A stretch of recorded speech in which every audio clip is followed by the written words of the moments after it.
Title: DCC Campaign Archive, The Presbyterian Council, Into the Gnomish Netherworld, plus the return of Bill the Elf. Date: January 8th, 2016. The last adventure had found the party severely separated. Akbasha the cleric had been summoned by something called the Supreme Council of the Presbyterian Church.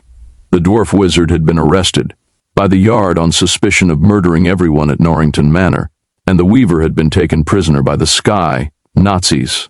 At the same time, Alice, the last surviving child of the Ancients, had been captured by the Dark Ones, revealed last adventure to be dreaded gnomes, and taken to their gnomish netherverse. The gnomish netherverse was the plane of the last sun, where the gnomes had first breached this reality from the void beyond, and it was utterly consumed by them and made into a twisted twilight realm of their nightmares. Now, Akbasha meets the Presbyterian Council, who turn out to be a denomination of clerics that believe in predestination. He quickly figures out that this means they're mostly useless as human beings. The Presbyterian Council governs a large city of humans called the City of Reasonably Efficient Plumbing. They kidnapped Akbasha because they think he is predestined to go stop a Tarask from awakening from its magical slumber. Apparently Grenoble the cleric had imprisoned it on an isolated island in the mid-inner ocean some 150 years ago. But now the activities of the party pandas threatens to wake it. The dwarf wizard and the Weaver, meanwhile, are each being interrogated by their respective captors, although the severity of the interrogations are quite the contrast with each other. In the Yard, we can get pretty tough with you, for example, no tea for you. In the Sky, Prison of the Sky, Nazis strip the skin off his genitals slowly. Akbasha requests that the council bring his friends over to help him. The council summons the Science Presbyterian, who informs them that said friends are no longer in Norrington Manor, but he will search for them. Meanwhile, the Service Presbyterian, who is passively contented to be predestined to a life of menial servitude, leads Akbasha to some quarters where he can rest. Akbasha gets an idea and asks the Science Presbyterian to find a teleport bolt 0 to him, expecting correctly. That bolt, would still be where they'd last known him to be going, in the Dragon Cave in Yeti country. Bolto Isis, quickly remembering why he left this city. The Weaver and the Sky Obergruppenführer, who is interrogating him, develop a rapport over their mutual interest in crafts and crochet. The Sky Obergruppenführer is quite pleasantly amazed to hear that the Weaver is actually a pre-to-disaster human who had been preserved all this time in suspended animation. The Sky Obergruppenführer decides to contact the Sky Marshal with the news and leaves the Weaver in his most comfortable torture cell to be lightly whipped by a leather-clad blonde named Inga while he is given some Sky Nazi reading material, Vulcan Blood Magazine, Sky Reich Weekly, and the Sky Führer's seminal work Mind Struggle with Childhood Obesity. At the Yard. So you're expecting me to believe that out of nowhere, gnomes just showed up and murdered everyone? I didn't summon the gnomes. Then why do you have lobster claws for hands, eh? Could we somehow bring Alice back to life from the realm of the dead, if the gnomes have killed her? It's likely that if the gnomes slay Alice, it will be for her delicious, delicious soul. The Weaver has informed the Sky Nazis that there was an ancient child at Norrington Manor, but she was kidnapped by gnomes. As the value of a true ancient would be immeasurable to the Sky Nazis, the Sky Obergruppenführer decides that they must return to the manor and calls on the SS Runin wizards. He has other plans for the Weaver, however. As a pure-bred human, you are to be taken to Sky Base -1 of the Sky Reich, where you will be made to breed with physically perfect Aryan women for the rest of your long life. I'm cool with that. Suddenly, the Weaver is teleported away from his promised future of Sky Nazi breeding, as he has been found by the Presbyterian Council. But I was supposed to breed. Clearly, you were not predestined to do so. Fuck me, I've been blocked by the Presbyterians. If you were cock-blocked, it was by God long ago. With great power comes great responsibility. But I can only cast rope work. The Presbyterian Council will determine whether they are determined to assist the PCs. Meanwhile, the PCs are teleported to the island of the Tarask, where they encounter the party pandas, who appear to be busy with a never-ending dance party to the tune of a song called What is Love, while the other PCs try to carefully observe and negotiate with the party pandas, endeavoring to explain to them that not only their lives, but countless others will be doomed if they awaken the Tarask. The Weaver just decides to cut out the diplomacy by running through DJ Panda with his laser sword. The party pandas immediately turn feral and start to attack the party, but they're scared off by Akbasha's invocation of divine aid. Bolto smashes all their sound equipment, and the PCs destroy everything in the panda village, except the barrel of ecstasy pills, which they keep for themselves. Back at the city of reasonably efficient plumbing, the PCs learn that the Presbyterian clerics don't really have an armory, but they do have a collection of comfortable orthopedic shoes. Extra credit. Mr. Rogers was a Presbyterian minister. He believed most of the children he talked to on his show were predestined by God at the dawn of time to be doomed to eternal hellfire. Bolt Zero wants to know how you knew he had a bowl of commanding water elementals inside his chest compartment. Do you want me to talk about the other things I saw in there? Bolto Ice no longer interested in continuing this Meanwhile, Cesra Khan brings Bill the Elf back to life, in a new body, with the mission to infiltrate the group and recover the ancient girl if she's still alive. The Presbyterians conduct a ritual to open the portal to the gnomish netherworld in the Weaver. His torso, prompting Bolt Zero to tell Weaver remain still while Bolt Zero goes inside you. They arrive at the gnomish netherworld, a photo-negative world of barren landscapes, giant hills, of piled-up underwear, and fairy-tale giant trees with cute little tree houses on the branches. The disguised Bill the Elf arrives at the Supreme Council and gets to go through the portal just by telling the Presbyterians, "I'm predestined to go through this portal." Once through, Bill presents himself to the PCs as Blade, a demon hunter. Before the PCs can really question his story, they are immediately attacked by a band of sand-surfing killer gnomes, led by a commander named Fizzletwist Staff Pounder. Bolt Zero summons a massive water elemental. Oh great, another great huge loud thing. There goes the element of surprise. Bolt Zero likes this thing. Bolt Zero and the elemental go off to make a big distraction, while the PCs sneak into the giant gnomish tree. Billblade makes use of his gnomish impersonating amulet. Beneath the tree, there's a huge high-tech complex. They find their way to a room that has a button indicating there's a super happy fun slide. Nothing is going to be super happy in here. It might be for the gnomes. Sliding down it, they end up in the complex's trash pile and get attacked by an undead Jinyu. I Google image searched for undead Jinyu with zero expectation of finding something. And yet, defeating the new skeleton, they get out of the trash pit, up an escalator, and find their way into a place filled with little red hats. Among these, there are some hidden gnomish assassins that go after them with flamethrowers. Forced to cast spells to save the group, Blade, Bill the Elf, tries to convince the group that he's a special demon hunter class, taken from some obscure sourcebook or something. The group makes their way into another corridor, where they're attacked by an elemental snowman. So wait, the gnomes attack us with flamethrowers first, and then their second line of defense is a snowman? Did they not think this through? They find the ancient girl, trapped inside a dark magical triangle, in a room filled to the brim with gnomes. But they use some divine aid to teleport Alice out of the room and into the hallway, drop a huge choking cloud in the room, and then run like hell. They hear a war horn sounding behind them, and soon they have gnomes surrounding them at each turn, requiring a brutal running fight. They run into Special Forces gnomes, specifically the hyperdiabetes-inducing cuddly death gnomes. I'm going to run past them. Okay, but you realize that would generate hugs of opportunity? They manage to get into the next room, but then Blade, Bill's ward portal spell works a little too well, and ends up getting them locked in. They manage to use a laser sword to burn their way through, and after facing some gnomish snipers, they get out of the complex and manage to get away. After a frightening encounter with some blinking gnome statues, they get back to the portal, only to almost get themselves garroted to death by gnomish assassins with little red scarves. Even so, they finally make it out. No, You can't cast ward portal on the Weaver's torso. The Weaver wants to be sent back to the Sky Nazis in their appealing-sounding breeding program. Since his body has a portal that could spew deadly gnomes from it at any time, the Presbyterians are only too happy to oblige. As soon as he is happily reunited with the Sky Nazis, the Weaver lets slip that Alice the Ancient Girl is alive and staying at the Presbyterian Council. That's all for today. Stay tuned for more DCC goodness in a couple of weeks. RPG Pundit.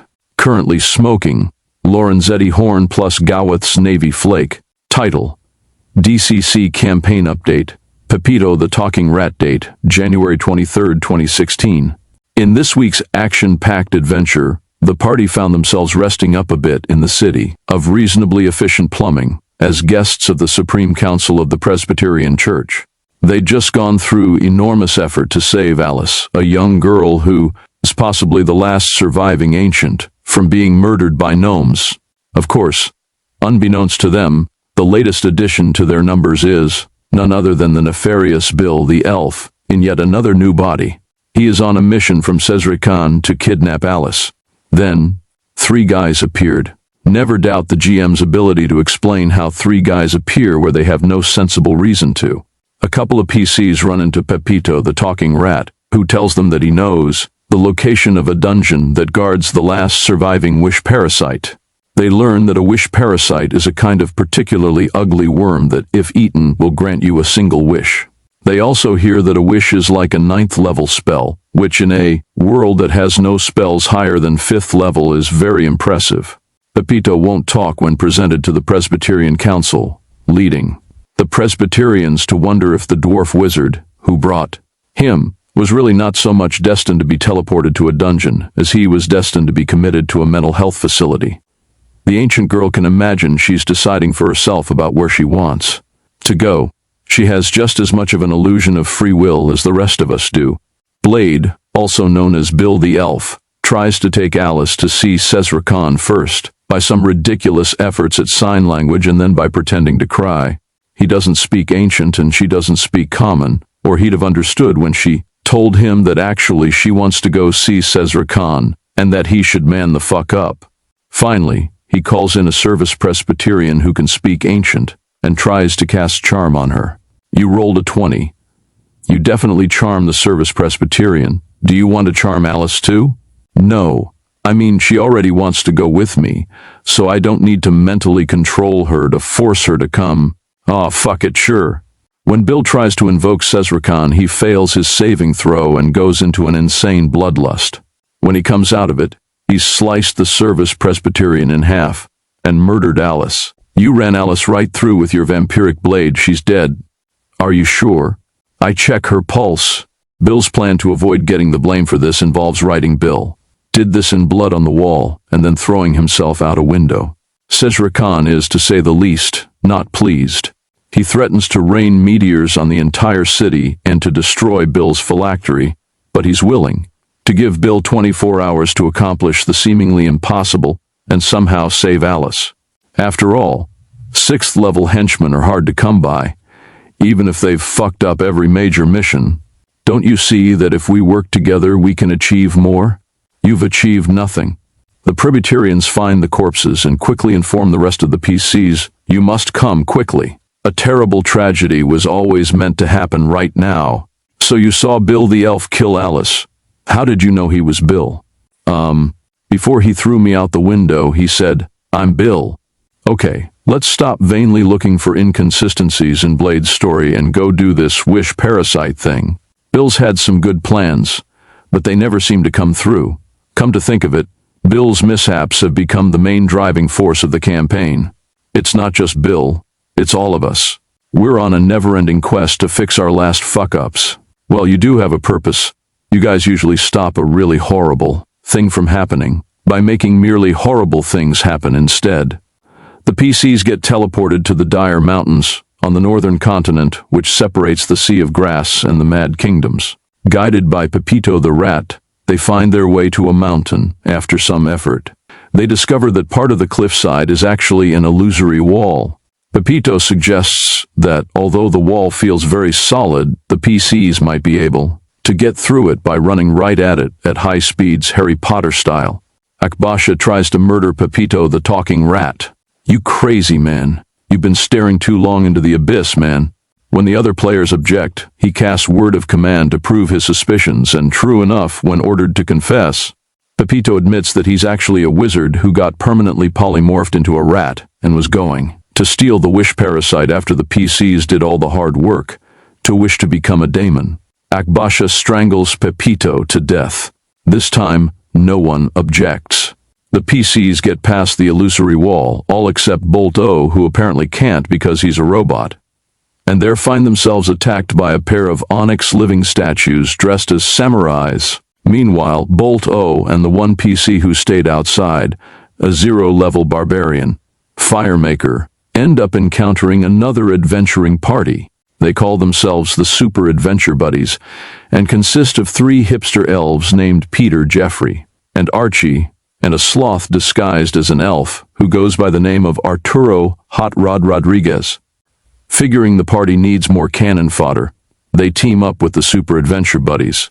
But in the fight with the living statues, the elves prove to be as useless as everyone assumed they would be. All 3 elves trip and fall in the dirt when they try to hit anything. Hot Rod is pretty handy with a 9mm automatic, though. The party moves on to find a bunch of troglodyte guards, and a brutal battle ensues. In it, the party starts dropping like flies. Dwarf wizard. Every wizard is an asshole but me, Butler, so every wizard is an asshole then. Moments after his contentious claim, the dwarf wizard gets wasted. Akbasha, protected as usual by his holy sanctuary spell, loots the wizard's corpse in mid-battle. Some of the party manage to flee outside, where Bolt Zero was waiting. Bolt Zero has never felt so useless. Ropework. I know that feeling. With almost all his allies dead or fled, Akbasha is left with no choice but to actually fight. Now, so he uses divine aid to create a ring of fire that immolates most of the troglodytes. You realize this is just sequester in reverse, right?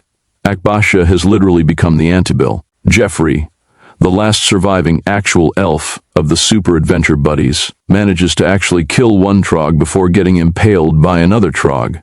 Then Kragnar impales the trog in a grotesque daisy chain of death. Billblade, meanwhile, had hidden himself and went into the trog house, only to find another 30 or so trogs, most of them women and children. Being familiar with humanoid behaviors at this point, the party take no chances and burn down the house with all in it. See? What can't be solved by religious genocide? In the battle, the fake elf sloth Hot Rod has slipped away. This before Akbasha could paranoically murder him. He's a clever sloth. The surviving PCs continue, eventually reaching a cavern where they encounter an old companion who had been lost for a while, the blog swine named Chew. It appeared the troglodytes had strung him up to be offered as some kind of blood sacrifice, but to what was not clear. They use second sight to play hot and cold as to what's the closest direction to their goal, but it leads them into a room that appears to be empty. That is, until they figure out there's yet another illusory wall. Krognar the Fire Maker decides to run right through the wall, and he does, and right into the eruptive fire, trapped behind the illusion. Ironically, the Fire Maker is burned to death. They find themselves in what appears to be another dead end, until they realize there's another false wall, which instead of being an illusion is actually a trap, as it collapses on top of ropework. The wall reveals a large central chamber, featuring a pool of shit surrounded by a magic circle of runes, not weird shit or something like that, I mean literal feces. Chew throws a coin in the pool of shit and nothing happens. Then he throws a coin onto the runes, disrupting the circle, and the pool of shit turns into Orgluz, the shit demon. Fortunately for the party, it seems that Orgluz is now bound to serve Chew. Chew is of course quite pleased to have a massive pile of shit at his side. The liberation of the poop demon also opened yet another secret door, which Orgluz claims will lead them to the wish parasite and their chance to save Alice. So, on the party will go. Title: DCC Campaign Archive. There will be no consequences whatsoever. Date: February 20th, 2016. We had left in the last session with our stalwart PCs deep inside the dungeon of the wish parasite, seeking that mythical entity which, when swallowed, will allegedly grant you a single wish. The justification the group had for being there was the effort to use the wish to bring Alice, the young, ancient girl, back to life after she had been brutally accidentally murdered by Bill the elf. Of course, in fact, almost everyone involved had a second wish in mind, should they be the ones to get the parasite. From there, now this happened. 3 new characters were created that would show up shortly. One was a dwarven ratcatcher, one was a dwarven Freemason, which prompted do they run the world, and the response it's pretty obvious from the state of things that absolutely no one is running this world, and a mutant actually, just a human, who feels like a mutant in a human's body, who makes his living as a fanfic writer, the player who ran Ropework. The wizard had to quit the group at least for a while due to real life commitments. I'm going to miss Ropework. He was so damn normal. The PCs, more specifically Chew, had liberated Orgluz the poop demon. Wouldn't be the first time someone named Chew released a load of stinking shit. Orgluz is apparently bound to serve Chew, and guides them toward where the wish parasite was located. Do poop demons poop? Is that how they reproduce? The first room they reach features a dead giant spider with several 9mm slugs in it. They realize at this point that Arturo Hot Rod Rodriguez, the sloth disguised as an elf, is still very much alive and ahead of them on the trail of the parasite. Sloth ganktas are a serious problem in the world of the Last Sun. Being aware of the possibility of confusion, Chew orders Orgluz to kill all elves and sloths. There are some giant cave lizards. Chew retreats from the fight almost immediately, letting Orgluz do the fighting, Akbasha doing his usual trick of casting sanctuary on himself and not giving a flying fuck about anyone else. Unfortunately, Orgluz's attack causes the lizards to flee right toward Chew. Akbasha casts darkness in the area of the lizards. The dwarves, meanwhile, decide they want to keep fighting. Like magic missiles, we will charge at the darkness. Cue some debate on whether in DCC, infravision allows dwarves to see in a darkness spell. Zone. The dwarves speak in high-pitched, squeaky voices, by the way, even though no other dwarf in the entire campaign ever has thus far. Those dwarves sound like halflings with throat cancer or something. The 3 newcomers are accepted into the party, but Akbasha issues the stern warning that he'll cut the balls off of anyone who gets between him and that wish parasite. Since pretty much everyone wants that parasite, it was probably a necessary alert. The party tries to follow its long-standing tradition of bulking up the equipment of the newcomers, only this time they're very short on supplies. What can we give the noobs? I have a dagger. I have nothing. I have feces. The group proceeds into what Orgluz warns is called the Chamber of Fire. It's basically a chamber that sets you on fire. Luckily, Akbasha knows resist cold and heat. He protects everyone except Orgluz, who is immune to normal fire but comes out of the chamber smelling like hot shit. The human, mutant, otherkin knows Akbasha, not just because the cleric is already fairly famous, but because he's personally written a /fanfic of Akbasha and Bill the Elf. Actual fanfiction, quote. The party then enters the pagoda of air and water, where they have to face a flying animated metal warrior. They are told that the pagoda is actually a trap, containing a false wish parasite that's poisonous. There they find the corpse of Hot Rod Rodriguez, who clearly was not privy to that information. As they're crossing a rickety wooden bridge out of the pagoda and toward the location of the true wish parasite, Orgluz the poop demon betrays the party. It turns out he was just faking being bound to Chew. The dwarves try to stop him by throwing their melee weapons at him, even though the span of the underground river that separates them guarantees that all their weapons will end up in the water. With nothing he can do, the fanfic writer starts to write fanfic about the situation, writing himself in as a Mary Sue. Shut up, Wesley. These dwarves are like village idiots or something. We were exiled. Clearly. To try to catch up to Orgluz, Akbasha uses divine aid to part the waters, all Moses, like. They reach the grotto of the wish parasite, finding it to be a small worm-like creature in a jar, shouting as loudly as its little voice allows, "Eat me, please eat me. I'll grant your fondest wish. There will be no consequences whatsoever." A little too friendly. Orgluz, injured but still kicking or stinking, has the jar, but Akbasha pulls it out of his hand with Jedi-like powers. Chu considers a betrayal. You should totally betray him. He's not expecting it. Oh, Akbasha is totally expecting it. Right now, Akbasha is totally expecting to be betrayed by absolutely everyone. Orgluz screams something about his precious and charges the PCs. Can I turn the water on him into holy water again? No, he hasn't got any water left on him, only shit. And ironically, there's no such thing in this setting as holy shit. Fortunately for the group, Orgluz was already quite damaged, and the party destroys him. One of the dwarves tackles him down and pummels him to death with a rock. His dying words are, "All I wanted was to be beautiful." The wish parasite is increasingly distressed by its lack of being digested. Will somebody please eat me? Akbasha swallows the parasite and wishes for God to be restored. But what about bringing Alice back to life? I don't really give a fuck about Alice. Shortly after his wish, Akbasha feels great intestinal distress, followed by his apparently pooping out a rainbow. The rainbow, in the same voice as the parasite, cries out, "I'm free."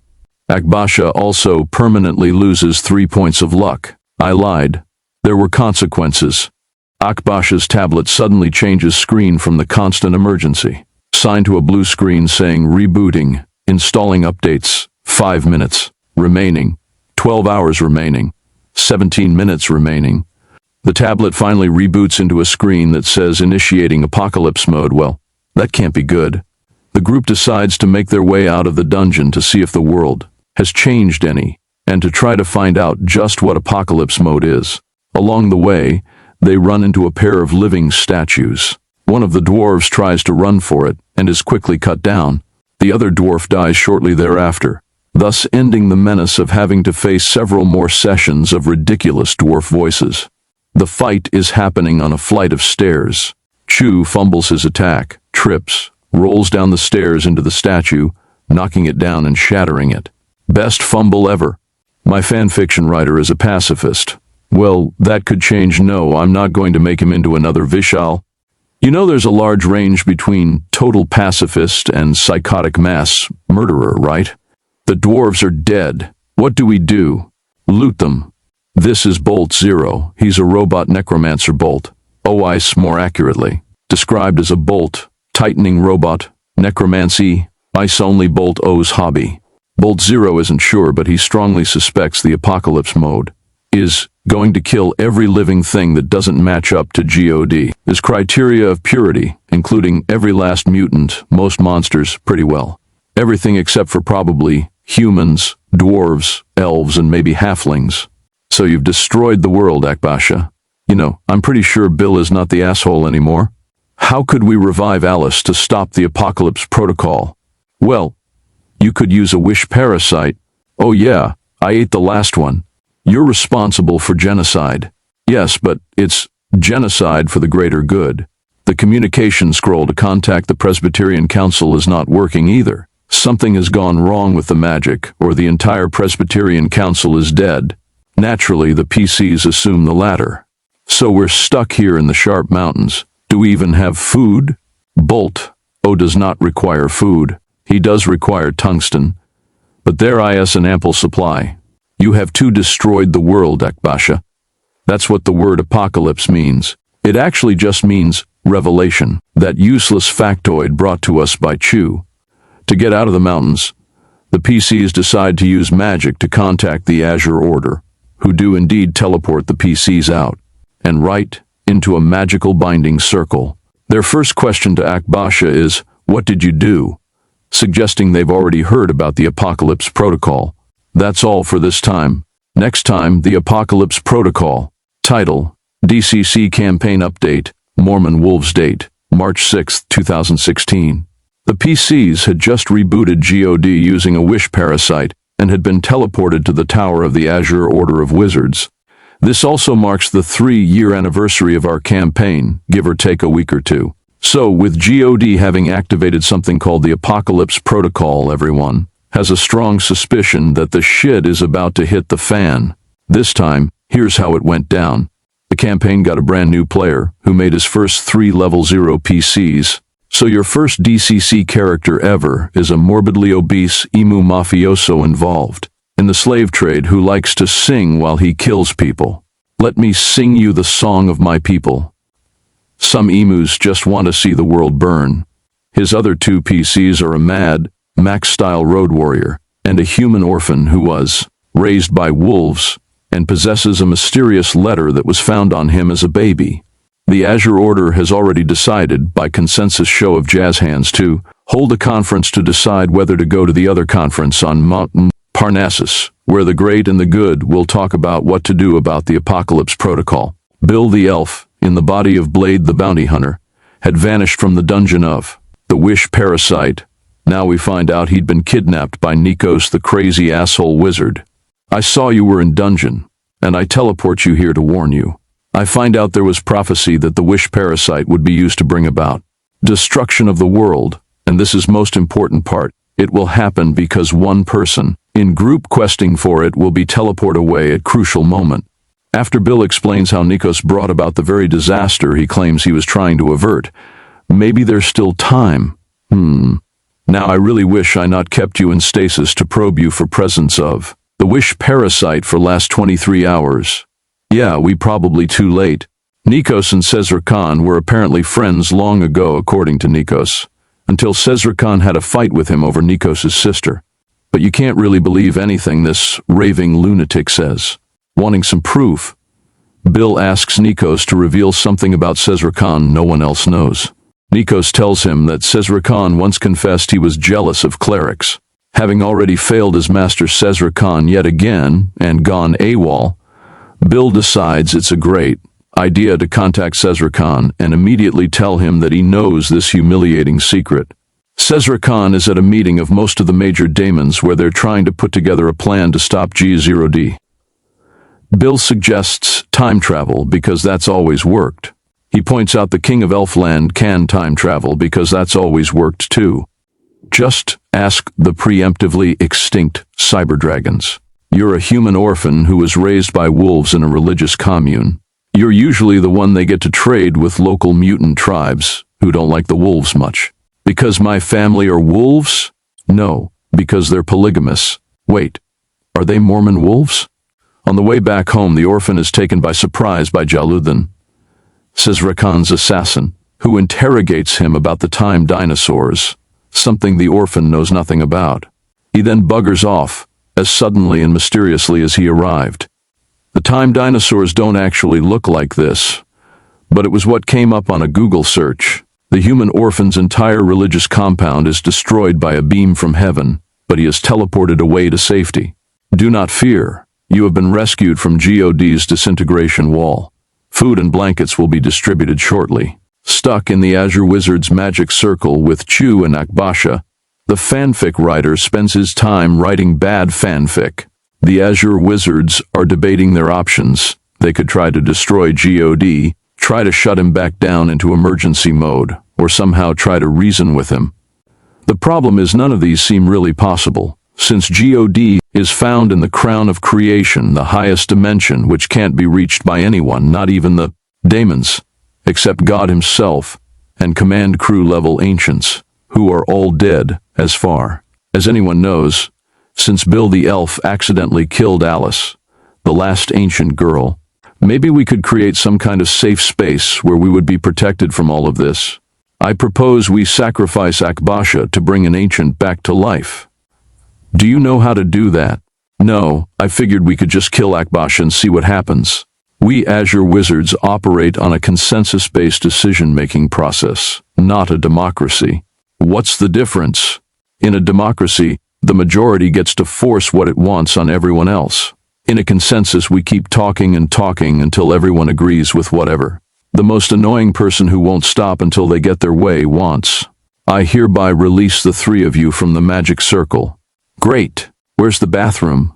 Just over there. Is it gender neutral? Of course. Akbasha is granted his freedom from the circle when he agrees to go with the Azure Wizards to Mount Parnassus to defend his choices before the great Congress of the Great and the Good. They don't trust him to keep his word, but he surprisingly agrees to be examined by ESP. Wow, I'm reading your mind, and You're just a total piece of shit, aren't you? Why?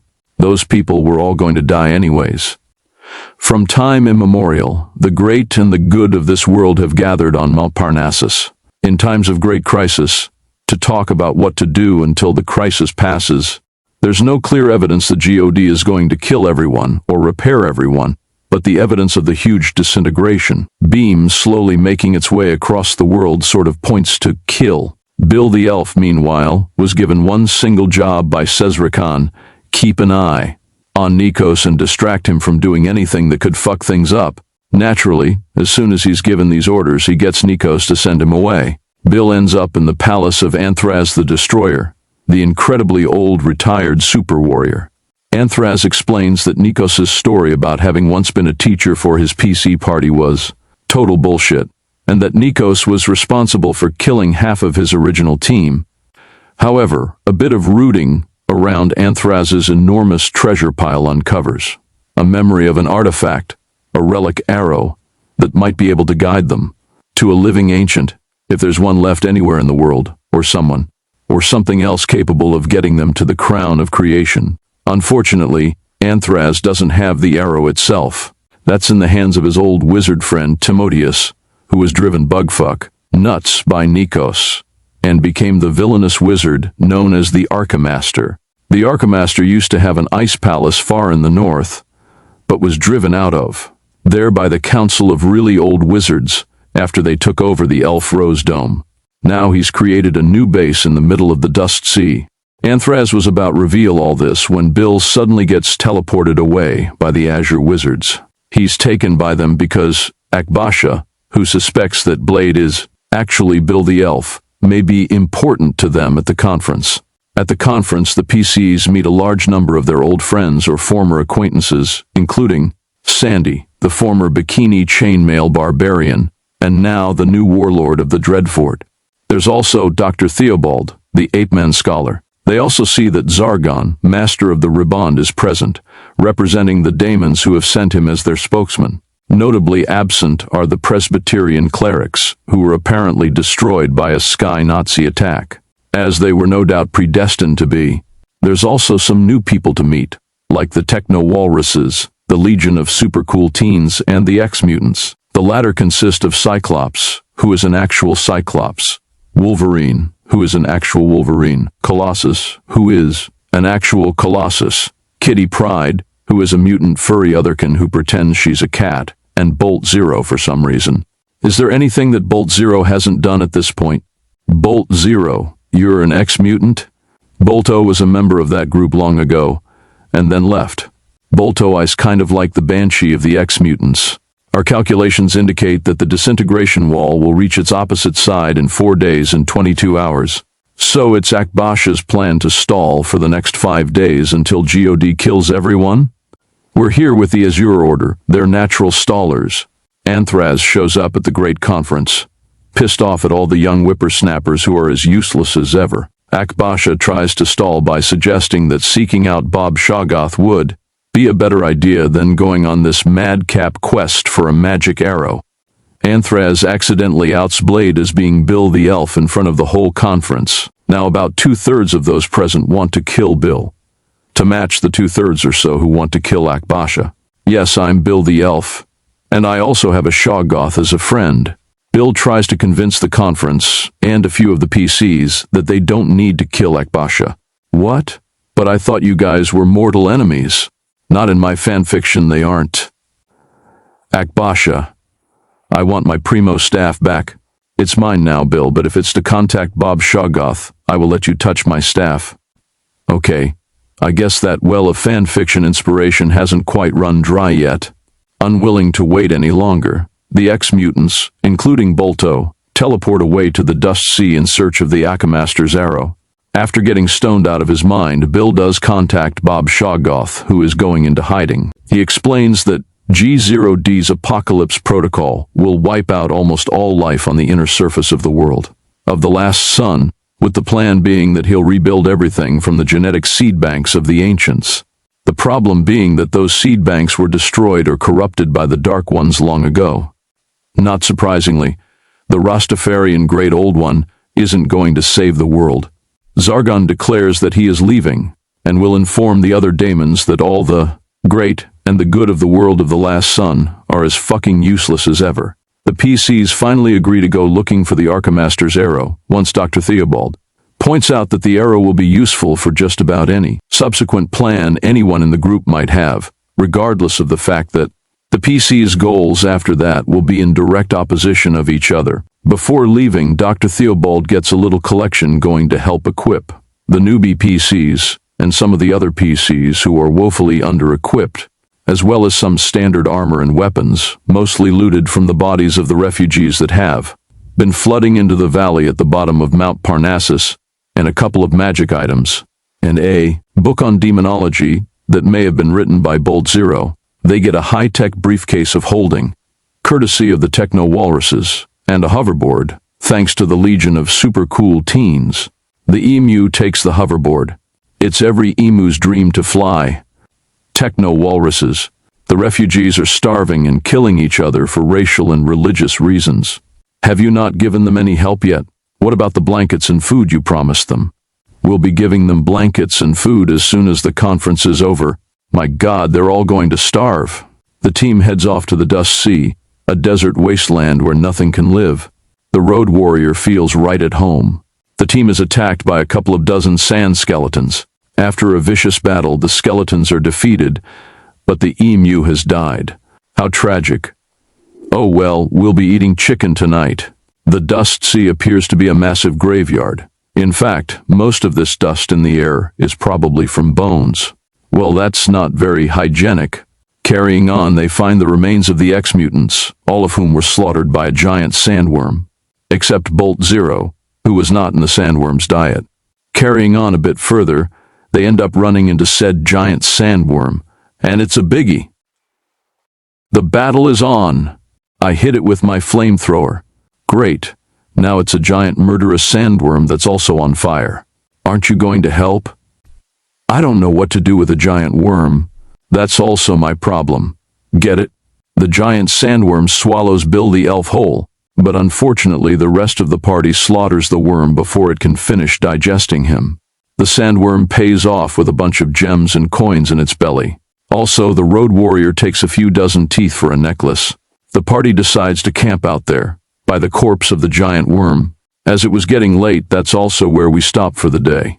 Stay tuned next time to find out if the PCs manage to stop the Apocalypse Protocol, or fuck everything up beyond belief as usual. RPG Pundit. Currently smoking Lorenzetti Solitario plus Rattray's Old Gowrie. Title: DCC Campaign Update. Panda Saisons. Date: March 21st, 2016. So as of last adventure, the PCs found themselves in the Dust Sea, looking for the Archimaster's new lair, determined to get from him the arrow of seeking, which has the possibility to lead them to a surviving ancient.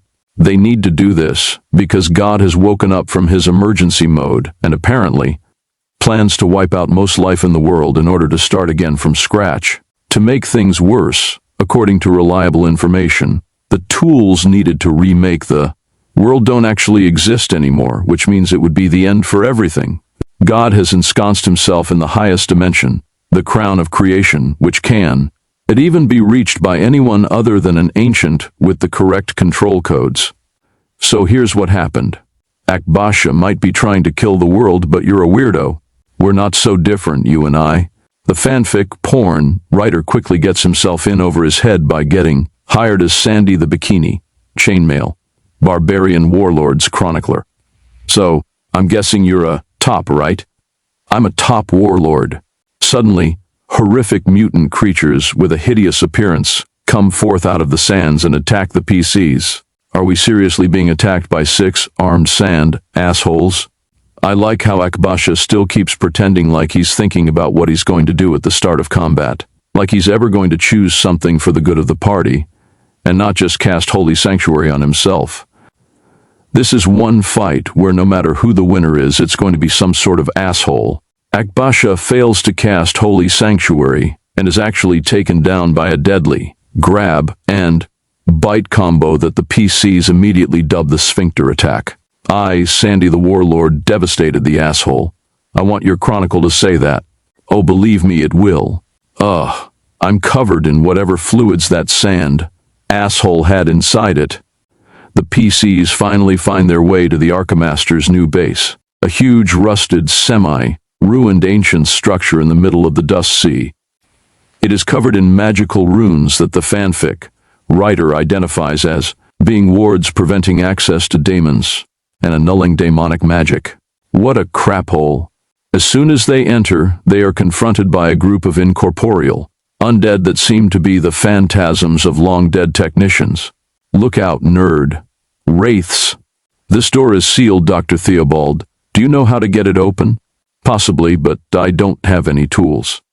I have some thief tools. You just gave me medieval thief tools to open a super high, Techstar, Trek slidey door. Can you do it or not? Probably. In fact, the ape-man academic was not able to open the Star Trek door with medieval thief tools. So Sandy starts working on bashing it to pieces with her axe. She does this for about 10 minutes before the PCs remember they have a super strong industrial robot on their team. In the next area, they encounter some highly emaciated snow creatures. What kind of idiot would stock his desert dungeon with snow golems? Well, remember, the guy used to be based in the tundra. They quickly dispatch the pathetic creatures who were already on their last legs. Anyone actually hurt? No. The only casualty here was the Archmaster's dignity. Next, they get to an area that has an ancient, now insane robotic brain guarded by a few robo-wasps, which have a decent amount of hit points but pathetic armor and weapons. They too are quickly dispatched. What the fuck is this? The dungeon of pathetic creatures? The insane computer demands that all the PCs bow before it and swear allegiance to eternal evil. That's not even an alignment here. I do not obey God. God has lost his mind, unlike I who am perfectly sane. Hail evil. All of you must kneel. I demand kneeling. I have a couple of fanfics that start that way. Akbasha tries to convince the computer the evil that God will accomplish is greater than any other considerations. Sandy finally gets tired of the evil computer and smashes it to pieces. The PCs move on to a huge chamber that looks like the central power plant. As they arrive, they're confronted by more of the Archmaster's ice golems, coming in from the other entrance. These are in slightly better shape than the ones at the start, but with the extreme heat of the room, they start to melt all on their own. Chu is a bit impatient. If the heat doesn't get them, my flamethrower will. They move on into a room where a dark elf is sitting meditating. It turns out he's a sinister dark elf warrior. Wizard, who, like most dark elves, looks totally badass but has a stupid name and a squeaky little voice. In this case, he is Darth Tobias, and came to this complex to try to control some ancient artifacts, giant statues in the other room. The PCs try to recruit him, but he's not interested in joining their quest to save the world, only to gain the awesome power of the god statues. So he's trying to control super powerful ancient artifacts that have dark power? Yeah, boys. I'm pretty sure this is a problem that will solve itself. Instead of fighting him, the PCs just go past him and then seal him in the room with an extra powerful ward portal spell just to piss him off. There's nothing more fun than pissing off dark elves. They deserve it. The PCs are nearly at the Archmaster's chamber when suddenly Panda Saiyans attack. Yes, those are pandas who are also assassins. They also have some magical abilities. Unfortunately for the PCs, one of them involves mentally dominating Sandy the Warlord and having her start to attack the PCs. Somehow, they've managed to turn the most pathetic dungeon they've been in into the deadliest encounter they've had in ages.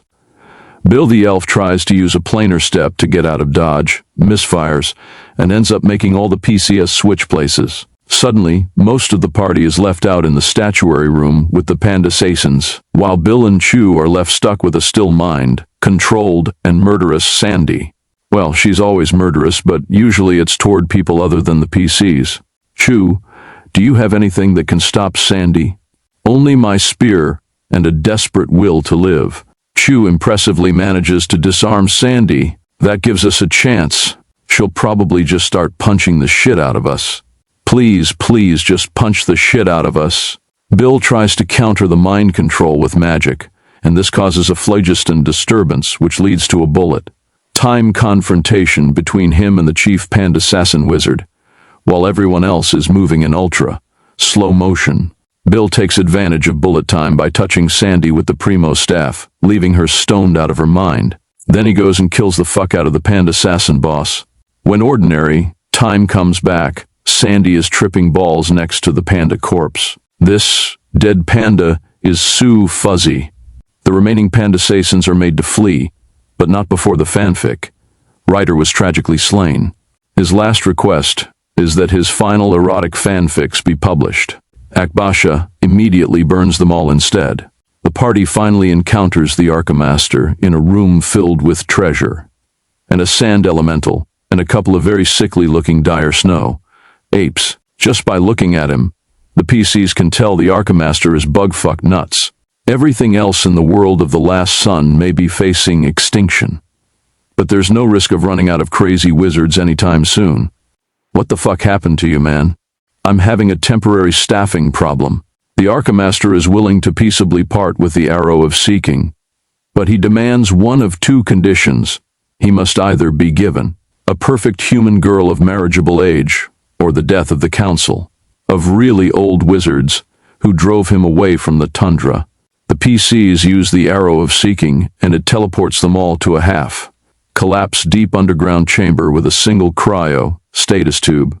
Inside, there is a healthy-looking adult male ancient wearing the uniform of the command staff, exactly what they need to get to the crown of creation and have a chance to stop God's insane plan.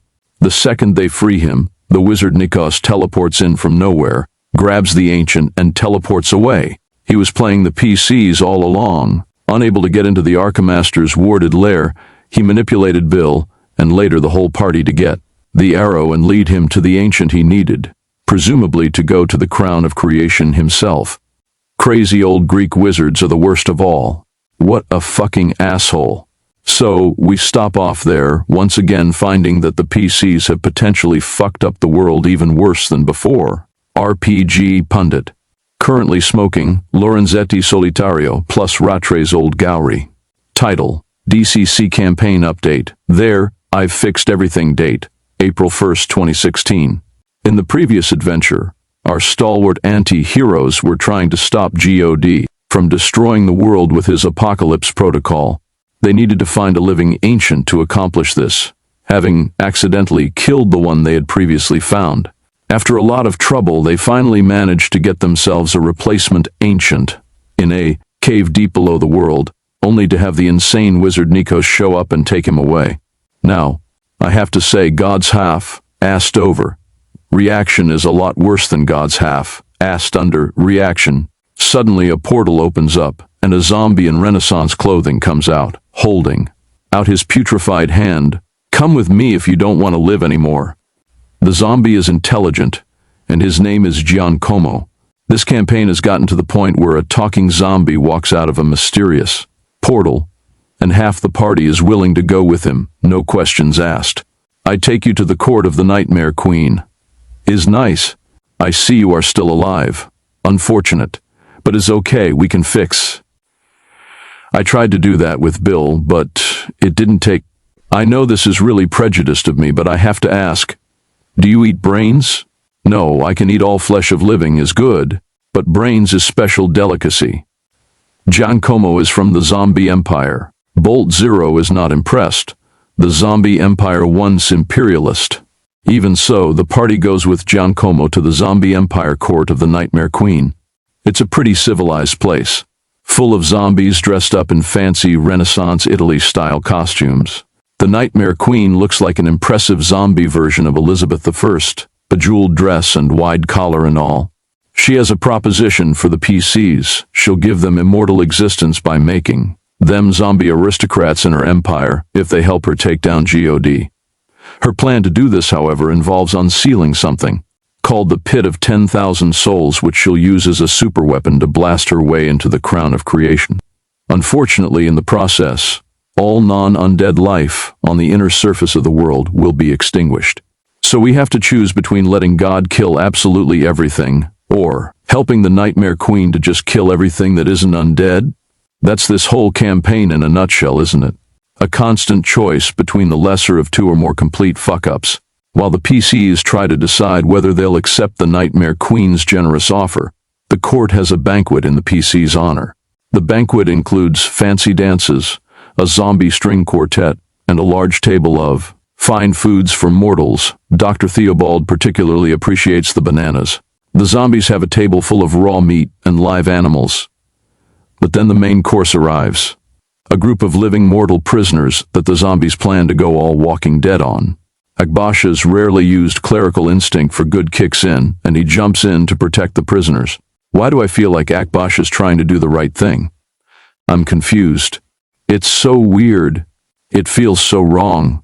The zombies very diplomatically decide to spare the mortals' lives in consideration for their special guests, and suddenly the party is graced with 3 0-level noobs. One is a human dentist from Arcombe, another a cold mutant from the tundra, and the last is a fisherman. Meanwhile, the Nightmare Queen has invited Bill the Elf into her chambers.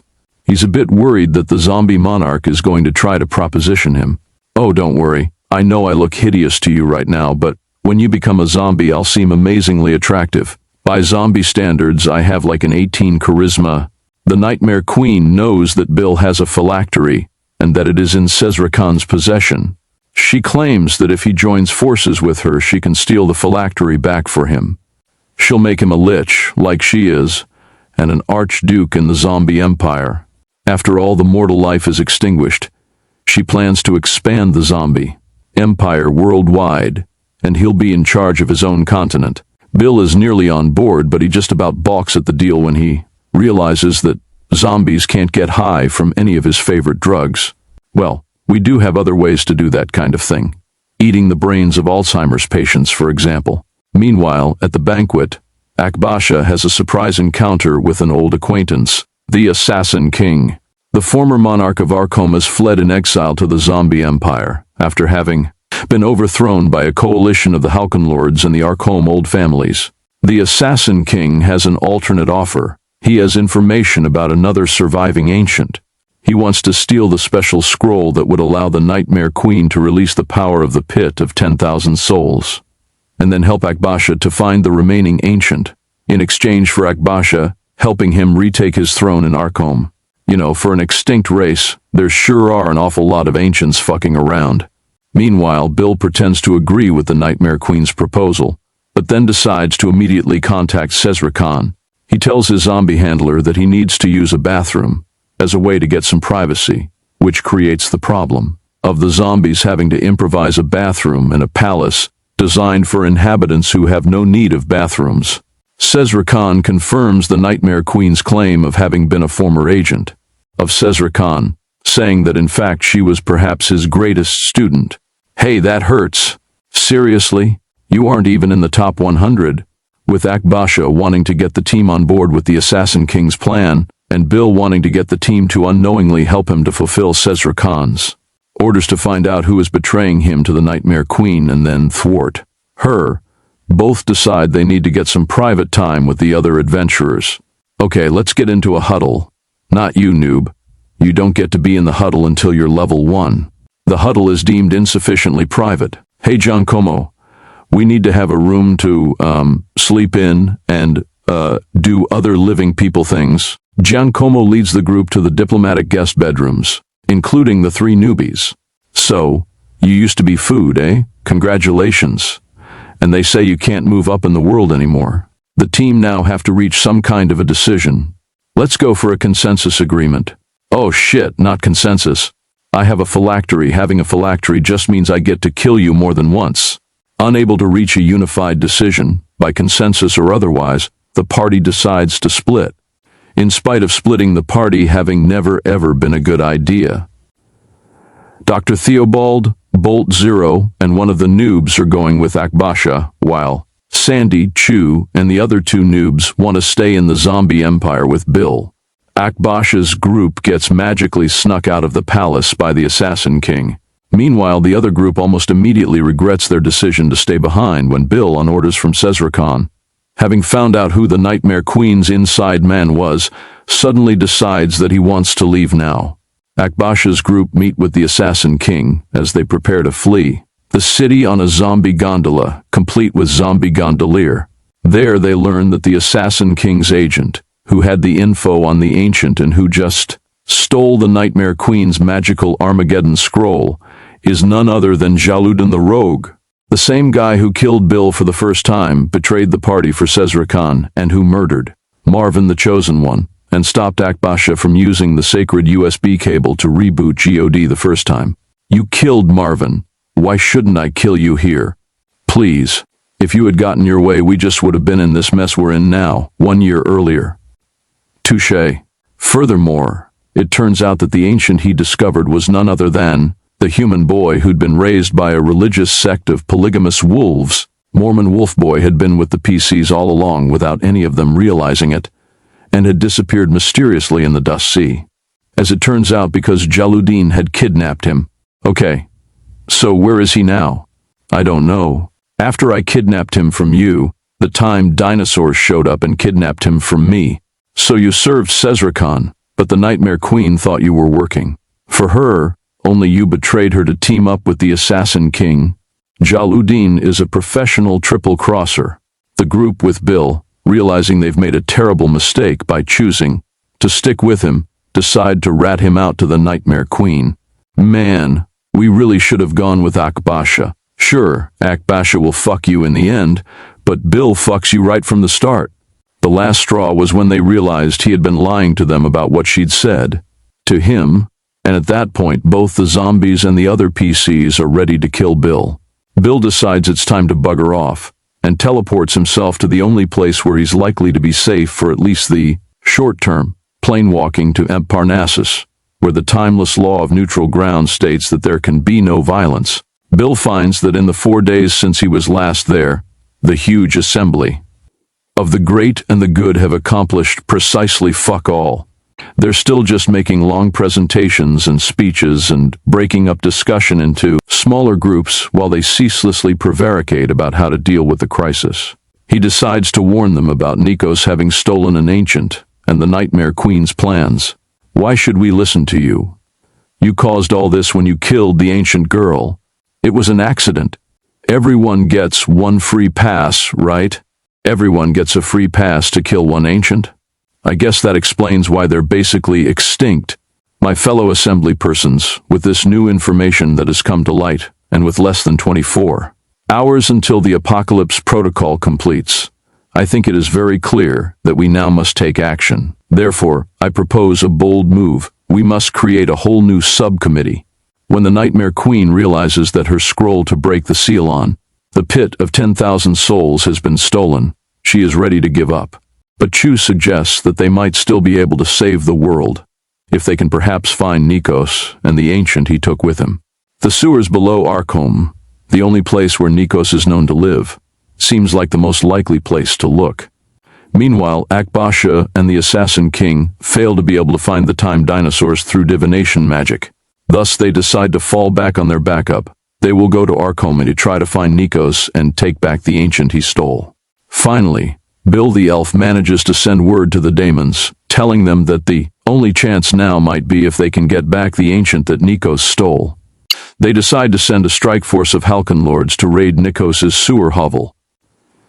Bill himself plans to go, but first he gets high and has a vision of Nikos, and a warning that there will be mass bloodshed for everyone who goes to Arkham. So he decides to sit this one out and let everyone else get bloodshedded. The Nightmare Queen sends the dentist and Giancomo the zombie to the Arkham sewers first, to parley with Nikos, who again looks less like a wizard and more like a Greek slob. You serious? You send zero-level character to try to solve this?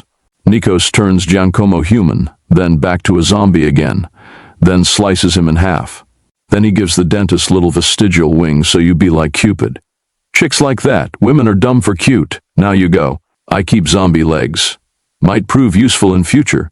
Bill the Elf, meanwhile, finds himself at the foot of Mount Parnassus, where he sees the thousands of refugees. Still haven't gotten food or blankets, and have mostly started killing each other or dying of hunger. He remembers that when he asked Nikos what he wanted, Nikos said he wanted $19.95. So he starts looting bodies until he finds 19 GP, 95 CP, climbs up Parnassus and then throws it off the edge. There, I've fixed everything. There are some here already. Your friends, the warrior woman, the annoying guy, and some little shit whispered. I wonder which of us is which. The Assassin King and Akbasha with their assassins arrive at the sewers at exactly the same time as the Halconlord strike team in a scene reminiscent of this. Halconlords, the riband is light. Akbasha the cleric, freaking religious types. The Halconlords and assassins promptly forget all about Nikos and the imminent end of the world and start slaughtering each other. By the time the fight is over, the assassins winning, albeit with heavy losses. Nikos is already ascending in a column of light up to the crown of creation. All other options now being lost, or rather wasted, Akbasha tries extreme measures using divine aid to try to contact the King of Elfland, hoping he can get the senile old daemon to send him back in time to fix everything.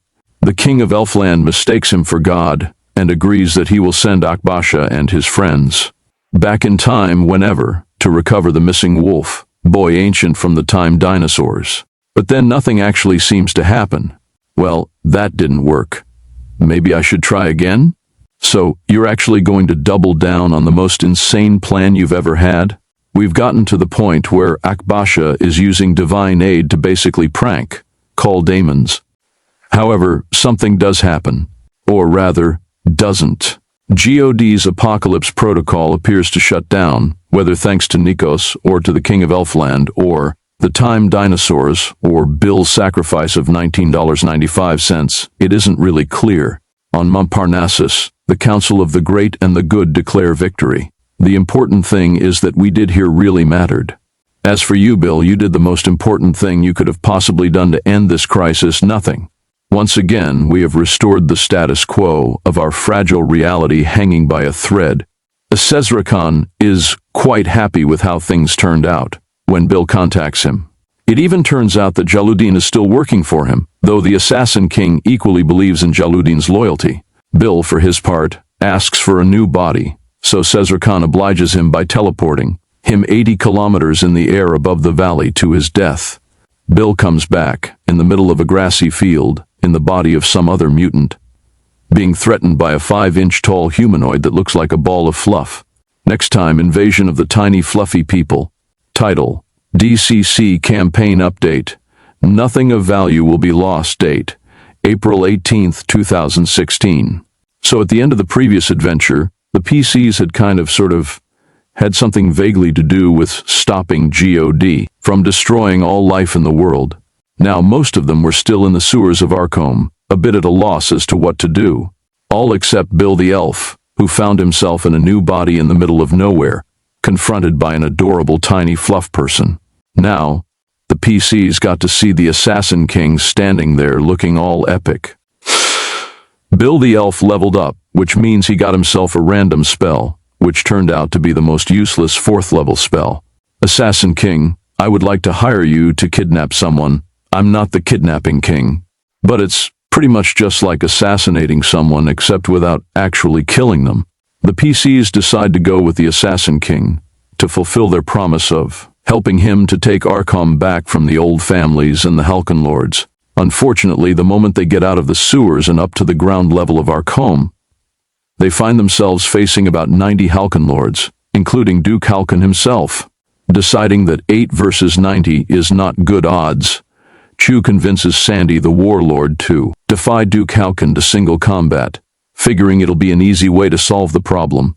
It certainly does solve things pretty fast, when in the first round, Sandy loses half her hit points, and it's obvious that Duke Halcon is a vastly superior combatant.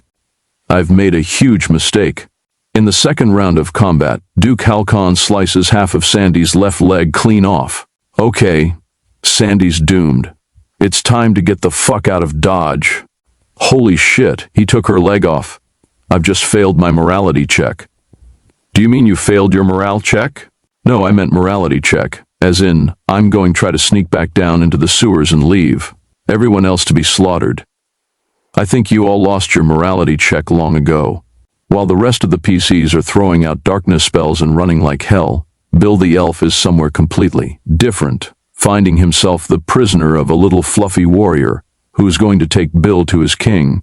Along the way, the tiny fluffy person spontaneously reproduces several times, so that there's 8 little fluffy people by the time Bill gets to Little Fluffy Person HQ, where he notes there's maybe 1,000 little fluffy persons, all of them asexually reproducing at an alarming rate. Okay, so at this rate there'll be like a quadrillion fluffy people in a couple of days. This might be a bigger problem than it first appears.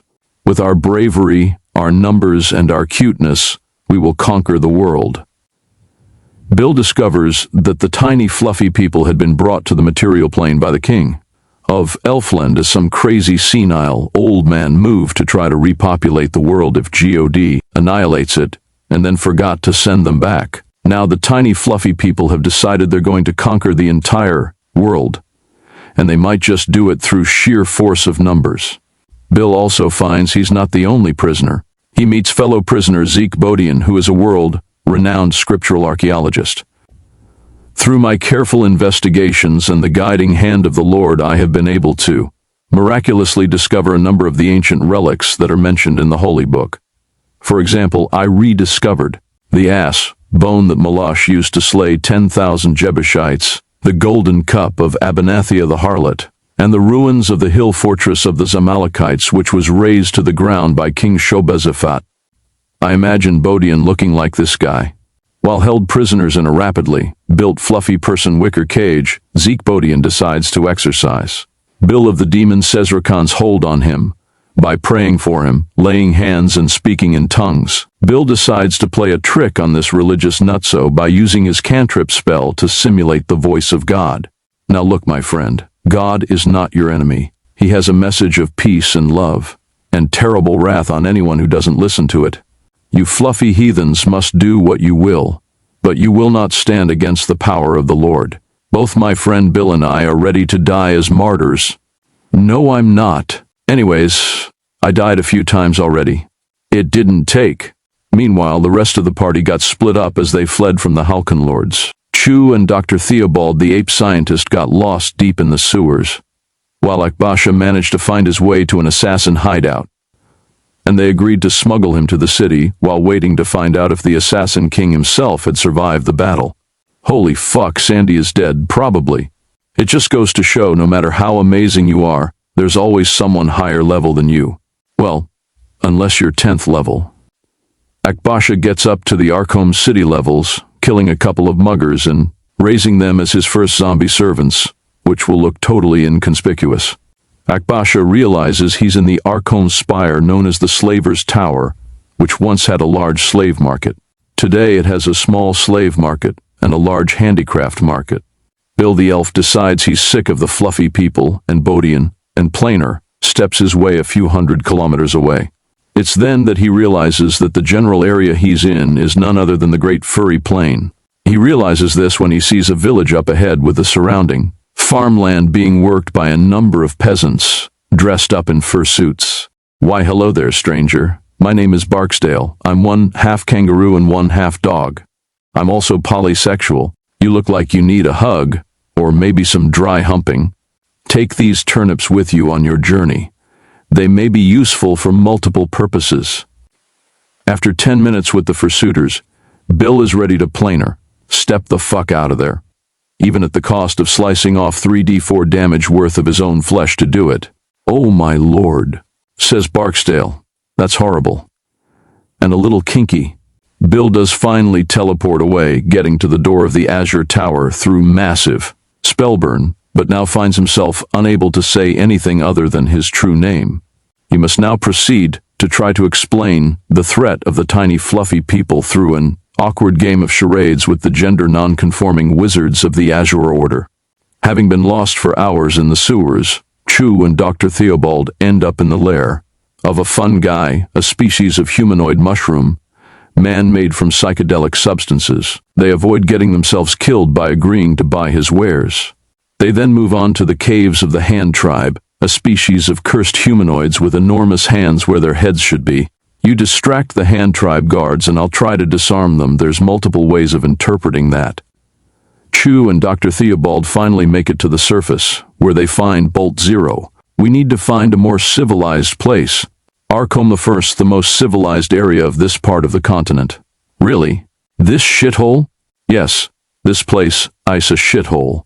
At the Azure Tower, Bill finally manages to explain what's going on. With the tiny fluffy people and their plans for world domination, we're going to have to immolate the entire Great Furry Plain. Nothing of value will be lost. The Azure Wizards decide to bring in the rest of the PC team to deal with the crisis. Bolt Zero detects radiation from Bill's new body, a radiation mutant. Bolt O detects 51 different forms of cancer in your new body. The PCs will split up into various groups. Bill will stay behind with the Azure Wizards to help in the group ritual to create the biggest control fire spell ever, ironically, with the shitty spell he was bemoaning getting on leveling up. Chu will go into the fluffy people's camp to rescue the prisoners they've currently captured. Akbasha will also go among them to provide a distraction, and later to act as the epicenter of the massive fireball they going to create, with the help of a magic pendant to let them channel the spell to him. When Chu and Akbasha arrive, Chu willingly lets himself be captured while Akbasha pretends to be an ally of the fluffy people, warning them that their enemies plan to attack. The fluffy people have a defensive strategy. Form the war machine. With that, a billion fluffy people combine to form a giant mecha. Fluffy person. Chu ends up trapped in a wicker cage with a group of furries who greet him in their traditional manner, with a dry, humping cuddle pile. You know, Bill, you're really shitty at this whole reformed act well. You can't expect me to completely reform overnight. We don't actually expect you to reform at all. Bolt O is also helping with the Azure Wizards ritual, using his vast occult knowledge to inscribe a +4 ritual circle of power. Dr. Theobald had been sent to try to warn the major furry settlement of the impending fireball. Only a few bothered to listen to him. These furries are idiots. Didn't the costumes give that away? Incredibly, the ritual goes off without a hitch, and the Great Furry Plain turns into the Great Furry Plain of Glass. I managed to save about 4 people. I think that's a new record for us. Wait, are we going to start marking our success by how many people we save? Nah. In reward for their success, the Azure Order helps the PCs out, relieving them from the bracelets the Archimaster had imposed upon them, erasing that spell Bill didn't like, and in the case of Dr. Theobald, sending him back home to the Gorilla Kingdoms. He is at most a part-time adventurer, and at this point considers himself lucky to have survived 2 full stints with our PCs. You know, I can't believe we survived that dungeon. We made a good team, Chu and I. Chu better believe it. As far as I'm concerned, Chu and I have a lot in common. On the other hand, Chu and I traveled to the beat of a different drum. Akbasha decides to give Bolt O the One Ring, in what will no doubt eventually lead to Akbasha saying, "I've made a huge mistake at some point in the future. Please excuse Bolt O for just one moment." Heard from the hallway, woo to who. The group also gains a new NPC hanger-on, as scriptural archaeologist Zeke Bodian was one of those who was saved by Chu, and decides that he is being called on by the Lord to accompany the mostly heathen PCs on their journey, hoping his probably worthless scriptural archaeology skills will prove to be of some use to them. Bolt O finds Bodian's fantasies amusing.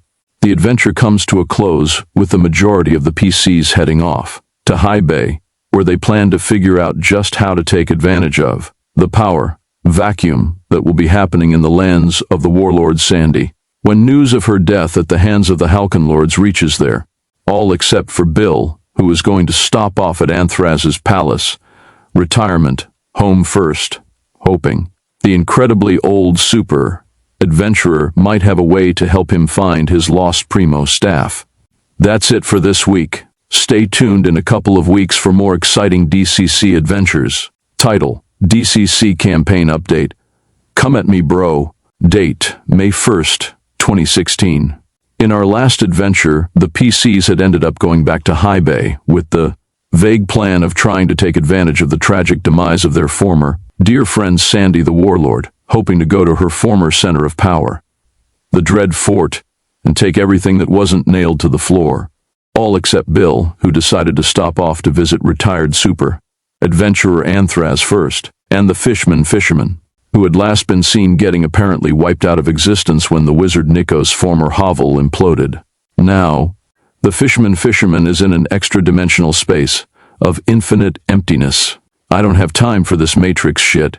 Fortunately, Nikos tells him to go back to the material plane and warn his friends not to try to follow him to the crown of creation. He literally drops the fisherman down from the heavens. Luckily, there's something to break his fall: pillows. Conveniently placed pillows for sale. What were those pillows made of? Weed. Bolto is glad to see the return of his friend. Are you really friends with this noob? Inasmuch as one can make friends with cannon fodder. So Sandy's really dead? Well, we didn't actually stick around to see her final death, so, if there's no seen body. Bolto is familiar with the principle of, we couldn't find the body. So what y'all are saying is that she's Schrodinger's psychopath? We'll be going to the Dreadfort as soon as we're healed up. I don't know. I'm pretty sure that place is above my challenge rating. High Bay has changed somewhat since the last time the PCs were here. The gang war they'd inadvertently started between the Cyrillic, Gold Halcon, Mafia and the Barata, Draconian Mafia allowed the High Bay authorities to get rid of both sides and set up the relatively harmless local dealer, Old Crazy Jim, as the new criminal kingpin. For High Bay, that's a total victory. Goddamn kids today, going to the tattoo parlor and getting a new body. I've been stabbed through the spleen more often than you've had orgasms. High Bay's market is not like other towns' markets. Case in point, the Armor and Meth Emporium. Bolt Zero is thinking of staying behind in High Bay and resuming his former job as a counselor. Bolt, who may not be the Bolt turning robot this city deserves, but he is the Bolt turning robot this city needs. Suddenly, an enraged Minotaur teleports in out of nowhere and charges at the party. Oh, fuck you. You were exercising warrior privilege when you slaughtered that Minotaur. Warriors don't have any privilege in this system, they do. They can attack more than once a round. Meanwhile, in all this, Bill the Elf got booted by a fairly grumpy Anthraz and ended up back in the valley at the base of Mount Parnassus searching for his primo staff. He saw that the vast numbers of refugees had all either died or fled, and there were mostly ruined tents and corpses left on the field. He finds the corpse of his former body, but his primo staff has been stolen, presumably by whoever it was who also wrote Bill was here on his armor. Eventually, Bill did find one crazy old woman named Elsa cooking what he suspected was human flesh in a pot. Where are you from, Elsa? Old country. But which old country? No, that the name Old Country. Suddenly, out of nowhere, a Minotaur teleports in, swearing obscenities, and attacks Bill. He's in a dire spot, but Elsa helps him out with a well-placed strike to the Minotaur's head with a frying pan. This buys Bill exactly the amount of time he needs to abandon Elsa to her Minotaur, base doom by teleporting away. He teleports to High Bay and quickly finds the rest of the gang. You guys, someone wrote Bill was here on my old armor, and it wasn't even me. Are you certain? You are a narcissist. Meanwhile, Akbasha returns to the temple he'd made in town, only to find that it was occupied by a cult of a few dozen fanatical shaven, headed robe, wearing followers of his, chanting Her Akbasha, Her Akbasha. What should we do now, Master Akbasha? Well, try to all the things you can to improve the city. We will, Master. We'll fool them all. Needing some weapons, Bill goes to the local weapon and LSD emporium. Noting he lacks any cash, he just charms the proprietor. He then realizes he needs some food, so he gets the now charmed businessman to make him dinner. Unfortunately, the roast was laced with LSD, not for any special reason, just because apparently that's what you do in High Bay when you have a guest over for supper. There is a certain logic to this plan, similar to the logic I use for finding scriptural artifacts. Whatever you might say about Zeke, he really believes his bullshit. Not like Akbasha. That night, staying in 3 separate places, Akbasha, Chu, and Bill are all attacked by violent Minotaurs. Bill's attacks when he's stoned out of his mind on LSD, so Bill channels his friend Bob Shoggoth. Bill will regain consciousness next morning to find that both the Minotaur and his Host and much of his host's house and roof were torn to shreds by giant tentacles. Meanwhile, Akbasha is inside his temple, which is under a permanent holy sanctuary. The Minotaur can't come in to attack. Instead, he's forced to pace furiously outside the door, shouting, "Come at me, bro!" Chu and Zeke Bodian managed to take out their Minotaur attacker with a bit of help from the owner of the Silver Moon Inn, where they were staying. The innkeep's weirdness factor only increases by virtue of his owning a large blaster pistol behind his bar counter. Chu later goes to find Akbasha, only to realize the Minotaur is unable to attack believers in Akbasha's temple, but he could attack unbelievers. Luckily, Akbasha baptizes Chu, though not to save Chu, just to avoid getting a casting penalty the next day. Meanwhile, the furious Minotaur has stripped off his shirt.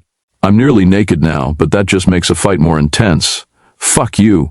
The Minotaur is slain, and the PCs start trying to get some clues as to why the hell Minotaurs keep teleporting in to attack them. That last Minotaur said he was from some place, some city. I don't remember which he mentioned. Minotauria? It wasn't Minotauria, you idiot. You just made that up. The PCs continue to try to investigate the next day, only to have yet another Minotaur attack. This one charges Bill and gores him with his horns. Bill's got the higher ground now, guys, because he's suspended by the horns that ran through him. My friends, my skills as a scriptural archaeologist lead me to think that these Minotaur attacks are the work of powers of evil. Dude, like half this party could be called powers of evil. Bolt O has done some research in his alchemical tower and tells the PCs that these crazy Minotaur attacks may be related to an ancient ritual called the sacrifice of 1,000 Minotaurs. Some wizard is teleporting the Minotaurs in for the PCs to kill, and if he gets them to kill 1,000 of them, he'll become immortal. Wait, at 3 XP per Minotaur, that's like 3,000 XP. So, you're saying we actually want in on this? Suddenly, another Minotaur attacks. Whoops, it's Minotaur o'clock, you guys. This time, there's a second Minotaur, a she-Minotaur wearing a bikini chain mail around her udders. I was going to ask if female Minotaurs are hot, but that description pretty well made it obvious they're not, well, unless you're a fucking furry. The she-Minotaur takes out Akbasha with a vicious attack. Holy shit, she dropped Akbasha. Bill, you got to spellburn. I have nothing left to spellburn, dude. Look at my stats, I'm a fucking amoeba. Even so, Bill tries to do his sequester spell, but the end result is just an enraged Minotaur that crosses the fire trap and keeps attacking. Great, now the Minotaur is on fire. You only made it worse. Finally, an incredibly fortunate roll on a choking cloud spell drops the Minotaur attack. Akbasha makes his luck roll and turns out to be still alive. The party carries on with its investigations but wants to restock on equipment, so they go back to the house of the merchant that Bill had charmed and accidentally got killed in an LSD and Lovecraftian monstrosity fueled craze the previous night. Bodian bets that Akbasha, who isn't present, would never approve of robbing the possessions of a dead man. You really don't know Akbasha, do you? When they get around to telling Akbasha so, Bill, yeah, it's not like we killed him or something, Bodian, you literally did. Sure, but that doesn't count. So Cesri Khan won't help us figure out which wizard is sending the Minotaur against us? He's not interested. Does he no longer care whether you live or die? I'm pretty sure he never did. Well, my friend, you could still renounce your demonic master and come back to the Lord. God forgives all things. Bolt O notes that recent evidence absolutely does not support that claim. So we're just going to rest up a few days and then go to the Dread Fort like before and totally ignore the problem with the Minotaurs? That's a horrible plan. Yeah, well, I'm a horrible person. That was all for this session. Having resolved nothing, and with much of the party having almost died, the PCs just decided the mystery of who was sending the Minotaurs after them was just too damn hard to solve, so they're just going to keep killing Minotaurs as they go along and carry on with the plan of milking the Dread Fort for all they can steal before Sandy's warrior legions figure out she's dead. Title: DCC Campaign Update. What we need to go get are some cows in heat. Date: May 15, 2016. Today's adventure began with the PCs still in High Bay, still encountering apparently random attacks of Minotaurs from an unknown wizard, and planning not so much on how to deal with it, but on whether they want to deal with it or just use this to farm XP. Now, is there a body of water in this town? Well, it is called High Bay. I'm not under threat from these attacks, but I'm going stand with the rest of you guys for the XP, right? Yeah. Sezrekan interrupts Bill the Elf's spellcasting to tell him that he must immediately go into the Badlands to recover an ultra-powerful book of magic known as the Librum of the Ten Spheres. Whoever has it in their possession and can survive its super dangerous arc off the Covenant style effects can use it to reach any of the higher planes, including the Crown of Creation. Just to make sure Bill doesn't fuck around, Sezrekan puts him under a geese. My friends, this book sounds to me like it was a demonic book of evil. Oh shit, it's this asshole again. I forgot we still had Zeke Bodian with us. I hit Zeke with my staff. Does your staff do something special, like Bill's primo staff? No. So, you're just violently beating him? Yep. We could go get this book, but for God instead of Sezrekan. God is pretty much under Nico's control right now. He pretty much is Nico's right now. Yes, but when I says God, I actually mean us. You know, for God, right? And when he says us, he really means himself. You know, for us. Whoops. It's Minotaur o'clock again. Let's go kill it. Right you are, guys. I'll just be right here in the corner absorbing XP. You did not hit, Chew. Chew did not hit. Fuck Chew. Fuck Chew all. Are Chew done yet? At this point, Chew the Warrior has become a truly bizarre hybrid between a certain idiotic regressive leftist and a certain cast member from the community. Trying to be helpful in the fight against the latest Minotaur, the Fishman, tries to cast like 5 spells in a row, failing at all of them. Finally, he succeeds at Spider Climb, which he uses to scurry onto the ceiling. Once the battle is over, Akbasha grabs a broom to swat him back down. Here, my followers, use this statuette of Bill the Elf. Put it in the far corner as a symbol of pure evil. On every holy day, throw stones at the statue. Hey, I'm right here. Yeah, Akbasha. I'm not entirely sure, but there's a slight chance Bill might have real feelings, and if so, that was potentially mean. Come on, it's funny. Well, yeah, it is funny. The next day, the Fishman heads off in search of some armor to buy, and someone he can sell a bag of heroin that had come into his possession.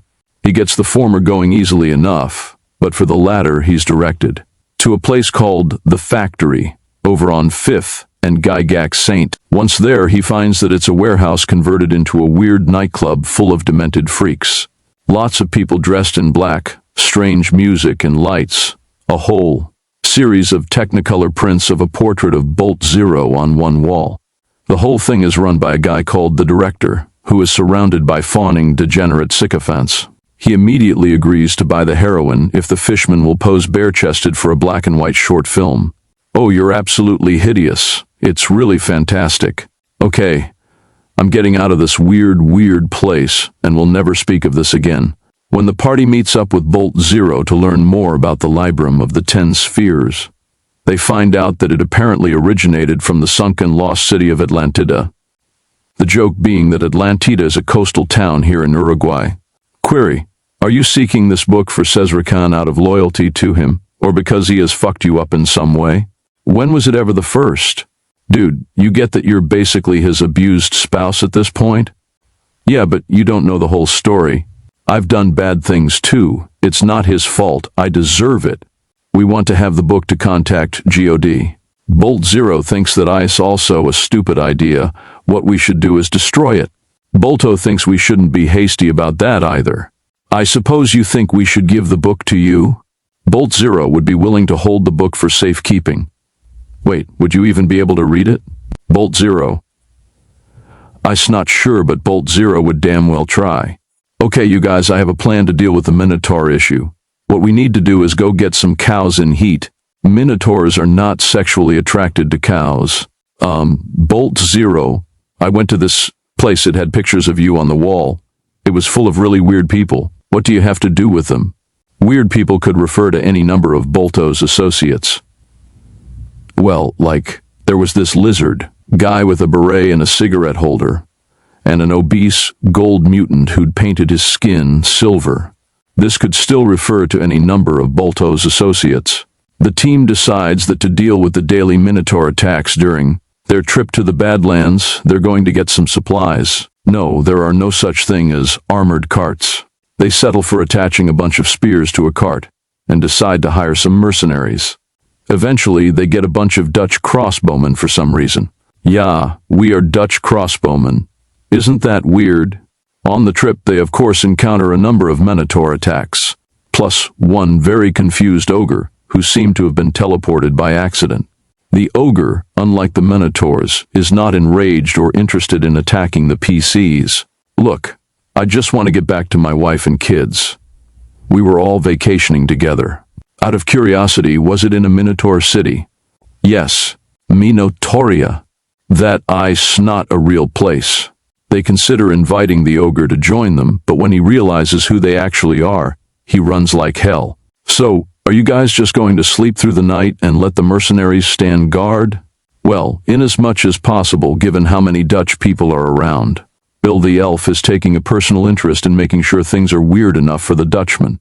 To everyone's surprise, the spear-lined cart works on at least one Minotaur, who charges right at the cart and ends up impaling himself. That's where we stop for the night. The PCs are just about where Cesar Khan said they had to go and are ready to try to find the Librum of the 10 spheres. As usual, just about everyone in the party has their own competing agenda about why they want it and how they plan to double-cross everyone else to get it. We'll see how it goes down. Probably hilariously. RPG Pundit. Currently smoking, Lorenzetti Oversize plus H&H's Beverwick. Title, DCC Campaign Update. It's gotten too weird for the Dutchman. Date, June 18, 2016. As of our last adventure, the PCs were heading deep into the Badlands in search of a legendary magical artifact known as the Librum of the 10 Spheres. This book had the power to open access to any of the higher planes, including the Crown of Creation, where, it is assumed, God is being kept in seclusion by the insane wizard, Daemon Nikos. They were told about this by the Daemon Cesar Khan, who has geased Bill the elf into finding it, but of course both Akbasha the cleric and Bolt, the robot, want it for themselves. So the PCs have made it to about a day away from the supposed location of the Librum, together with Bolt, Zeke, Bodian the scriptural archaeologist, 9 Dutch crossbowmen, and a handful of zombies created by Akbasha. Now, Bill the elf wakes up and goes around the corner to take a wee. The rest of the PCs hear weird TARDIS sounds, and when they check it out, he's vanished. The part of Bill the elf will be played tonight by Sir Knot, appearing in this film. Bill the elf is away vacationing in Switzerland. No doubt this will go over very well with Cesar Khan. What happened? Bill went out to pee. But where is he? We could ask Swengy. He might know because he likes to watch all of you while you pee. Isn't that weird? Where were we going again? Minotoria? Minotoria. Ice not a real place. IT does not exist. Hey, it's a big world. I can dream, can't I? Now with Bill missing, this is the perfect time to get the Librum. Bolt, agrees with Akbasha. Though Bolt Zero finds agreeing with Akbasha slightly disturbing. Suddenly there's a flash of light, and an enraged Minotaur appears, reminding the PCs that they're still suffering from mysterious Minotaur attacks. Hey guys, it's Minotaur time. I cast Ekim's mystical mask. Why? Why would anyone ever do that? The Minotaur attacks Choo-Choo are being attacked. It'll probably keep attacking Choo. The Minotaur defeated, the PCs continue along the Badlands, making their way up a ridge, where they run into a goblin scouting party. They quickly dispatch the cowardly humanoids and loot the bodies. I have found a tablet, no doubt it was sent by God, and will prove useful to our quest, my friends. You really aren't very familiar with God, are you, Zeke? Bolt, does believe the tablet is more likely to prove useful in the future than Zeke Bodian. There's a lot of goblins up here. Sure, but Akbasha committed genocide on a whole town of goblins the last time we were in these parts. Yeah, those were good times. Just as the PCs find the main goblin tribe and have almost 300 goblins rushing at them, they see a flash of light and have 2 furious minotaurs attacking them from the other side. Zeke manages to drop one of the Minotaurs with a lucky crossbow bolt. I hit. God did that. If I had missed, it would have been my own fault, of course. The goblins are dispatched when Akbasha uses divine aid to make one of the Minotaurs highly explosive and send it charging at the goblin horde. The second Minotaur gets stopped by Akbasha's lotus gaze and is now the cleric's enchanted slave. So now Akbasha not only has zombies, he has a Hypnotaur. The deceased Minotaur was a somewhat unusual specimen.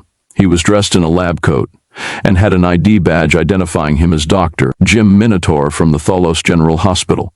The PCs step through a hallucinatory terrain effect and end up right in front of a semi-ruined tower with a distinctive blue color they'd only seen before in the Azure Order. Bolt theorizes this may have been created and hidden by the Azure Order. In order to keep the Libram out of the wrong hands, fuck them then.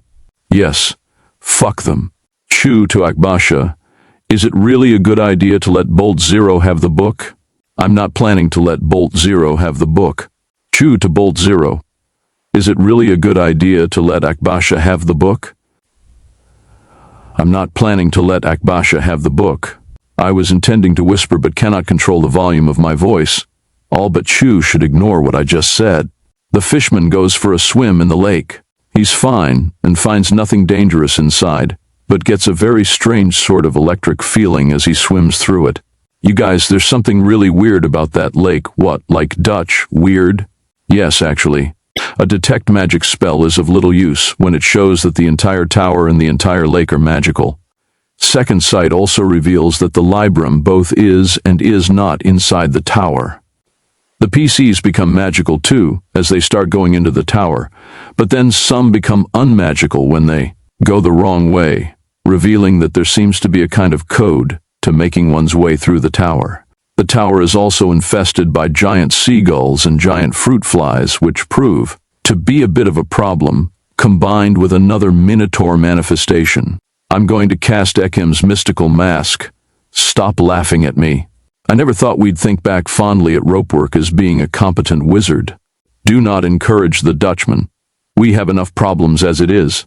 I'm going to cast Enlarge on Akbasha, so he's a bigger target. It is nice to have a non-Bill wizard around. Yeah, it'll be great when we find one. Oh snap. Moving deeper into the tower, the PCs start to realize it is full of twisted dimensional pockets and weird effects. But nothing as weird as when they find a group of water weirds in a weird fountain. The Dutchmen are starting to think that this tower may be a bit too weird even for them. As if the nearly indestructible water weirds aren't bad enough, another Minotaur pops in. Dutchmen are drowning in droves, and the rest of the party is freaking out, all except the fishman, who realizes that the weirds are only able to do drowning damage, which he's immune to. Chew decides it's time to run away, or rather, walk away, leaving the party to their doom. But he changes his mind and comes back when he hears Bolt Zero is taking massive damage at the hands of the Minotaur. What do you know? It turns out Bolt Zero is the one guy in the party I give a fuck about. I'm as shocked as anyone. Zeke gets caught by a water weird and is starting to drown. Fishman, please. Oh, please. But he escapes its clutches. Praise God, he has saved me again. Fishman, son of a bitch. Chew comes back, but too late. He arrives just in time to see Bolt Zero viciously struck down. The party finally kills the Minotaur and banishes the last of the water weirds, but are shocked to find that Bolt Zero appears to have been damaged beyond repair by the Minotaur's attack. Suddenly, a light floods the room from the tower window, and the PCs hear the strange TARDIS-like sounds again. The next thing they know, they are all, including Zeke and Bolt Zero's robot corpse, but not including the Dutchman, or Akbasha's zombies, on board a strange high-tech ship, being greeted by a small T-Rex in a top hat. It's the time dinosaurs, for reasons unknown, because the time dinosaurs can't speak common, only make dinosaur noises. They are taking the entire group through time, and when the dinosaur time vessel emerges from the dinosaur time stream, they find themselves in the middle of a titanic battle between an army of horrific monstrosities on one side and guys in ultra-advanced power armor on the other. The PCs realize that for whatever reason, the time dinosaurs have sent them back in time to the era of the Pythian Knights. And on that bombshell, we leave you for this session. Stay tuned in a couple of weeks to find out what happens. RPG Pundit. Currently smoking Masonic Meerschaum plus Image Virginia. Title: DCC Campaign Update. Unnecessarily Complicated Origin Stories. Date: June 25, 2016. So, in our last adventure, the PCs had just been kidnapped by the time dinosaurs who apparently took them back thousands of years to the early years of the Great Disaster, where they were observers of a catastrophic battle between the heroic, but asshole-ish, Pythian knights and hordes of tentacled monstrosities in the service of the Dark Ones. Oh, and Bolt Zero had been destroyed, and Bill the Elf was still frozen in carbonite. Now, you guys realize that this is a universe where the religious fundamentalist is the least shitty guy at the room? Outside the timeship there are flying fortresses, mechas and power-armored elves fighting demons and giant monsters. It looks like something out of a Palladium setting. Before sending them out on their mission, the time dinosaurs hold a church service. Apparently they're very religious, but in a Church of England kind of way, all fancy-dressed and mumbling dinosaur hymns at a half-sleeping dinosaur vicar. The time dinosaurs try to explain to the PCs their extremely complex mission in this time period, but since they can't speak common, that proves very difficult. Trying to play charades with their tiny arms is at best partially helpful. Eventually giving up on explaining any further, the time dinosaurs give the PCs a box with a big red button that the PCS figure is to teleport them back in an emergency and dump them right in the middle of the Demon Army Mecha Elf battlefield. We've got to make a run for those fortresses. Fishman, I want you to know, in case I don't make it, I love you like a brother. And I want you to know, Zeke, I would be so fucking happy if you died. Evading missiles and arcane bolts, the PCs are heading toward what look like some kind of elven fortresses, but get intercepted by some ground troops using hover tanks that transform into giant robots. Of course they do. Do they make the transformer sound when they change? Yes. Where the hell did you come from? We have been sent by God, my friend. Well, by God and dinosaurs. In Elven. Don't move or we'll disintegrate you. What are they saying? Zeke, quick, run as fast as you can. Scriptural archaeologist Zeke Bodian falls for the fishman's trick and starts running. The mecha tanks fire at him as he flees, but he manages to zag out of the way. Should we hunt him down and kill him, sir? Please. Please. No, leave him. He can't possibly survive out there anyways. God damn it. The PCs learn they have been captured by the badass elves, a race of elves they've never heard of, who all look and act like cool anime elves with high-tech weapons and armor. These two must be mutated humans. We'd heard of such things happening. Yes, we are kill them. The PCs managed to convince the badass elves to momentarily not kill the non-humans of their party, and even have them accepting their story about being from the distant future. I mean, look at them. They must come from some horrible future where there are no elves left to tell them what to do. Seriously, I think we should just kill those two. They can't possibly want to live like this. Yes, we do. We must take these prisoners to Sky Base 1. We're more guests than prisoners, really. No, you're prisoners. Sent up to the Pythian Elves Sky Base 1, they meet Sir Constantine, the Tolkien. Movie-like Berdo Elf commander of the valiant but super arrogant Pythian Knights. Can you give me one good reason why I should let these abominations live, human? Well, it's really hard to find good help in the future. So in your future, have the elves all been wiped out? No, there's still a few, but they're mostly assholes. So, much like today, sir, the dwarven units on our left ground flank have been wiped out by a Shoggoth. We have nothing that can defeat it. Have you got any drugs? While the Pythian elves fight the Shoggoth, the abomination Fishman and Chew are put in a holding cell. While we're in jail, have you got any games we can play? What about Cards Against Humanity? We're two mutants on trial for our lives as mutants. I don't think that playing Cards Against Humanity would really send the right message just now. No, you misheard. I meant Cards Against Humanity. Meanwhile, Akbasha finds out that in the distant past apparently people didn't know the logical way of ordering things, like by nose size. He also finds out that the hipster elves don't exist yet, but there were art elves. who he suspects were their less lame ancestors. You know, we're going to kill you, monsters. Dude, you died long before we were even born. Yeah, we win by default. Suck on that. In spite of the modified weed, bomb actually driving away the Shoggoth, future Bob. In a drug-filled haze, Sir Constantine decides that they're going to drop the Nova bomb. Anyways, to wipe out as much of the dark, one forces they can in order to buy time.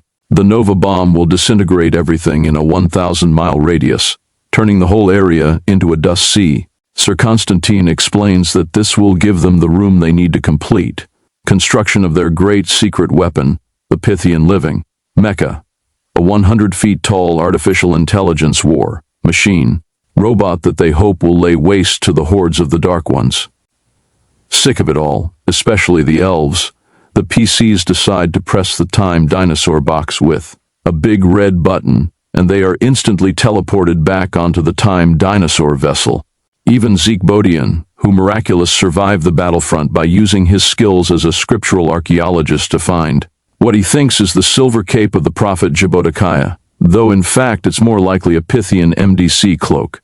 The Time Dinosaurs start flying through time again, and the Time Dinosaur captain starts giving them incomprehensible mission instructions again. Wait, do you not get that we don't understand a word you're saying? None of us speak dinosaur. Let me cast comprehend languages. Oh fuck, I failed and can't cast it again for the day. You had one job. The PCs are dropped off some 2,000 years after their last stop, which is still around 8,000 years in the past for them. They find out that they're in the cold north, where there is a mighty, and likely losing, war looming between the minuscule forces of the human and mutant races against the much larger demonic army of the Daemon Jaz, who threatens to conquer everything in his path. They run into a band of adventurers, which includes a sexy human wizardess named Archaea with a cool staff that turns into a huge snake, very much not yet dead, and possibly not yet a Chaos Lord Borquist, a science elf named Fred, and a gruff Greek, accented warrior named Nikos. Nikos insists that he's a perfectly ordinary warrior, and definitely not a wizard. Nikos is also very obviously bad at lying. The PCs figure that whatever the Time Dinosaurs sent them here for might have to do with Fred, who has a cart full of old science artifacts back at the camp. In order to be allowed to join them, the PCs are required to pay Borquist a bribe. The fishman tries to fulfill this demand with the ancient artifact he carries on his person, but Fred thwarts that by using his science knowledge to point out that it's just a common drill.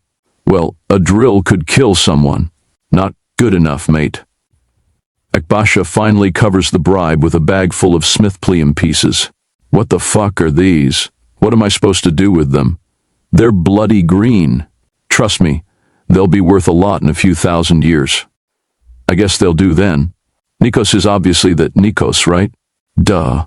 When the PCs get to the other party's camp, they find it under attack by a gang of feral halflings in the service of Zas. They've already murdered Pepito, the last member of Borquist's group, and are threatening the very cart of technological goodies the PCs think they're here to get to. Pepito. No, not Pepito. You see, I am Nikos, totally a normal human warrior and obviously mortal. Wow, Chu is very good at pretending to be warrior. Nikos could learn thing or two from Chu, the halflings being driven away. Borquist mourns Pepito's death by looting his corpse and robbing his sombrero. The PCs get into Fred's cart and find that he has the brain of the Pythian Living Mecha. It turns out that the Pythian Knights did end up building the Mecha, and it was instrumental in turning the war around until it was destroyed in the final apocalyptic battle between the Knights and the Shoggoth hordes. The war ended in stalemate with both forces largely destroyed. It also turns out that Fred is building his own combat robot, which he's going to put the brain into a war machine to fight Zaz, which he's naming Blaster Zero. He really has high hopes that he'll be able to use his invention to help make the world a better place. The PCs generally agree that Fred is a hopelessly naive idiot and will probably die soon. That night, the PCs help the other party keep watch, while they wait for Fred to copy the schematics of the living mecha brain, which they assume is what the Time Dinosaurs sent them here to get. Chu inadvertently tells Nikos pretty much everything. including how future Nikos set everyone up to enter the crown of creation and kidnap God. Really? Nikos did this? It sounded like really good idea. Nikos would never thought of that by himself, my friend. Oh fuck. Zeke Bodian gets up in the night and really wants to talk to Chu away from Nikos. I have to go to the bathroom. Chu, don't y'all think you want to go to the bathroom with me? Sure, because it's totally not suspicious for two men to go to the bathroom together. In the future, men do that all the time. That's right, we do that all the time. In a totally non-sinful way, mind you. Once they're alone, Zeke reveals that he strongly suspects Nikos might be that Nikos. Seriously? You brought me here for that? Zeke also thinks God is acting through the time dinosaurs to bring them to this place and kill Nikos before he gets to kidnap God thousands of years from now. Akbasha is a cleric. Clerics are holy men, my heart wants to say that, but at the same time, all my experiences of Akbasha are making it pretty hard. Friend, I believe in God, so I don't trust my mind very often. Zeke decides to ignore the other's advice and confronts Nikos publicly, but Nikos doesn't really give a crap, and the other NPCs don't believe him anyway. The PCs are pretty sure this whole party is doomed in their upcoming battle with Zaz, but they can't convince any of its members to turn back. So finally, they give up and press the button to send them back to the time dinosaurs. The dinosaurs then send them forward in time again. This time, the comprehend languages spell goes off, but only right at the end of the explanation of the mission. And the dinosaurs teleport them before the fishman wizard can demand the dinosaur repeat himself. They end up on a fairly desolate, small floating island, still some time in their distant past, but further into the future than their last two trips. There's a single solitary factory building on the island, so they head over there and ring the doorbell. Through the intercom, hello? Who's out there? My name's Chu, you may know me. I'm pretty important. Yes, I do know you. Cue the entire party almost fainting with shock at the first time ever in the campaign that anyone actually did know Chu. It turns out to not be as impressive an accomplishment as Chu would have hoped, because the voice on the other side of the intercom is Fred the Science Elf, several hundred years older than the last time they saw him, a few minutes ago. Fred tells them about how in their fight with Zaz, Borquist betrayed them all in exchange for gaining immortality from the Lords of Chaos. Archaea the Wizardess got fused to her snake, turning into the Snake Witch. Nikos just fucked off, and Blaster Zero was destroyed, though not before, injuring Zaz enough that his force's effort to conquer the whole northern continent was halted. Fred has since retired from the surface world, and has lived out a quiet existence on this floating island, still hoping to make a difference in the world, but no longer optimistic about his chances. Fred has converted part of the abandoned elven factory into a lab, and he reveals to the PCs that he managed to rescue the artificial brain of the Pythian living mecha. He has hopes to use it to construct another super robot, but notes that it was altered by chaos energies in the epic battle with Zaz. It no longer functions in the same logical structure as a normal robot brain should, and he's reluctant to finish his super robot until he can figure out a way to return the brain to its normal parameters. Suddenly, there's an earthquake as the whole island shudders. The PCs have to make reflex saving throws, and the fishman is nearly killed by a falling object. Ironically, it's a common drill. Fortunately, Zeke Bodian manages to just barely dodge out of the way of an industrial buzzsaw. Son of a bitch. The floating island is falling out of the sky. From the observatory, Fred determines that it's being pulled down by an ancient tractor beam from the surface, being manned by a group of feral halfling raiders who appear to have been pulling this stunt for some time now. More fucking halflings? Akbasha uses divine aid to pull down a divine bolt of lightning to disintegrate the entire tractor beam, having rolled a critical. However, the island has lost too much altitude at that point and is still falling. To make things worse, while the PCs were outside summoning up the divine wrath, a landslide destroys the factory complex, with Fred the Science Elf still inside. The PCs try to find Fred, hoping he's still alive. The fishman reluctantly realizes that just maybe Zeke's skill as a scriptural archaeologist might come in handy. I can't believe I'm saying this. Zeke, I need your help. My friend, I've been waiting a long time to hear that. I'll be happy to help you in any way I can. because I love you like a brother. I despise you with every fiber of my being. The PCs see something similar to an escape pod abandoning the island. It seems to be moving too fast to be a human occupant, and theorize that Fred might have been trying to save the living mecha's artificial brain. Zeke somehow manages to find Fred, but he's buried under rubble and clearly dead. But they find a message he left on a recording device, where he explains that he did indeed jettison the brain to save it from destruction or from falling into the wrong hands. And he explains that to protect it, he put it inside the body of a simple bolt-tightening robot. Oh, for fuck's sake. I lost 1 point of intelligence for this? You're not the only one who suffered. I had to give away 33 Smithplium pieces. They returned to the time dinosaurs, who were transporting them back to their own time. But the fishman just has to know. It's obvious the time dinosaurs did. All this to be able to repair Bolt Zero. But why do they give a fuck? The time dinosaur leads them to a museum-like room on their ship, a monument to the founder or great leader of the time dinosaurs in the distant future, Bolt Zero, with a half dozen or so of the mysteries of the campaign resolved in one fell session. The time dinosaurs drop off the PCs in the present, but not where they picked them up. Instead, they find themselves in front of a Minotaur underwear factory. After all this, they didn't even drop Bolt Zero off with us. They took off with him. Well, maybe they need time to fix him. But, I know, just don't fucking question it. Title, DCC Campaign Update. The chicken is now third most useful member of this party. Date, July 29, 2016. As of the end of the previous session, the PCs had been teleported by the time dinosaurs to the outskirts of the Tholian underwear factory, the location that held the secrets to the insane random Minotaur attacks they'd been suffering for some time now. The factory itself is on the outskirts of Thelos, the capital city of Tholia, an empire ruled by Minotaurs. The PCs noted to their surprise that this was a fairly advanced civilization, with signs of an early 20th century tech level. They would soon learn that humans and other non-Minotaurs were, at best, treated like second-class citizens, if not as outright slaves. Now, we're missing all our magic users. Akbasha's a cleric. That's like a magic user with extra judgmentalism. Suddenly, the skies part and a beam of light descends. And teleporting in, a chicken. Seriously, a chicken now? The chicken turns out to be a magical messenger chicken because I come bearing a message for the mighty wizards. Which ones?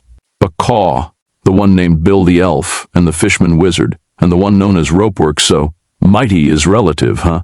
The message is from the High Council of Wizards inviting the PC Wizards to the Grand Conclave. But none of the party's wizards are there to receive it. You're going to stay with us until you deliver the message? I will have to, because I'm already regretting it. You're very annoying. I was created for this. To be annoying? No, because to deliver the message. Maybe we should just eat him? Because I'll warn you. This chicken was created with defense mechanisms. Just then, a vehicle is spotted coming up the hill. The PCs note it is guarded by a Minotaur and looks like it might be some kind of transport or a prison truck. Akbasha stands in the middle of the road, forcing the truck to stop, and after a very brief effort to pull off a bluff, the PCs just say screw it and take out the Minotaur guard. Zeke Bodian is hit with a rifle shot but miraculously survives. The truck has 3 prisoners on board, a human bandit, a human candy maker, and a halfling marine. It turns out they were all prisoners of the Tholian Empire, being sent to the factory for reasons unknown, though they suspected it was for nothing good. The 3 newbie prisoners are assumed to be new party members, as everyone knows cannon fodder comes in threes. Join us. Together we will save the world many times, usually after fucking it up in the first place. The prisoners do know that the factory is run by a mutant wizard who is part of the Minotaur Emperor's trusted inner circle, a magic user by the name of Pertinax. The PCs suppose he's the one behind the random Minotaur attacks they've been suffering all this time. The chicken confirms that Pertinax had also been invited to the Grand Conclave. So, he's powerful? I wouldn't say that proves anything. Remember, the chicken said they invited Ropework too. Akbasha has a plan that involves animating the dead Minotaur to help them sneak past the factory gate. Slight problem, the Minotaur has multiple wounds, was set on fire, and fell down a 70-feet drop. He doesn't look very good. Well, if someone asks, we'd tell them he got a bit scuffed fixing the truck. He's charred to a husk. Aw, fuck it, let's do it anyway. The gate is only manned remotely via intercom, which means that their insanely stupid plan looks like it might even work. Only as they approach, a foreman at the loading dock sees them and immediately realizes something is horribly wrong. The PCs block the gate with the truck and then run through the lobby of the Tholian underwear factory. The lobby has plush carpeting, bright garish colors, and features walls lined with posters of Minotaur underwear models. Don't move. This halfling is a bomb. Incredibly, that actually works, mostly because the way halflings are in this campaign, it's certainly believable that they'd be suicide bombers. When they get past the front lobby and into the showroom, the Minotaur security guards are less credulous. That Minotaur is shooting at Chew. No, we're done with that. No more of the Chew puns. The Candyman takes a bullet and falls to the ground, his bag of candy breaking open and spilling all over, slowly mingling with his blood in a scene reminiscent of a tragic French art film. He's a piñata. You had to ruin the moment. Ew, it's all sticky. Akbasha creates an area of magical darkness between them and the Minotaur security guards. The PCs can't see them, but they can hear the following. What do we do? Bob, Jim, you guys run through. You bet, it's my third day on the job, and I'm ready for anything. Yeah, and nothing is going to happen to me because I'm only 2 days from retirement. Some of the PCs burst through into the administration area, where a terrified Minotaur secretary screams at their arrival. Don't be alarmed, miss. We mean you no harm. Well, I mean you no harm. This guy here might mean you harm. And there's a couple of us back there killing some security guards that will definitely mean you harm when they get here. The PCs move on to another room, a huge room full of cubicles manned by a couple of dozen Minotaurs in suits and ties. Oh shit. It's the human jihad, bros. Stop being so intolerant at us. Humans are peace-loving. Dude, we've already killed dozens of Minotaurs. The PCs run for it, taking the Minotaur secretary as a hostage. Please don't kill me, please. I have a cat. Becaw.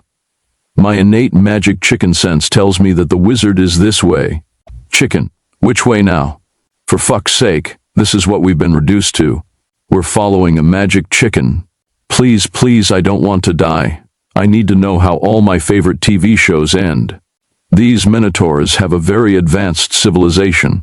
The wizard Pertinax turns out to be the first truly competent wizard villain the PCs have ever faced. When they get to the boardroom where he was hiding, he's already magically camouflaged, and proceeds to magic missile the living fuck out of the entire party. Everyone in the party is dropped to negative HP, except Zeke Bodian, who is only knocked unconscious again. Incredibly, every single party member manages to make their luck check to avoid death. The PCs wake up, stripped of their items, chained up to a wall. Akbasha is also gagged for good measure.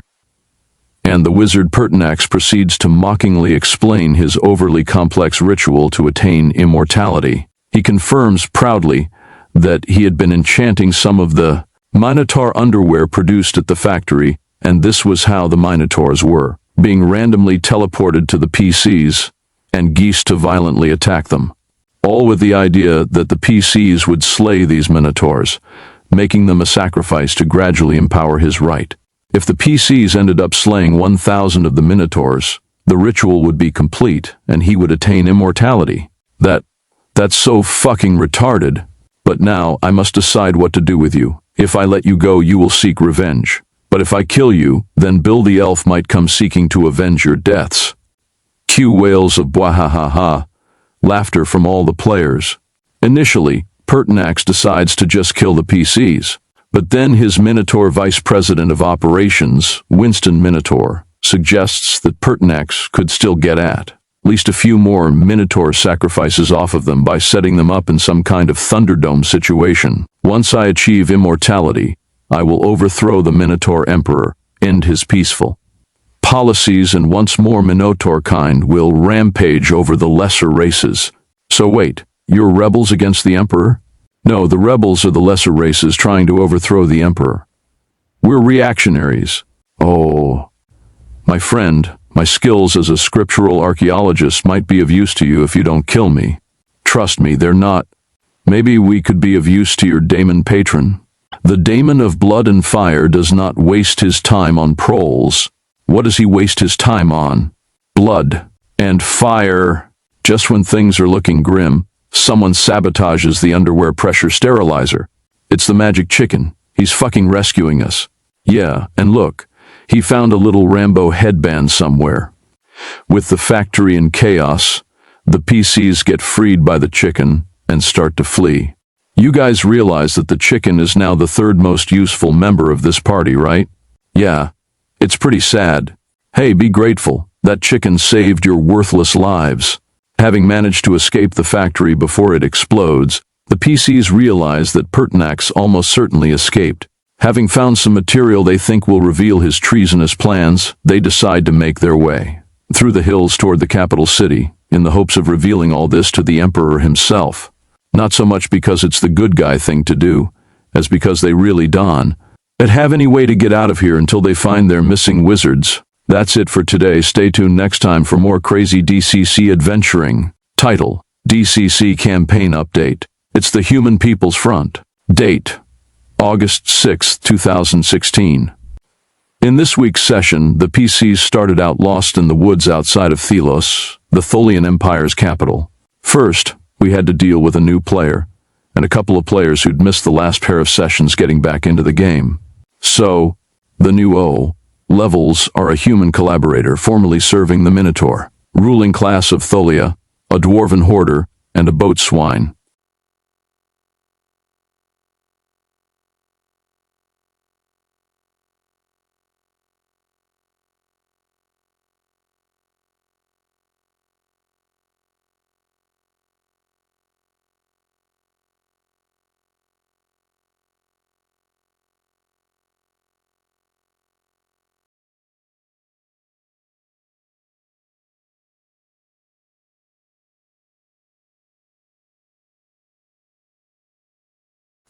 Prioritizing the order of how much you want your levels to survive is a weird game of fuck, marry, kill. Look at the poor fishman, he's almost level 2, and he's only got a ragged pair of trousers. He's led a rough life.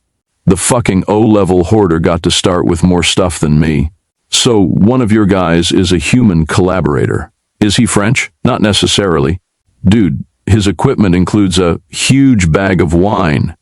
Bill the elf can take many forms. I'm like Jesus. No, that's what they say about the devil. The thing you have to understand about the fishman is that he's self-aware. One of a few people we've seen in this world who realize that they're actually just characters in an RPG. My collaborator wants to collaborate with this fishman. Stop chill touching yourself. If I keep having chill touch misfires, will I go blind? In the first 10 minutes of the game, you lost 2 of your spells for the rest of the day, trying to cast them at a rock. The last thing you remember was being on a cart with a bunch of Dutchmen heading toward Yeti country. You stopped to take a piss, heard a TARDIS noise, and then everything went blank. How many times has that happened, huh? The dwarven hoarder has a cow and a 10-foot pole. The pole's name is Wojtek, and he takes care of the cow. The magic chicken detects the nearby presence of Bill the elf, and also the fish, man whose name escapes him. I have a name. Why doesn't anyone ever remember my name? I'm more than just the fishman. Unfortunately, as the chicken rushes toward Bill to give his message, he passes Bill's sequester barrier and explodes. You blew up the chicken. Well, it looked quite menacing. Lusha, I'm so glad to see you again. You called me Lushal. Oh, I'm sorry. Fishman. I'm so glad to see you again. God damn it. So, now that we're all back together again, can we go get the Librum of the 10 Spheres? Oh, you'd like that, wouldn't you? The PC's that toilet humor does not translate well into Minotaur culture. To prevent Bill from getting the Librum of the 10 Spheres, Akbasha betrays him by sending a covert message to the Azure Wizards, while Bill is in a Sezrakan-induced trance. Suddenly, a Minotaur comes out of nowhere and attacks. This confirms that while the underwear factory has been destroyed, any Minotaurs who still have the cursed underwear will continue to appear to attack them. Zeke accidentally shoots Chu. Chu got shot. I thought we were done with this. Chu, it's your turn. No, that's going too far. The Minotaur slain, the fishman wants to eat him, but Akbasha foils him by raising the Minotaur, corpse as a zombie. Are we just going to keep going and leave Bill in his trance in the forest?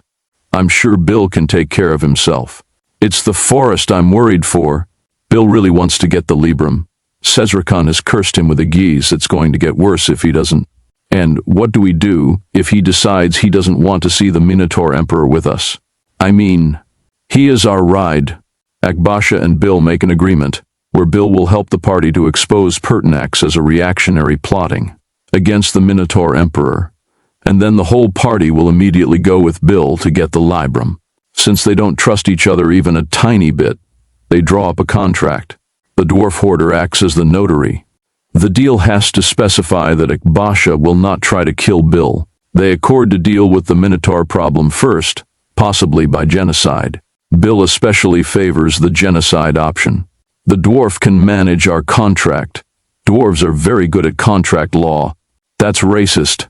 So basically, the next time Bill and Akbasha try to take each other out, they're going to need lawyers. Remember the last time we tried to split up the party? Bill's group all died. So did all of yours, Akbasha. Anytime Akbasha or anyone kills Bill, he comes back in a new body. He's had like 5 already. He's the closest thing this setting has to a fucking Time Lord. That night, the party is attacked by 6 giant forest owls. They swoop in, swiftly killing both the cow and the pole. They also drop the dwarf and the new boatswain very quickly. Oh no, the owls have possibly killed the 2 people directly responsible for ruining my life. Bill the elf tries out his new spell, Magic Missile. Unfortunately, it comes with a mercurial effect, causing him to slip into the ethereal plane for 1d6 plus 1 rounds every time he casts it. While there, he's invisible and intangible, but also cannot affect anything in the material world. So, he's in the neutral zone? The owls drop over half the party. Ironically, only the human collaborator ends up dying, plus the cow and the pole. The dwarf and boatswain who ruined the collaborator's life survived. Zeke Bodian, as usual, was untouched. The Lord has protected me once again. Fuck's sake. The next morning, the PCs carry on through the forest, but they run into an ambush from a group of rebels. Luckily, Morris the Bandit was part of a rebel group, though not this one. Which ones are you? We're the Campaign for a Free Humanity. Oh, I was in the People's Front for Humanity. Well, I guess that's all right, as long as you're not part of the fucking Human People's Front. Wait, you're the rebel group who destroyed the underwear factory? Yes, and now we have to destroy the remaining underwear supplies. Seriously? The various rebel groups have serious ideological differences, but they're all united in 2 things: hating the Minotaur oppressors and despising the Human People's Front. The Campaign for a Free Humanity helped the PCs get to the capital, ruining Akbasha's plan to keep delaying, in order to buy time for the notoriously indecisive Azure Wizards to get to the Libram before Bill. They also have a plan to help the PCs get to the Emperor's palace, but then on, apparently ill thought, out divine advice from God, Akbasha decides that it's better to try to walk up to the front gate. When they're almost in front of the heavily guarded palace, there's a flash of light and an enraged Minotaur appears and starts to attack them. They're forced to murder the Minotaur in front of the elite palace guard. Cheese it. The party flees through the narrow old city streets, and Akbasha is forced to release his Minotaur and Polak zombies in order to cause a distraction for them to get to a safe house. In the safe house, the gang tries to plan their next move. Dude, I'll just teleport onto the roof of the palace and throw a bunch of grenades all over the place. This is how we know when a plan has gone completely to shit. Step 1. Teleport. Step 2. Throw a bunch of grenades. Step 3. Step 4. Profit. The group decides momentarily to say, fuck it, and take off in pursuit of the Libram. Against the virulent protests and accusations of contract breaking coming from Akbasha, they all cram into the safe house's tiny bathroom to teleport away. But once there, they keep debating until Akbasha somehow manages to Convince them that they must deal with this Minotaur situation first. The Minotaur civil police raid the safe house. The PCs are hiding in the secret attic again, and they aren't detected, but the whole situation allows for some life of Brian-based humor. It gets out in the news that everyone is looking for Akbasha, who has been identified as having joined the anti-Minotaur resistance. Spending the night hiding in the attic, Akbasha schemes to betray Bill. Chu schemes to betray Akbasha. The fishman fumes that after ages in the party, no one knows his real name. The newbies question whether they've made a terrible life choice in joining this party. Bill finally decides that he's just going to walk up to the police and ask to speak to Pertinax. If you're really going to go do this, however you do it, just don't tell them you're Bill the Elf. Yes, I too would not recommend that. That's actually good advice as a rule in general. Bill leaves the safe house and almost immediately runs into police. He surprises everyone by not immediately blurting out that he's Bill the Elf. Instead, he makes up the worst fake story in the world, claiming that he's a traveler from far away that just happened to end up in the old town without papers during a state of martial law. Bill is immediately thrown into a holding pen with a bunch of dissidents. I need to see Pertinax. Yeah, sure. Look, you'll get your turn being interrogated. Can I be interrogated first? Are you mental? So you're saying that you just happened to get on the same bus as Akbasha?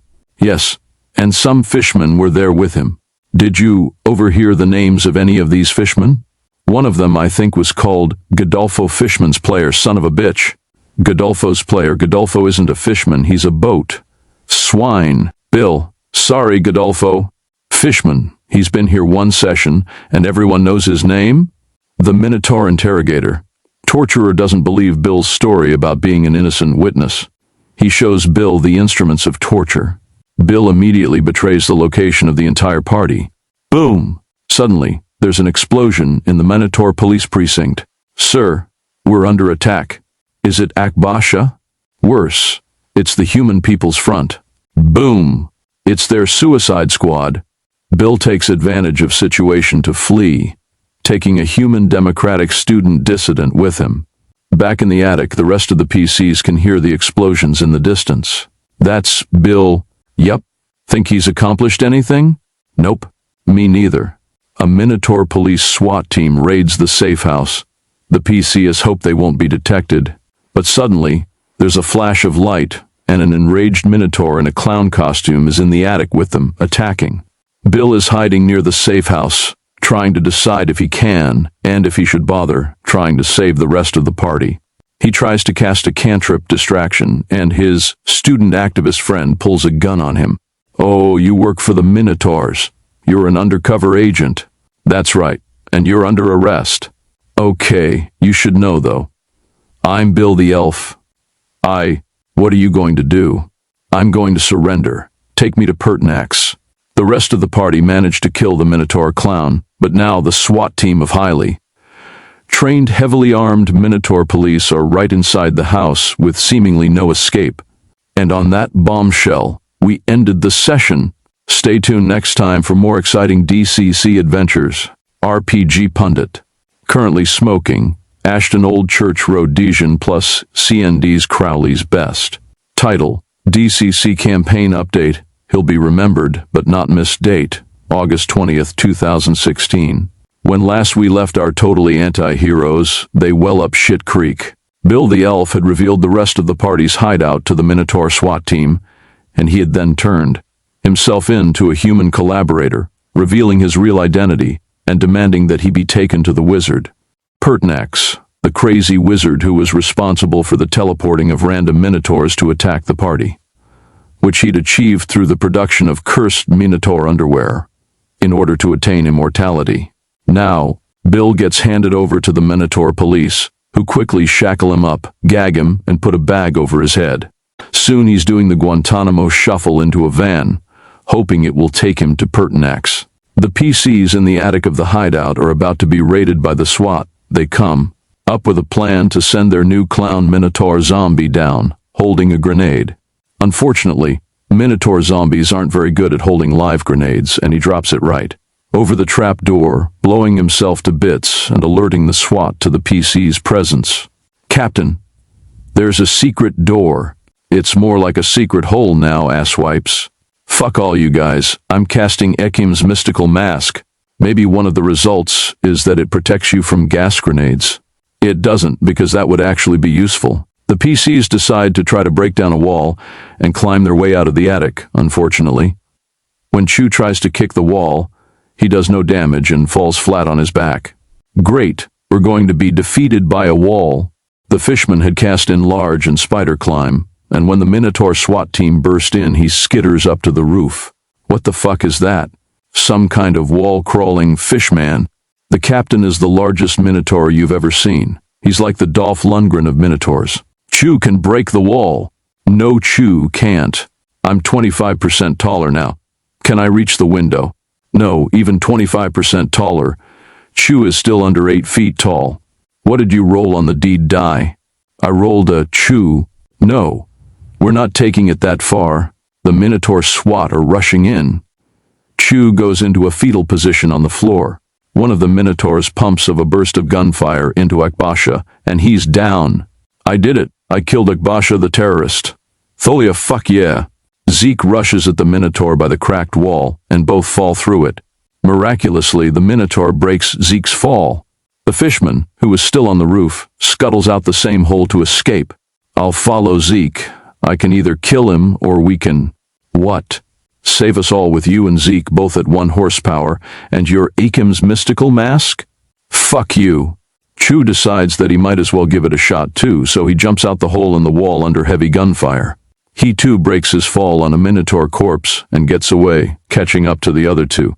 When the weaklings are frantically trying to lift a manhole cover to get into the sewers, Dolph Lundgren Minotaur is a Minotaur of duty he was told to assassinate Akbasha, but he has his doubts about the reasoning for his orders.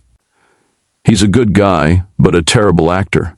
The matter is irrelevant, however. Akbasha fails his luck roll. The cleric is dead. Bill the elf feels a great disturbance in the force. He gets hard. Akbasha died like he lived, trying to kill a Minotaur. Akbasha's player gives him a Viking funeral. The other PCs, and Zeke, are not yet aware that Akbasha has died. All except the fishman, mind you, who has broken the 4th wall. We're saved by God's grace. I'm sure Akbasha is fine too, as he's God's chosen servant. Dude, I can hear Akbasha's player rolling dice for his new 0 levels. I'm telling you, he's dead. Huh? Eulogies for Akbasha. Chu, he was a real fucker. Fishman, he'll be remembered, but not missed. Bill, he's now in the holiest sanctuary of all. Akbasha, a self-portrait made by his player. It's sad that Akbasha died. I really thought for a bit that everyone was going to die except Bill. So it would have been a total party, Bill? The surviving non-Bill PCs are making their way through the sewers when they run into a trio of newbies, a human food taster for the Minotaur royal family, a halfling marine who fled the palace with the food taster, and a human alcoholic they ran into in the sewers. Akbasha's player is looking over his 3 new 0 levels, trying to decide what class they could, eventually, play. In theory, they could all be clerics. But I really don't want to play another cleric right away. Remember, the halfling can't be a cleric. Yeah, halflings have no god, and no god wants them. It's 3 new guys. That means either Bill or Akbasha are dead. Can you heroes help us get out of here? My friend, we can't help anyone. Meanwhile, Bill the elf is inside the palace and finally meets face to face with Pertinax the wizard. So, some of your friends have escaped, but Akbasha the cleric is dead. Really? Thank you. I'm supposed to believe you have no intention of avenging Akbasha's death. He killed me twice. Trust me, I'm okay with it. All right then, what do you want? Huh, that's a good question. I usually just wanted the opposite of whatever Akbasha wanted. But now, my life has no purpose. When Bill enthusiastically offers to commit genocide on the Minotaur race if that's what Pertinax wants, Pertinax starts to get the uncomfortable sensation that of the two of them, he might actually be the good guy, at least compared to Bill. So, do you Minotaurs have any weaknesses? No, we have no weaknesses. So, what's the alcoholic's int? 7, so he's not even a smart drunk. He's still smarter than Bill. The food taster snuck back into the palace. and found out that Pertinax, having apparently cut some kind of deal, has let Bill go. So the plan is, you newbies will go out on the city streets looking for Bill. Oh, and remember, he doesn't actually look like an elf. He looks like a glowing mutant human. So, he's called Bill the Elf, but he doesn't look anything like an elf. Bill's a trans elf. You have to respect his pronouns. When they finally find Bill, they learn that his deal with Pertinax was basically that Bill agreed to keep slaying the cursed minotaurs as they appeared, to help him reach immortality, and that he and the PCs would leave Tholia, never to return.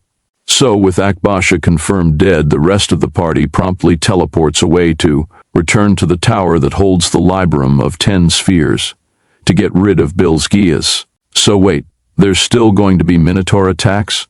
Yes. So, we've accomplished nothing? As usual, yes. The PCs arrive back in the Badlands, but decide to rest up so that they can recover much-needed HP and spell-burnt attributes. Man, now I'm starting to miss Akbasha. Well, his healing magic anyways. No sooner do the PCs start to rest, that a Minotaur attacks. Chew gets code, the fishman chickens out. Bill fires a magic missile and phases out to the ethereal plane, and Zeke can't hit the broadside of a barn. But the newbies incredibly turn out to be the heroes. The alcoholic and the halfling in particular kick the shit out of the Minotaur for everyone. Holy fuck, that alcoholic is a drunken master, realizing that they need to hunker down and have some protection against random Minotaur attacks. They move over to the tower and camp out by its wall, with a sequester spell for protection.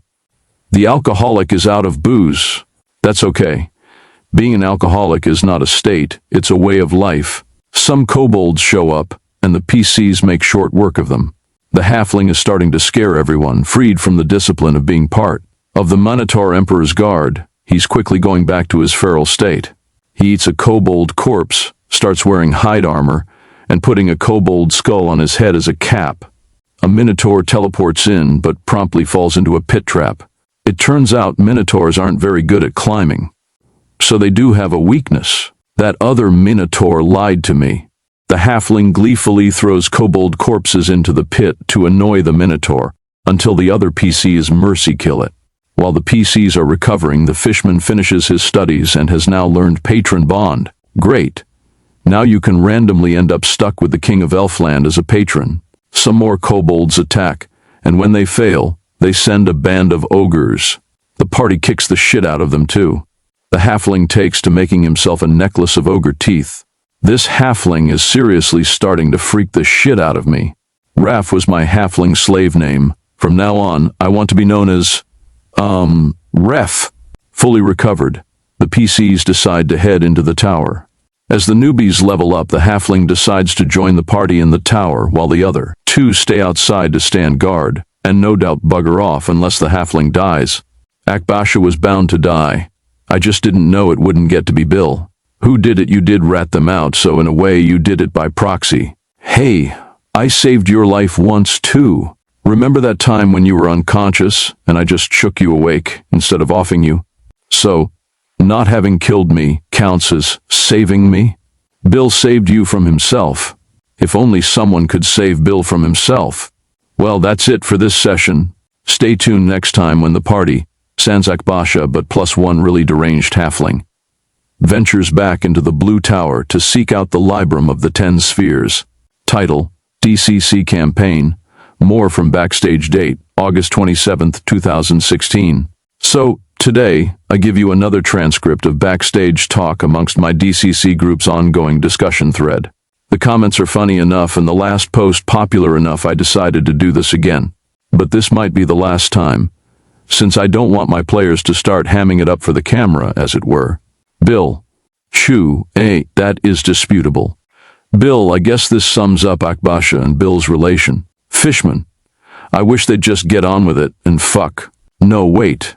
I'm not playing that character anymore. Newbie, hey guys. I have caught the flu, so I won't likely show up next Sunday unless I get any better. So good luck with the Menoswats. Chew, that is going to become a thing. They are Menoswats now. Either way, get better soon. Newbie, thank you. Bill, new. Pundit, well, better you don't get us sick. Just hope this is a real flu and not that you got scared off. Newbie. Not at all.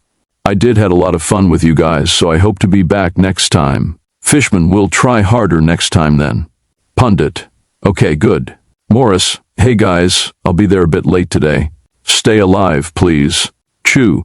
An old boatswain saying if we kill them, they lose, so they are totally going to lose if we die. Bill. Etia. Morris.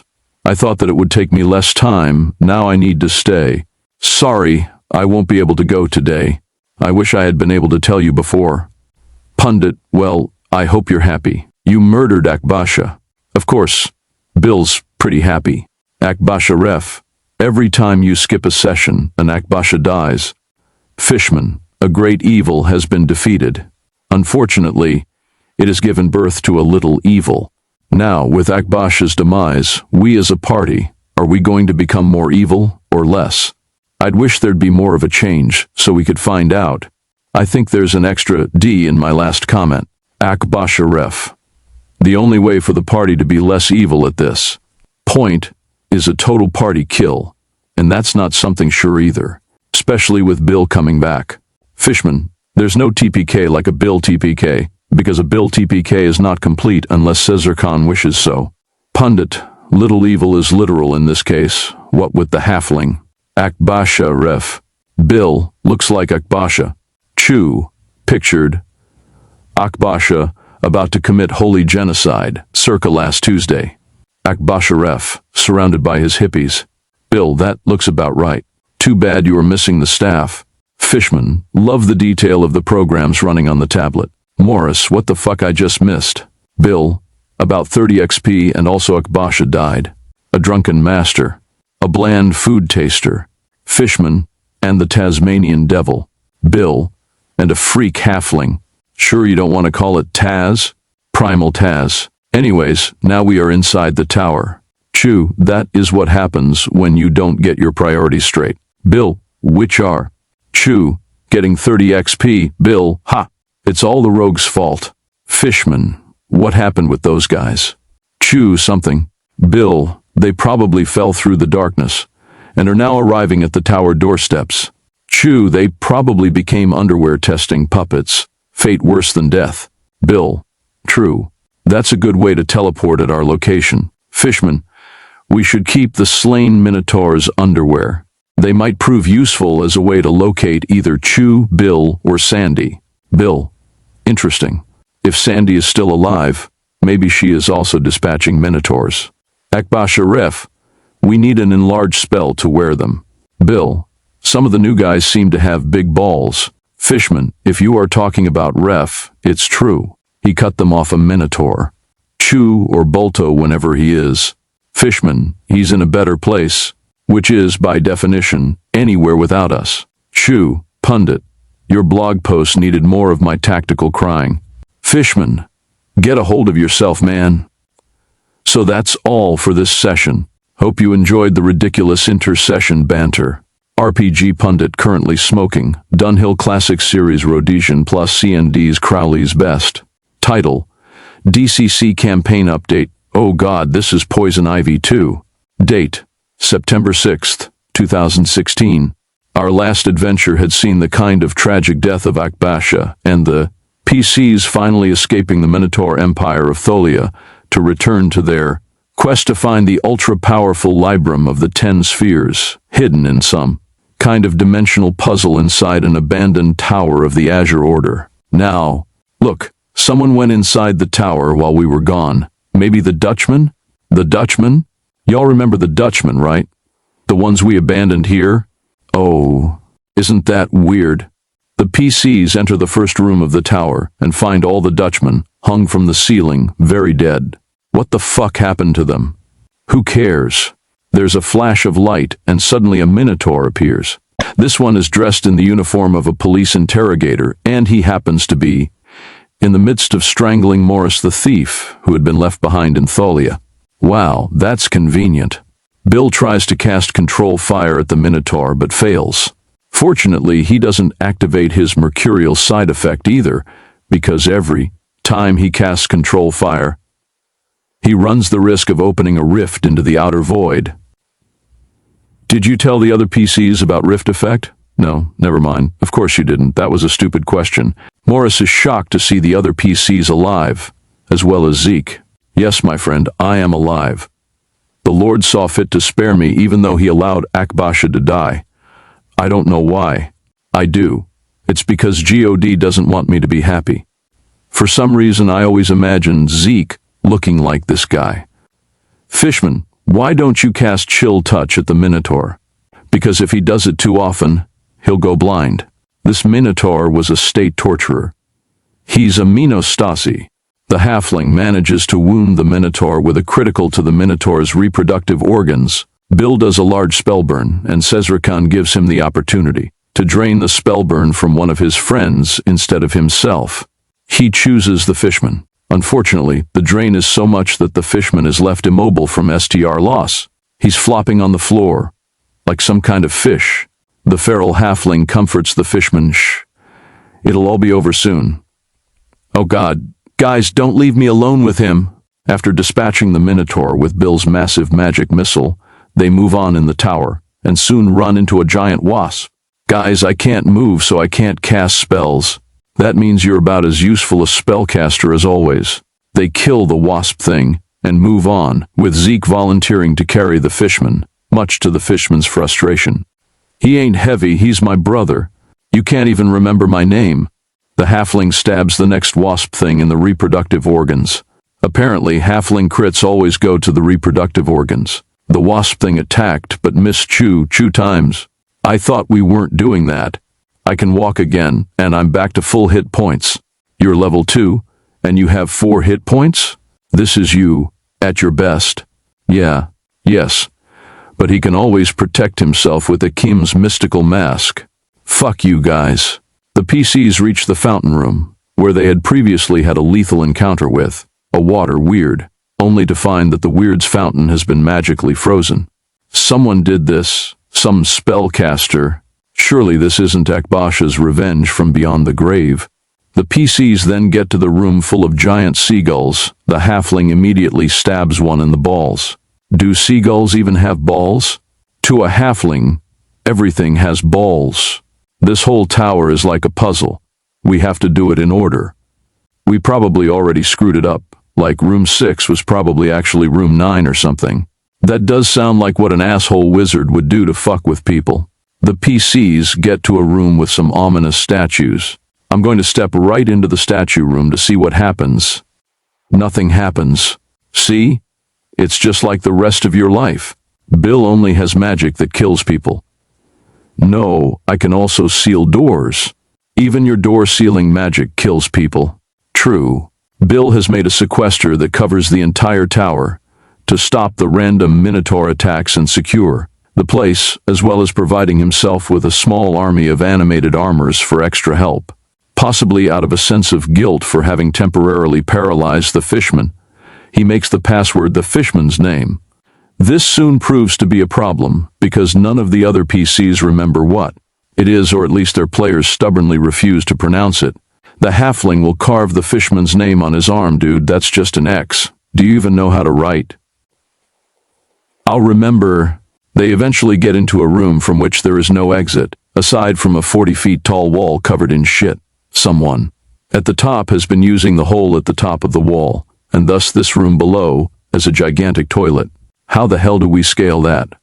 You could scale it with spider climb, but you'll probably get some interesting skin diseases. Bill starts to levitate along the shit wall, but halfway up he discovers the giant wasp thing nest. He drops back down and casts control fire to light the whole fucking wall up. This attracts the attention of a group of giants in the room above. The Fishman, now recovered from his Bill-induced spellburn paralysis, decides on a clever ruse, on account of the fact he can speak giant with comprehend languages. Who is down there?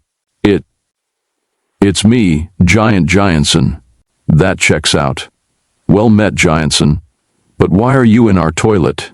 Have you the company of any wizard, Giantson? Maybe. Why?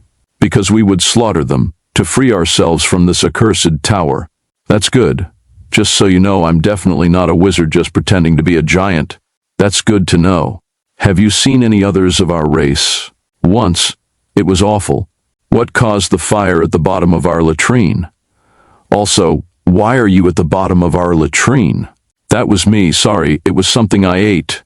You are a fire breather, like myself. Sort of, but it comes out the other end. Then I shall call you Giantson Firefarter. Sure, why not?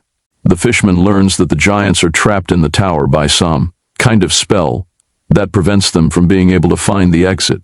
Instead of offering them some kind of help to reach the fairly easy exit, he immediately blames it on Bill. Then we must find this Bill and destroy him or die trying. I'm totally with you on that. My friend, ask the giants if they have heard the word of God. Oh yeah, totally. Then we can reason with them as brothers in the Lord. No, they totally hate God. Hey, I heard you mention Bill to them? Oh yeah. I told them you're a really swell guy. By the way, you aren't wearing Minotaur underwear, are you? Why would we wear such a thing? Just curious. I have an odd fetish. The PCs convince the giants that their only option is to jump out the 5th-story window. They then proceed up the burnt wall, and when they look out the window, they see the giants have indeed jumped, survived the jump, and then fought and survived, albeit horribly injured, a vicious battle with a whole bunch of minotaurs that had been teleporting in this whole time just outside the tower on account of the sequester spell. They decide to move on. They move on to a room that has 2 windows next to each other that seem to look out at exactly the same point in space. Hey, let's 2 of us put our heads out at the same time and see what happens. That sounds like an incredibly stupid idea. Yeah, but don't you want to know what would happen? Yes. Chu and the halfling both look out the window at the same time, causing an explosion. Both are horribly injured. I'm okay. I'm going out the window, are you sure? You look horribly injured. Let him go. The halfling clearly knows what he's doing. I don't think any of us know what we're doing at this point. The sequester spell alerts them that someone, they assume the giants, crossed the sequester threshold and presumably died horribly due to the traps that spell lays. They might be giants. The PCs eventually get to a room that actually requires going out the window and climbing down to the next floor in order to continue completing the magical puzzle. They are now all required to say the fishman's name, much to their annoyance. You all have to say it if you want to get back in without triggering the sequester trap, so do you. I'm the GM, but Zeke has to say it. Oh, fuck you. Say it, Losha. They reach the remains of a library, which still has a number of interesting books, magical tower building for dummies, transdimensional, antechambers, a how to guide, pocket plane wizardry, elemental, husbandry and 10 easy steps, feng shui for your tower, etc. Were any of them written by Bolt Zero? Curiously, no. The halfling guilts Zeke into being the first one to climb down to the next window, and when Zeke is hanging from the window, he tries to murder him. By sheer luck, or Zeke might think the grace of God, Chu is quicker and punches the halfling to try to knock him out. Unfortunately for the halfling, Chu criticals. You hear a nasty-sounding snap as the halfling's neck breaks. Is he still alive? Well, when you try to turn him over to check, his head falls off, so no. Shit. What do we do now? Throw the corpse out the window? Yeah, okay. They've completed the puzzle, tower, and now it only remains to climb to the top of the tower. Zeke, who had gone down first thanks to the halfling, decides to rush up the last magic window to try to get the book before Bill can get his hands on it. The fishman follows after him. I can't allow Bill to give Cesricon the Librum. Why? Because he's evil. How do you know he's evil? He hired you. In this moment of extreme tension, as Bill is trying to murder Zeke from the window below with spells, while Zeke is threatening to burn the book rather than letting Bill get it, the human alcoholic stumbles back into view at the bottom of the tower. Hey guys, I'm still down here. I took a shit and it was the size of a log. I think it was all that minotaur meat. For fuck's sake. There goes our dramatic Tolkien-esque moment of climactic tension. This is why we can't have nice things. For some reason, I'm imagining the drunken master played by this guy. The dimensional hole is closing. I'm going to throw the book back in. The energy of the castle is spent, and this way it will not fall into Cesricon's hands or anyone else's. It will be out of reach forever. My friends, Bill might kill us, but we have to do this. The alternative is unthinkable. Unfortunately for Zeke, Morris has snuck up to the top of the tower too. He decides to choose a side. He backstabs Zeke, knocking him out. Bill, don't cast Cloud Kill. I have the book. I'm with you. Is Zeke dead? Hey you guys, the halfing is down here too. He doesn't look well. Morris panics, worried Bill won't trust him and will kill him just in case, so he throws the book off the tower toward Bill. Catch! Bill lunges for the book, frantically trying to catch it as it falls. Bill was tied to a rope and Chew quickly grabs the rope, frantically straining to save both Bill and the book. Hey you guys, that bush over there is poison ivy. Make sure you don't wipe your asses with it. I learned that the hard way. Bill saved the book, Chew saved Bill, and the alcoholic managed to hilariously ruin every dramatic moment at the climax of the adventure. The group heads back down. Morris and the fishman claim that Zeke is dead, although Morris knows that he had only left Zeke unconscious. I assume he's going to die anyways. No, it's Zeke. God has cursed me so that he's unkillable. Bill has to get out of the magical valley to contact Sezra. This should be far enough. Okay, but don't look behind that rock. You definitely don't want to see what I left over there. It's huge. Bill does invoke Patron, with all the rest of the gang standing behind him waving and trying to get his attention. Hello, Mr. Sezra. Bill is having a serious talk with Sezra. Meanwhile, the alcoholic's voice is heard from behind some nearby bushes. Oh God, this is poison ivy too. Not again. With the Librum, I will be able to rise to the crown of creation and take control of God himself. Your reward will be that when I defeat Nikos, he will die knowing that his destruction was thanks to you. Okay, but please don't tell him if you fail. Sezra also agrees to bring Bill back from the dead if his current body dies. Of course I will do this. You have pleased me. Really? Man, that feels weird. And of course, I assume there will be no more fuck-ups from now on. Sir, you probably assume wrong. Bill also tells Sezra he wants to destroy Tholia. Morris overhears this. So, did Sezra say you were allowed to destroy Tholia?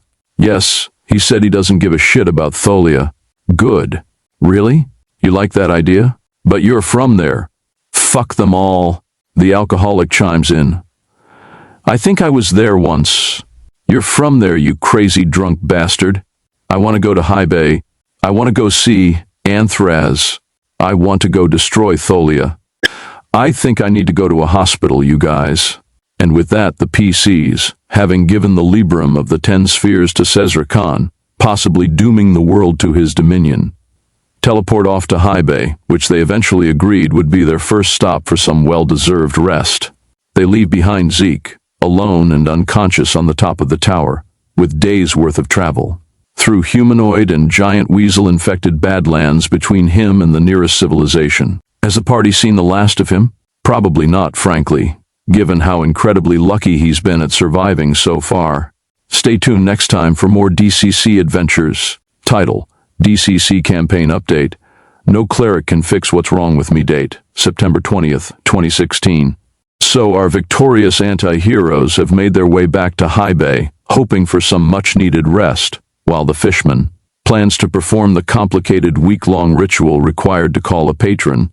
He plans to call for one at random. Now, what's up with you saying the fishman's name now? It's white guilt, isn't it? You should go with Sezra for a patron, there's no downside.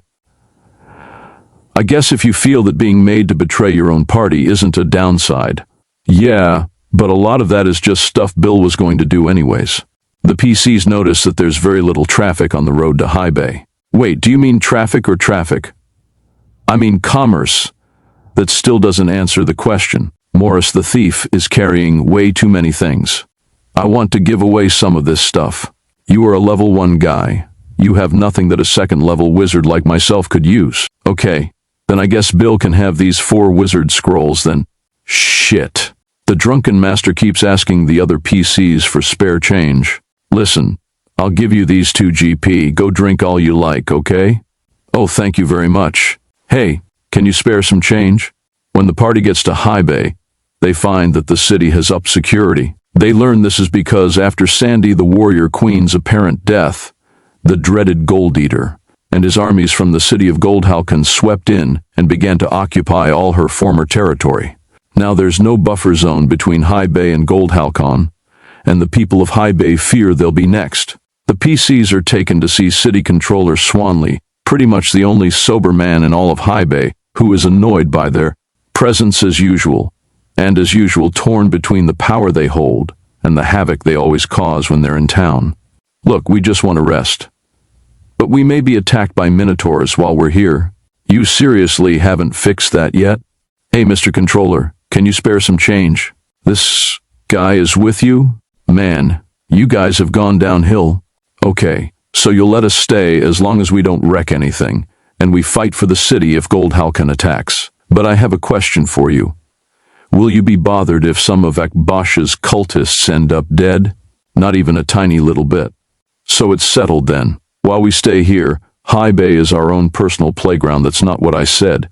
Come on, Swanley, you know how this goes. One more question. Where's Bolt Zero? With the time dinosaurs, those guys really exist? They sure do. I'm still shitting carbonite. The drunken master is here for the first time, and shocked at how everywhere in town narcotics are openly bought and sold. Ugh. Drug addicts. Bill, no. Come on, guys, don't fight. Killing party members is wrong. The PCs make their way to Akbasha's temple, where they meet a monk named Brother Shabubu. The cultists have apparently heard of Akbasha's death, but now the cult has been taken over by two old cultists named Father and Mother Shabubu. Apparently, every cultist is now named Shabubu, for reasons unknown, and they've convinced the rest of the faithful that Akbasha has actually ascended to a higher plane and speaks to Father and Mother, telling them what the cult must do. They've also constructed a statue of Akbasha made of solid smithplium. Unfortunately, the cultists are not at all happy to see Bill the Elf, or as they call him, the Dark One. That's a pretty accurate name. The PCs try to negotiate with the cultists, promising that they just want a place to stay and claiming that Akbasha would have wanted this. Bill also hints to them that he might be able to get back the Primo staff soon. We will have to perform the rite of commune with Akbasha to determine what is his will in all this. So, is that like actual magic, or are you guys just going to get high? We only get high on Akbasha. The newbie PCs go shopping in High Bay. I would like to buy a Warhammer, sure. We have a first edition Warhammer, a second edition Warhammer, and a third edition Warhammer, but that last one is frankly a piece of shit. Morris buys a special deal on some armor, which includes a free baggie of hashish. He tries to sell it off on the street. While he's talking to a hippie, a city guard comes by. Hey, what are you doing? He's trying to sell me some hash. Oh, okay, carry on then. So until now you've been carrying around the rotting skin of a dead man in your pocket. But now that you've got a backpack, you can put it there, like a civilized person. Tell me, Brother Shabubu, have you seen any clerics in town? We're trying to find a new one for the party. Clerics have come by the temple from time to time, but they always leave fairly quickly in disgust for some reason. The PCs decide to place a help wanted ad with a local town crier, who wants to join a happy band of adventurers. Wanted, a cleric with very lax morals. Morris tries to find a town crier. Hey you, I have some hashish with me. I want to take you to some friends who'd like to meet you. Get the hell away from me, you freak. The drunken master goes looking for a town crier, but just ends up bringing back a homeless hippie more stoned than he is drunk. Finally, Chew and Bill realize that if they want a job done, they need to do it themselves. They find themselves a town crier and agree to the price of 1 SP plus Morris. Remaining bag of hash, followed by 2 SP a day, until a cleric is found. I should mention that the drunken master continues to be a master of comic relief, stealing every scene he's in. I keep imagining Zach Galifianakis in his role, but his player tells me that this guy was his actual inspiration. Now he's got some half-plate armor, though, after scamming the money off Morris, so he looks closer to this. While the PCs are waiting around the temple, there's a flash of light and not one but 2 minotaurs appear. They appear to have been teleported while in the middle of a hardcore BDSM session. They're both in leather, and one of them is in cuffs and a gimp outfit. Well, that's awkward. The kinky minotaurs are slain. Should we move the corpses? Nah. Leave them there in the front lawn. And indeed, by the next morning, The PCs awake to find that roving hippies took the bodies. The next day, another Minotaur attack. This one was dressed as a postman. In the vicious battle that followed, Chu ends up using a flamethrower, lighting the temple of Akbasha on fire. You have burned the temple. Get out. And what are you going to do if we don't? We'll tell Swanley on you. Reluctantly, the PCs move down the road, squatting in an abandoned building within view of the temple, so they can alert the town crier they hired of their new location. The alcoholic is unimpressed. I'm not used to living in this level of squalor. Bill gives the alcoholic 60 SP to occupy himself. He heads off to blow it on cheap liquor and cheaper whores. Dude, your character isn't Zach Galifianakis from The Hangover anymore. Now you're just Zach Galifianakis. In the course of his drunken revels, the alcoholic runs into a feasting group of bards and worms his way into their inner circle. By the next day, still partying with them, he's apparently been hired on as their roadie. The rest of the party suffer another Minotaur attack, just as the town crier was coming up the road to see them. Hey guys, I found you a cleric. Or, ag. Is the town crier still alive? Well, he's in two halves, and his spinal cord is hanging out of one of the halves. So no. The team sweeps through town trying to find a cleric. After some false starts, they run into one, a fairly wimpy-looking low-level cleric named Maquis. Just as they run into him, there's another Minotaur attack. Did you talk to a town crier about joining a group of happy adventurers? Me? No. What? Welcome to the party. What? I'm Chu, this is Morris, and the guy who is on fire and just vanished is Michael. Michael the radioactive mutant. I don't want to go adventuring. I've only even been a cleric for less than a year. Hi, I'm Michael. You're on fire. That's just because of a spell I cast. It'll eventually stop. I'm going to back away from all of you now. How long am I going to be on fire? 10 minutes per character level. Well, this is my life now. Morris hopes to find another cleric, the one who had been found by the town crier before his untimely death. So he goes around offering the locals weed if they can find him. I'm not a cutthroat anymore. Now I'm a drug dealer. This is your life now. The other cleric does in fact show up the next day, but he's actually just a hippie pretending to be a cleric. Meanwhile, the fishman had been spending all this time under a pier working on his ritual of patron bond. Eventually, a hippie discovers him there and brings a friend to gawk at the weirdo. You don't want to make me get up. Get out of here now. We better be careful, man. He might cast Ekim's mystical mask at us. That's a low blow. The alcoholic has been touring with his band of bards with the stage name Lizard Breath. Unfortunately, the band broke up, leaving the alcoholic to regain consciousness in an utterly wrecked hotel room. There's weird liquid all over the floor that's probably a mix of alcohol and bodily fluids, and a dead hooker in the corner. The innkeep shows up demanding that the 500 SP bill be paid plus damages. So, of course, the alcoholic does the only thing he can and jumps out the window. You failed your role and fell hard out the window. You now have 3 horsepowers left. You're still better off than when this started. The alcoholic stumbles back to the temple of Akbasha. You're not allowed in here anymore. Who are you? He finds his way to the squat where the PCs are staying and meets Maquis the cleric. I'm going to try to heal you. Okay, thanks. Of your alcoholism. Wait, but alcohol cleans wounds. It's why I have no internal injuries. I'm pretty sure you have massive liver damage. Okay, so my name is Michael, but some people call me Bill. Bill? Like Bill the Elf? That's awful. Why would your friends nickname you after history's greatest monster? The alcoholic is confused by Bill's attempt to hide his true identity from the cleric. Wait, who's Michael? He is. Winko. Pleased to meet you. You remind me of someone I know. So where were you the last few days? I was in a band. They treated me to some drinks and stuff. Then things happened. There was a dead hooker.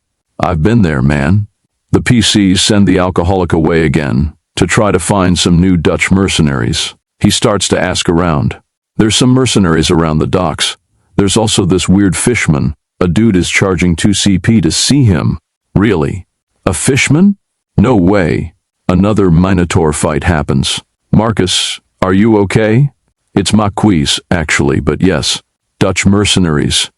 Yes, I remember a while back there was a group of Dutch crossbowmen, but they left with some adventurers and never returned.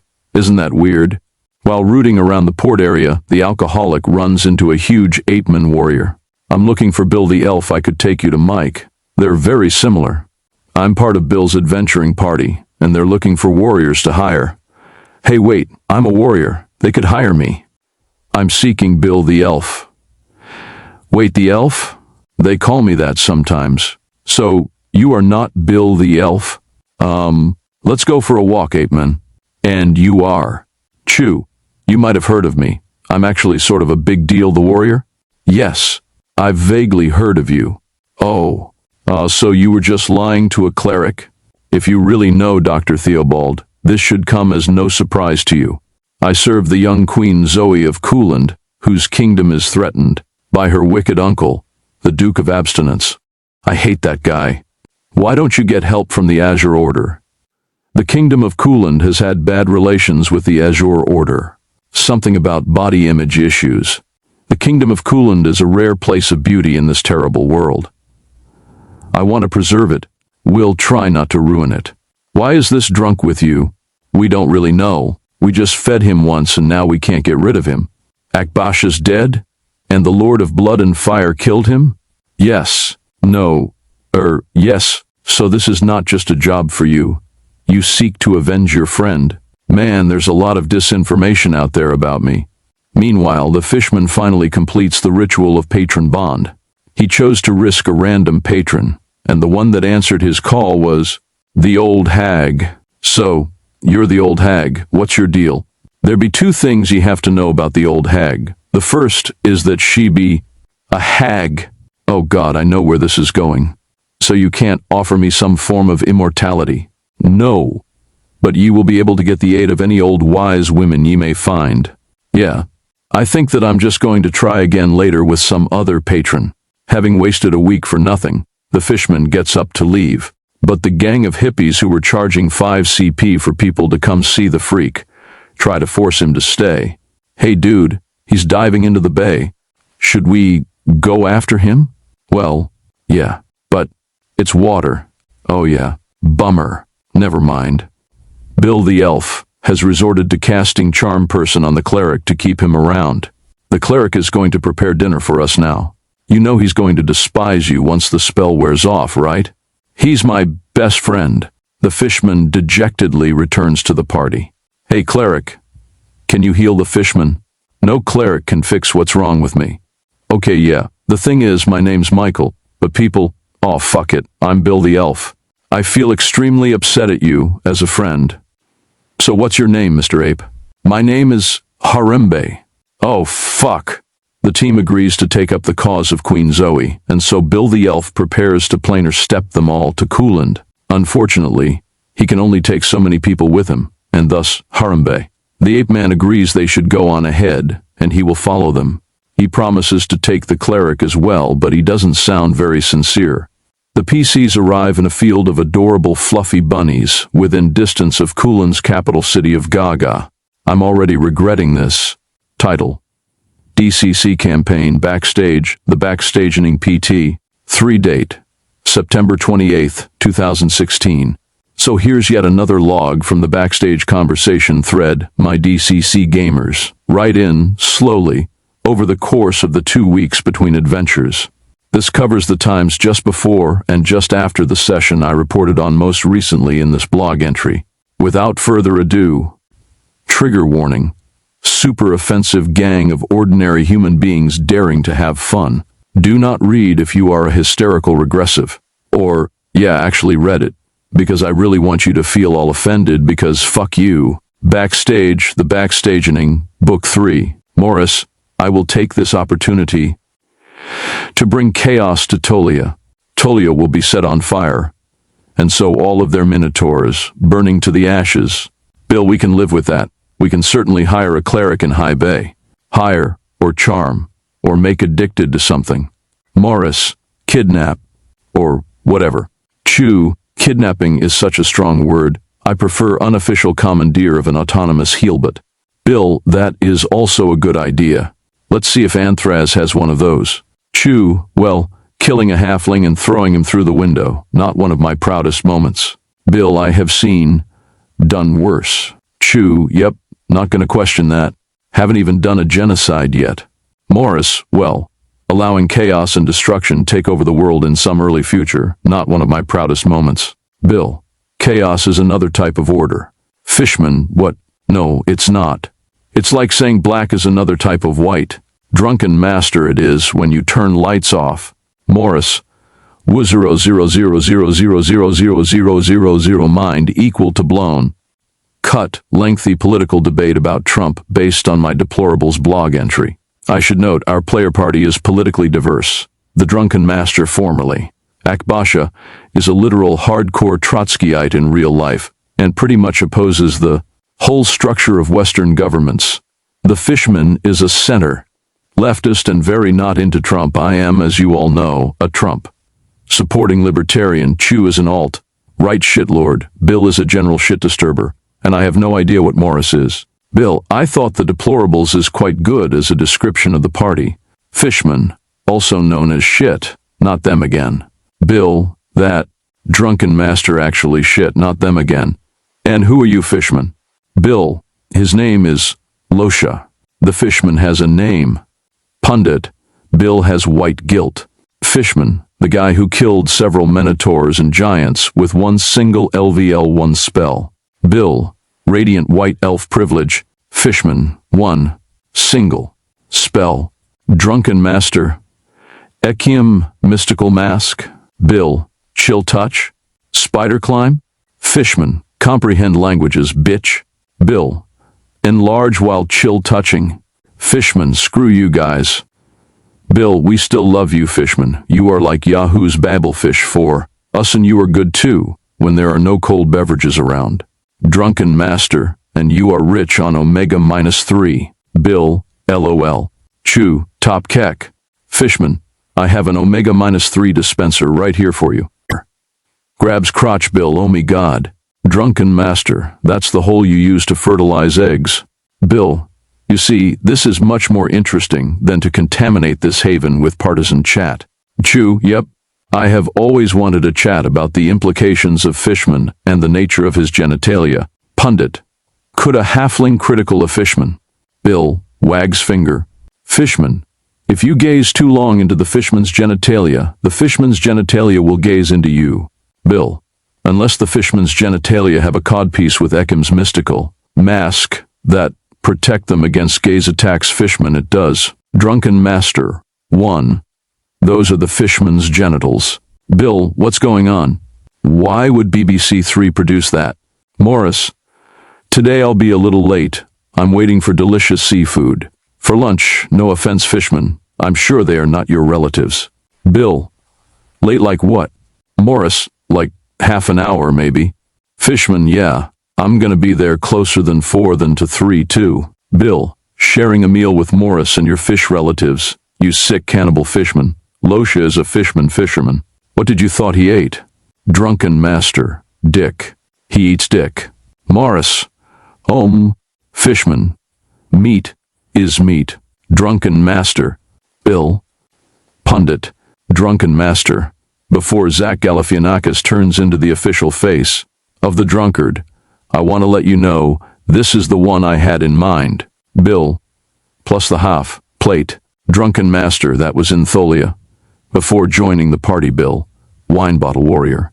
Chew, wait, what was the name of the half? Elven queen. Bill, Loretta, identified as woman before it was cool. That's all for this time. If you're amused by seeing a glimpse of the banter between my players and between their adventures, let me know, and I might post some more of these. Title, DCC Campaign Archive, We're Injury Besties. Date, October 2nd, 2016. We started this adventure with the PCs teleporting into an idyllic field of pretty flowers full of fluffy little bunnies. In the distance, they could see Gaga, the capital city of Cooland, whose Queen Zoe they had just agreed to save from the invasion of her uncle, the Duke of Abstinence. Now, the drunken master throws up a considerable amount of blood. I'm totally fine. He then immediately passes out. Morris decides he's going to try to kill a bunny just for sick kicks. but he misses his attack roll. All of a sudden, every one of the hundreds of bunnies in the field sit up and slowly turn to stare at him ominously. Well, I'm immediately regretting this. Bill has become the voice of reason in the party. How sad is that? What the fuck is happening here?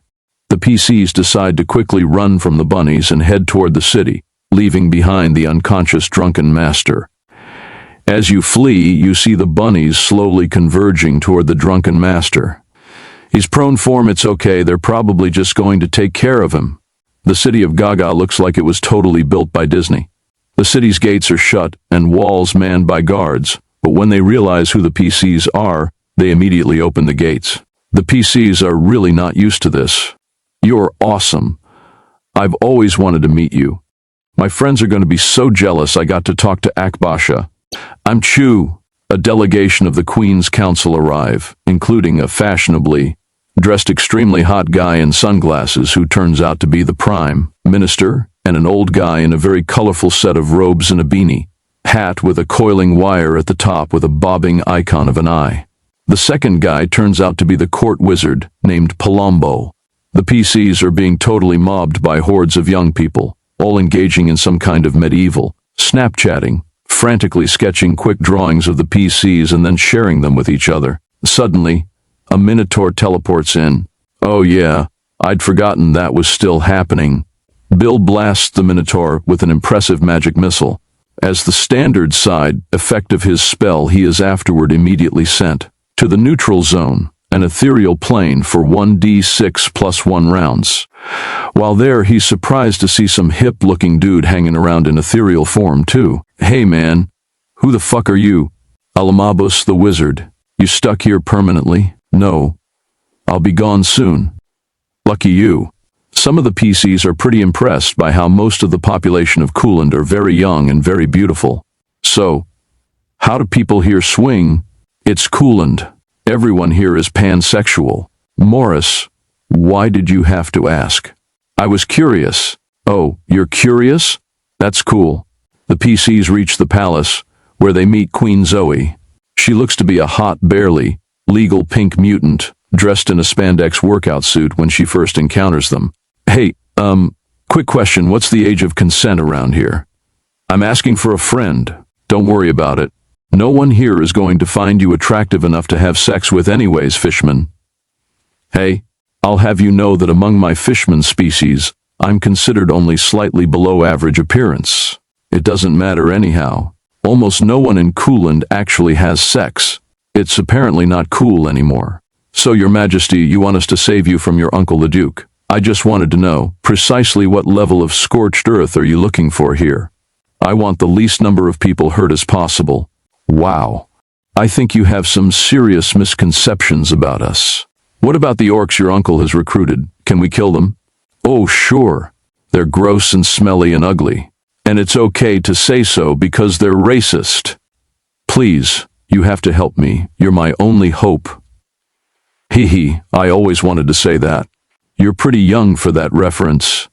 No, it's totally cool again. My uncle wants to usurp me before I really become queen. My rule is only assured after I complete the ceremonial pole dance. I really want to see that. Morris immediately gains himself a reputation in Cooland as a total creep. My bunny. Spies have told me that my uncle is trying to obtain a super weapon of some kind. Many bunny spies died to get us this information. Bunny spies? Dude, I'm a fishman, you're a pigman, Morris is a creep, and Bill changes bodies like underwear. I'm trans, elf. You're trans? Cool. Cooland's social media messaging is sent by a legion of tiny blue birds. You guys will be super popular here. I don't really care about popularity. I do. Tomorrow, you will go on your mission. But tonight, dance party. Nobody in Cooland has sex, but cuddle, piles and girls, kissing. Girls is plentiful. Only Morris stays at the dance, the rest of the PCs deciding they're too old for this bullshit. Social media hashtags Morris as hashtag creepy juggler. By the end of the night, he got 17,160. 1 likes, but 86,713 dislikes. Creepy juggler was staring at me all night. Ew. Creepy juggler tried to join our cuddle pile. Awkward. I'm famous now. The next morning, in accordance to the PC's request, Queen Zoe presents them with the only cleric in Gaga. His name is Zabaz, and he's a chain, smoking unkempt potty-mouthed, nervous wreck who hates God. Aren't clerics supposed to love God? I want to go to the crown of creation and kick God in the fucking crotch. You've come to the right group. Akbasha's dead? Yes. Serves him fucking right. You and I will get along just fine, cleric. Yeah, God does sometimes answer people's prayers. Your Majesty, could we also take along some convicts you might have, as cannon fodder?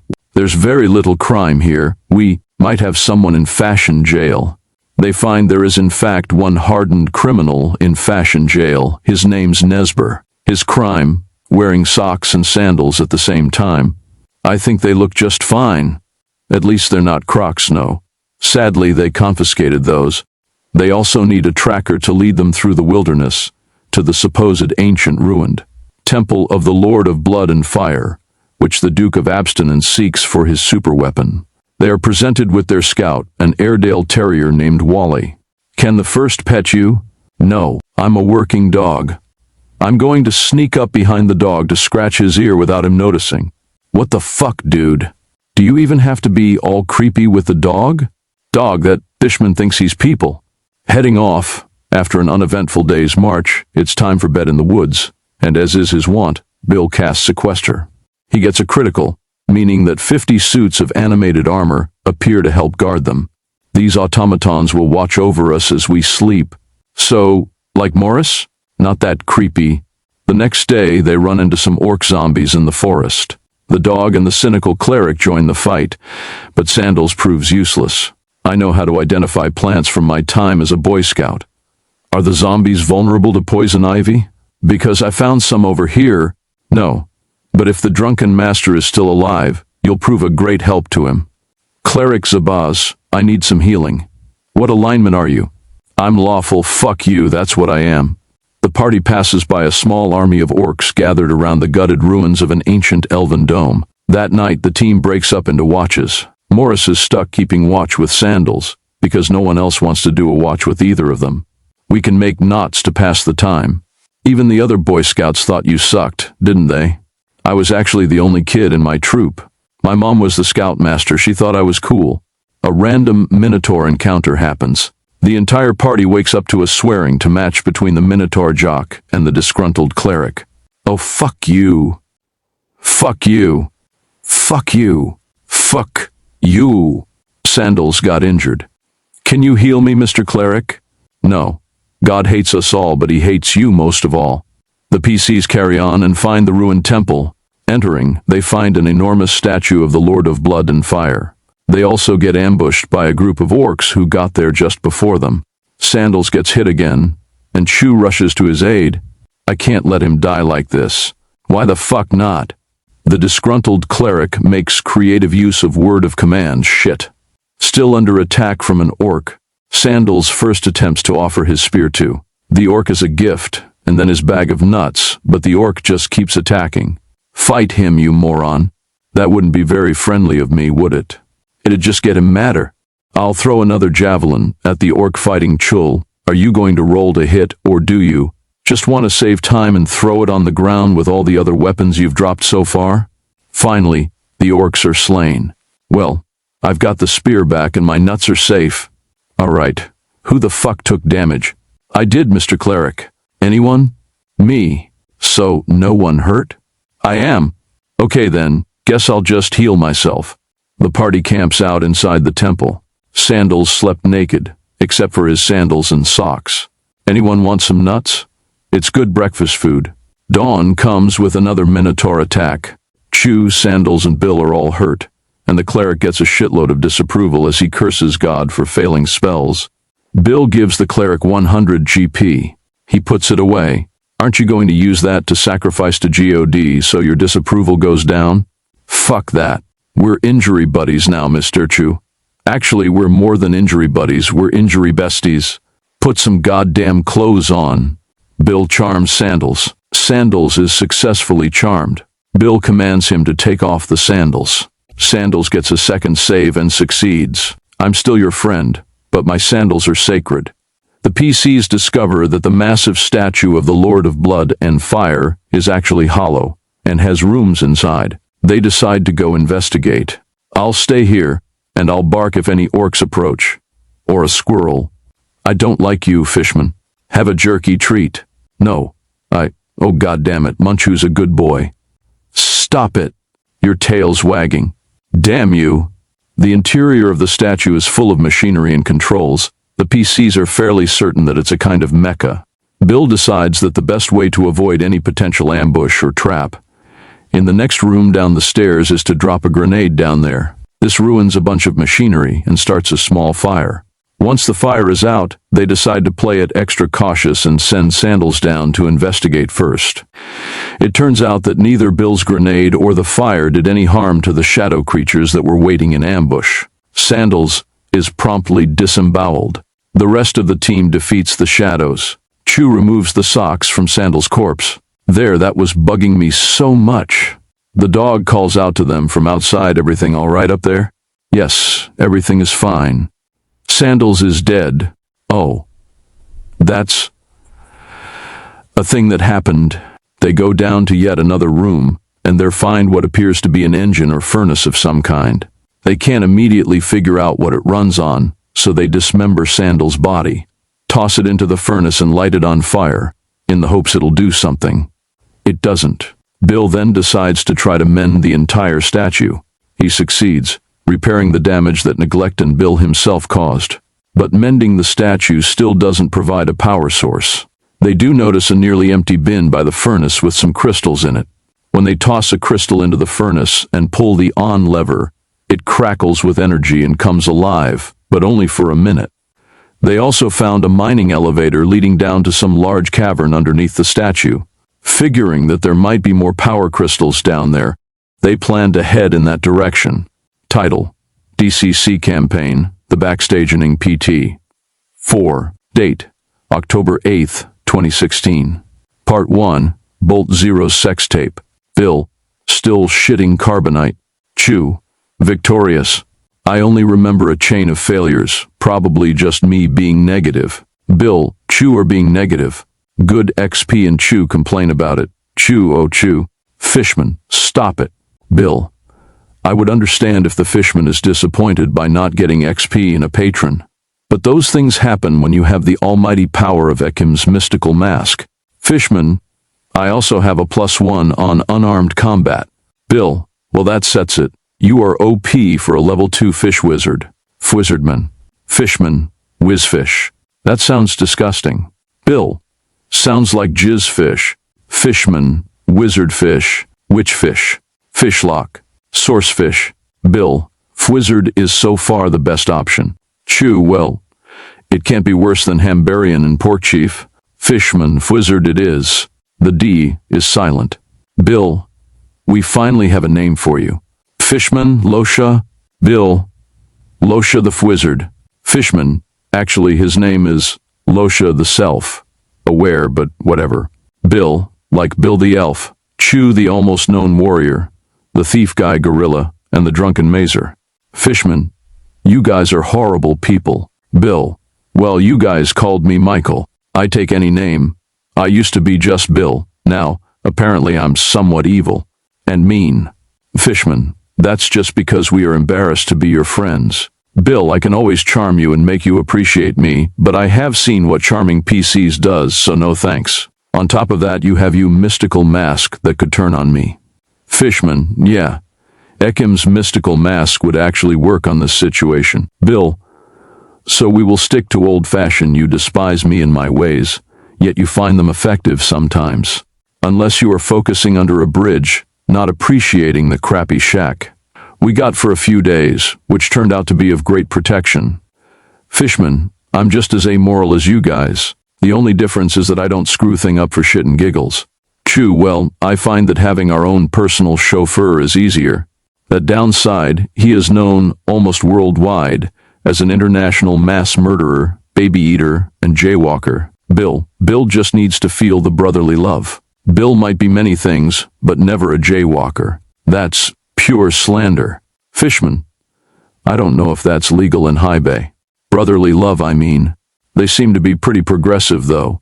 Bill, like man-to-man brotherly non-gay love, just mano to mano. Fishman, hey man, mano to mano, mouth to dick, whatever way you do it, I don't think it makes a difference. Bill, personal chauffeur with a few detours. I said I was going to take you guys to where you wanted to go. Antraz, get a patron, destroy Minotauria, get more drunk. So far I have just managed to get the drunken master to a place he can get drunk, so 1 out of 4 is done. Fishman, saw good. I'm just along for the ride. XP, Bill, we the party will try to fix this thing in Gaga Land. Fishman, only thing that really matters to me. Bill, get a good patron. Stick around and try not to die. Fishman, Azidaka or Sezi. Chew or Alan Moore. Bill, Lord of all flesh. You know that in Gaga Land they might have a library. Chew, he is not Fishman material. I mean, I totally see him accept him, but only for fishy business. Fishman, stop trying to make puns, please. Bill, we will try to make peace with everyone in Gaga Land. If not, they will be happy to sleep with your relatives. Fishman, why do you have to make everything sexual? Bill, sleeping with the fishes. Fishman, stop talking about sex. Bill, I mean, we can always burn the uncle's castle to smithereens and be done with it. Fishman, that's plan A. Bill, I hope the uncle is called Ben. Fishman, and you know very well we don't really have a plan B. Bill, so agreed. We get there, rest and burn the uncle castle to smithereens. We then proceed to rest some more while we dispatch some minotaurs and you get a patron under the security of Gagaland. Fishman, come to think of it, having a plan A is very unusual too. Bill, sounds like a plan. Chew, we don't really have a plan yet. What we have is an idea of what we are going to do, which is still weird. Bill, no Dutch. Chew, it is still much better than I will teleport and throw grenades. Fishman, I miss Akbasha. Bill, I must agree that that was a shitty plan, but if we had done that, Akbasha might still be alive. So we go to Cooland, we destroy the uncle by fire and excessive force, and we then proceed to rest there, right? Chew, I think we proceed to Anthraz before we get distracted once more. Our attention span is so low that I think half of the party need Ritalin and the other AA meetings. Bill, we the chauffeur need to rest, unless you can cut a deal to teleport us there, or even better, get some kind of magic or high-tech transport. Chew, well, it's Cooland. Maybe they have some cool rides. Bill, that would be a 67 Lincoln Continental. Cool car. Drunken Master, I present you Bolt Zero. Bill, it's a trap. Drunken Master, it includes the pincers, the topics of conversation, and the inability to modulate the voice volume. Bill, so that's where Bolt Zero has been all along. Drunken Master, or where he will be, or where he was before meeting us, or where he is now. RPG Pundit, is this thing on YouTube or something? Drunken Master, it's not a really famous show. There are some videos from the same episode, but not that particular scene. RPG Pundit, holy shit, that totally is Bolt Zero. What the fuck? Who the hell ripped off Bolt Zero? Drunken Master, does Bolto have a sex mode? Fishman, you should have copyrighted when you had the chance, man. Chew, I hope that if he does, he never shows it. Fishman, things I don't want to be aware of. Bolt Zero's sex life. Bill, when he comes, he probably goes Bolt. Ooh. Fishman, stop. Please. Bill, sounding like clunking, unoiled machinery. Fishman, why do you have to be this way? Bill, true evil has many forms. Drunken Master, only since Bill resurrected for the first time. Before that, it had only one form. The form of an elf. Chew, yep. This reminds me, I have some bleach to drink. Bill, bleach? Night-night, close you doors, Losha. Bolt Zero might go there for a nightcap. Part 2, High Bay's theme song. Drunken Master, guys, I'm not feeling good today. I'll have to skip this one, Bill. New. RPG Pundit, that's a tragedy. We're going to miss the alcoholic. Hope you're not suffering the same thing he is. Bill, did you spice your meal too much? Morris, I have to eat now, so I need to wait few minutes to do so. I'll be there a bit late, like at 4. Bill, We will probably start without you. Morris, no problem. Bill, we'll just pretend you're hiding in shadows. Morris, okay, that's kind of weird. High Bay theme song. Chew, I would actually have expected something more psychedelic. Part 3, we're all well past forgiveness at this point. Morris, I want to use that fucking possible golem or mecha to burn all the orcs to ashes. And then Tolia. Chew, well, we will get there at some point when we figure out the fuel problem. Bill, well, if that is the deal, Bill will help you have the steampunk evil idol thingy-magiggy. But you take care of it, walking it, feeding it, picking up the shit and house training it. After that, if you want to destroy Tholia, it's all on you. Morris, maybe one corpse is not enough? Chew, even though it is a statue of the guy of blood and fire, I think it isn't fueled by neither blood nor fire. Morris, LOL. I have a thought. Aren't we all fueled by blood? Bill, damn man, you just get stranger and stranger. Soon you will be like a Dutch. Anyways, it would look crystals fuel the machine, so I guess the elevator takes to some kind of mine or repository. Chew, hope so. I find it a bit weird there are no faces everywhere, but we will probably figure it out when we get down there. Bill, we know there is still one no face. At least. Morris, first of all, I'm from Tolia, not from the Netherlands, and second, soon I won't be known as Morris the creepy asshole, but yes, as Morris the insane asshole. Bill, Dutch Morris. Chew, Dutch is not a nationality. It is a state of mind. Bill, Chew are right. You are from Tholia, also known as Minotaria. And I'm from a elven dome, and now I'm a radiation mutant. Things change, accept it. Chew, if there can be trans elves, there obviously can be trans Dutch. It's just logical. Bill, anyways, Morris the Dutch makes more sense than Morris the insane asshole. And nicknames are given, not chosen. Fishman, Morris the creep fuck, the Dutch for shorts. Bill, you see? Makes sense, like Losha the self-aware, or better known as, hey you Fishman. Fishman, Giant Giantson, Chew, or what did he mean by this? Bill, right. Giant Giantson firefighter. By now I accept any name they give Bill, except Michael. That is horrible. Oh, sorry, it's my default for fake names. Bill. Then we have Chromac the Drunken Master. Chew, I think we should reverse the title. He's a master drunk. Bill, LOL. Fishman, what happened with the toaster? Pundit, I'm pretty sure there's a ton of boobomancers in the DCC world. If Morris was a wizard, for example. Bill, XD Morris, the boobomancer pundit. Fishman, I didn't say that. I didn't say any of that. I didn't say it, and if you said I did it, you are slandering me. Okay, I said it, but I hope the American people can forgive me. Pundit, I think at this point we're all well past forgiveness. Oh, we also might have a new player next game. Morris, I'm famous. How many likes do I have now? Fishman, 0. Bill, great for the new player. Chew, I actually politically identify as a shit poster. Yay, meat shields. Bill, capitalist shit disturber sounds about correct. Fishman, you're going to be one of the first in front of the firing squad when the Drunken Master's revolution wins. Bill, I weasel my way out of anything, no worries. I did not choose the BS life. The BS life chose me. BS is Bill's shitstorm. Pundit, I made Chew look like a Nazi, at least according to Clinton fans, and you don't hear him complaining. Drunken Master. Is there something you want to tell us, Chew? Do you stop the bus with one finger or the whole open hand? Morris, I don't give a fuck about politics.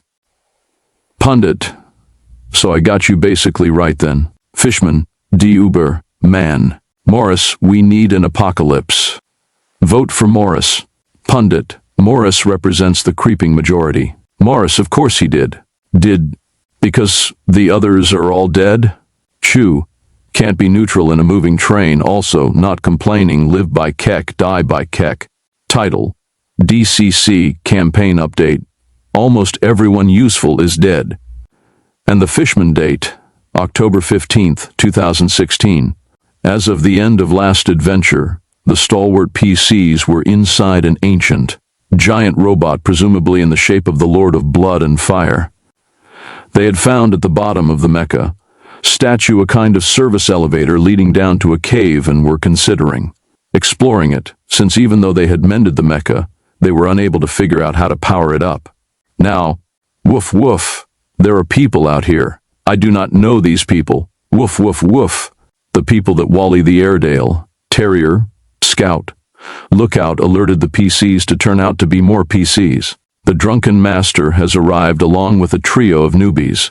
The drunken master was last seen abandoned by the rest of the party, unconscious in a field full of adorable bunnies, that the PCs later learned were the spies and agents of Queen Zoe of Coolant for whom they are now questing.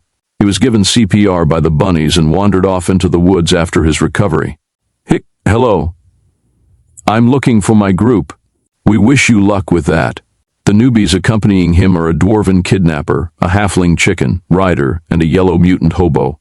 Hey, is there a doctor with you guys? I don't think my pee should be red. We have a job for you. We want you and your new friends to go down this elevator into a dark pit. I'm drunk, not stupid. I told my last party that. We were your last party. So who's going down the shaft? In stereo, the newbies.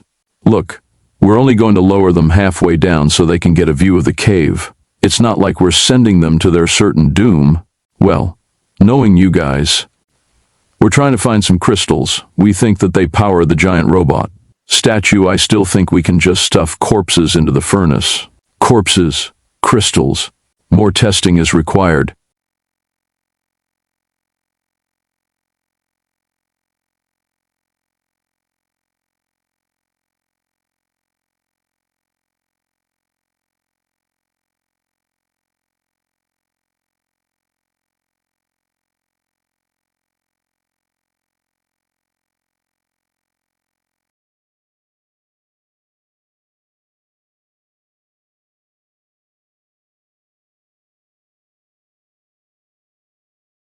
So, if we tap on the basket 3 times, someone will pull us up? No. But if you start to scream in agony and terror, we'll cut the cable and close the hatch. Guys, are we even sure the Librum of whatever is up there? Holy shit, that was like 2 adventures ago, you fucking drunk. You know, there could be alcohol down there. I told you already, I may be drunk, but I'm not. How much alcohol? Are you telling me not one of you fucking guys has a torch? Well, hick, I don't like to get too close to fire. Fishman, can your new spell create the illusion of light? He can't even create the illusion of competence. Man, when even the GM is making fun of your character. That wasn't me. That was the NPC priest. But I do feel the same way. Wait, can't Ekim's mystical mask give you infravision? It can. Holy shit, it's actually fucking useful. Wait, it can only do that for 2 rounds. Oh, for fuck's sake. LOL, for one brief shining moment you thought that spell didn't totally suck. Oh wait, you guys, I actually have a flashlight on me. I forgot, fuck's sake. Okay, get us down 3/4 of the way. I can't. I'm shit at fractions. There's something moving down there. Keep going, but not all the way. That's what she said. Bill takes a literal shot in the dark with a pistol. You can't do that with a magic missile, you know. Why don't we just toss Morris down the hole? I don't think we should be encouraging the creep to get anywhere near holes. You know I have spider climb. I am helpful sometimes. Oh yeah. It's so rarely that we forget. Bill tries to cast a spell, but ends up receiving a vision from Cesarican that would allow him to gain a new spell if he spends 24 hours in pure meditation. We're going to wait 24 hours, so we can be stronger together. I've never trusted anyone who ever said that. The halfling is looking for a giant chicken to tame and ride. It's a test of manhood among his tribe. Well, you might just get yourself a magic chicken. We're hoping to receive another call from the Grand Council of Wizards. So, what do you do, dwarf? I'm a professional kidnapper. What do you know? We now have a literal kidnapper in our party, and Morris is still the creepiest guy in the group. This party once had a literal agent of the Lord of all flesh, Damon, of hedonism and erotic perversity, and he was less creepy than Morris. Cleric Zabaz, how about you take first watch with me? How about fuck you, I won't do any watch. You want cure light wounds in the morning, don't you, bitch? So does cure disease, cure lung cancer, dude. The next morning, there's a Minotaur attack. Morris spends 3 luck points on doing extra damage, but doesn't quite kill him. Drunken Master, you have the chance to do the kill shot. You had me at shot. In fact, the Drunken Master fails his chance, so Morris spends another 2 points to finally get the kill. That means he starts the day 5 luck points down. Bill completes his meditation and successfully obtains the magic shield spell. So, what does that do? Well, there's 2 things you have to know about magic shield. The first is that it's a shield. The party finally piles into the elevator. Morris volunteers to stay up top and pull the crank to lower the rest of the group, figuring he'll be safer that way. Unfortunately, a shadow creature that had been hiding in the room chooses that moment to attack. When the party are about halfway down the 200 drop to the cave. Panicked, Morris snaps the crank and pulls himself down the rope while the elevator plunges the rest of the way down, doing massive damage to everyone inside. Thanks to you, half the party might be dead. I feel guilty about that. You are guilty. Killing most of the party is frowned upon, you know. Tragically, the fishman is dead. So is the yellow mutant and the halfling chicken rider, but no one cares much about that. Bill, Chew, and the Drunken Master survived. The Drunken Master is particularly affected by his brush with the Grim Reaper. I'm going to change my life, you guys. I swear from this day forward I'll never set foot inside an elevator again. Morris pretends to be sad, but on the inside he's really happy. The cave they fell into is full of extra, mutated radioactive mutants. There's a brief fight, but they get scared off after the party shoots a couple of them, and Bill flames on with control. Fire. Since Bill is stuck being on fire for another hour or so, Chew chops up the fishman and cooks fishman, kebabs off Bill's aura of flame. The party moves on to a cave filled with gems, but when Chew approaches a big pile of gems, there turns out to be a pair of hideous demons hiding in the pile. Chew gets himself poisoned by their attacks. The Drunken Master manages to take up the fight, and one of the demons falls, but then the Drunken Master is taken down by a demon too. Zabaz uses word of command on the other demon, fuck. The demon immediately starts humping his fallen partner's corpse. Sadly, both Chew and the Drunken Master are dead now too. The rest of the PCs mourn, and then stuff every last gem they can into the briefcase of holding.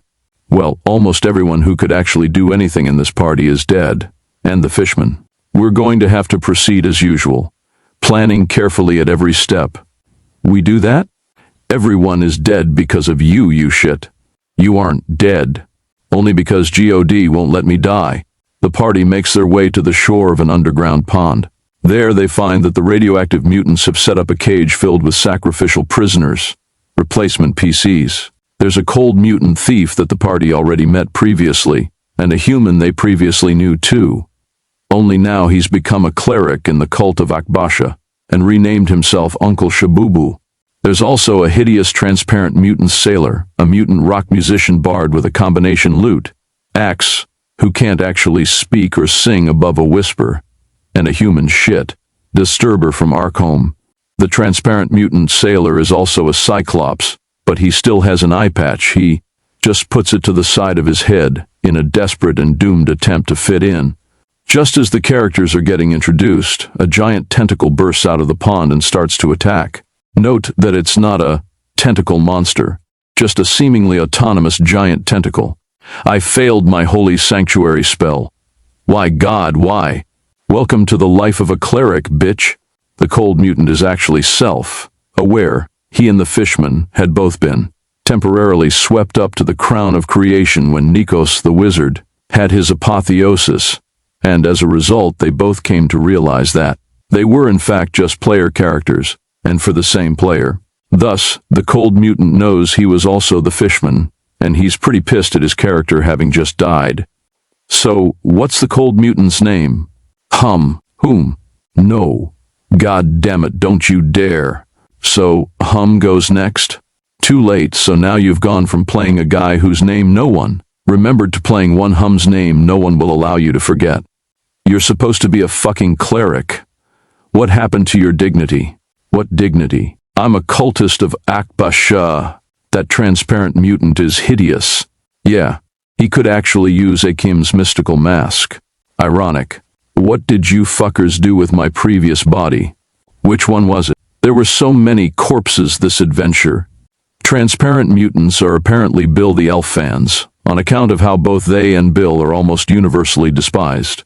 Wait, are you Bill the Elf? Depends who's asking. That cold mutant is the fucking fishman somehow. I'm telling you, he switched bodies like Bill supposedly did. Maybe the fishman was working for Cesricon all along. Could that be one of the powers of Ekim's mystical mask? Shabubu, the Akbash occultist, of course thinks Bill is the evil one. He and the cold. Mutants squabble. Bill doesn't really give a fuck. The party moves on and finds an elaborate chest, which turns out to be trapped. Morris tries very delicately to disarm and open it, but the shit disturber accuses the whole party of cowardice and breaks the chest open, activating the explosive fire trap. Incredibly, in spite of having only 4 luck, he survives it. The chest contains a variety of riches and a mysterious key. I was the one who opened the chest, so I'm the one who should get the stuff inside. I agree. And also, I'm going to be staying the fuck away from you. I'm not a selfish person. You killed half the party just to avoid a shadow. There's a lot of fucking division in this party. I blame Geoda. I blame the guy who killed half the party. The group then finds their way into a ritual chamber, which contains a portal to the demiplane of blood and fire. Unfortunately, a hideous, bloody, flaming creature that looks like a cross between a triceratops and a flying insect comes through the gate and attacks. Look out, a tricerwasp. The tricerwasp manages to kill the incredibly unlucky shit disturber. I'll throw a jug of rum at the tricerwasp. Your alcoholic PC is turning in his grave. Use your word of command, shit spell. No, it'll shit fire or something. You hit it with your loot, axe. Now your loot. Axe is on fire, I rock out. Whispered, my loot has burned up.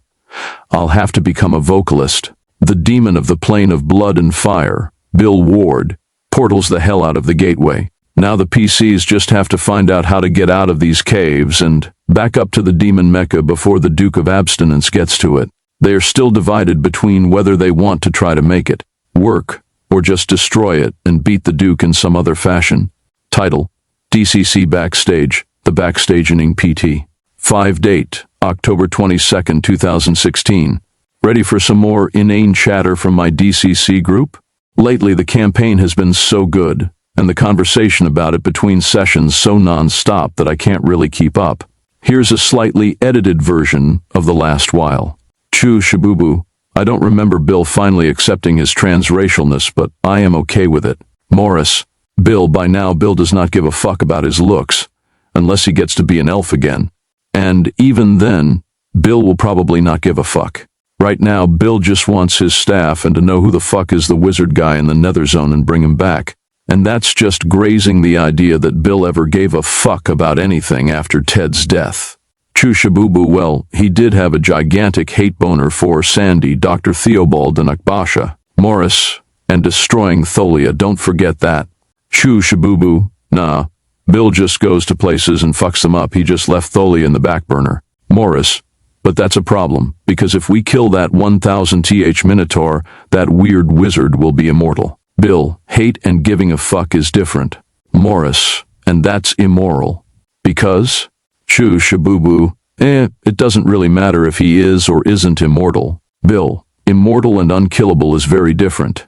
Morris, I don't want to accomplish his fucking dream.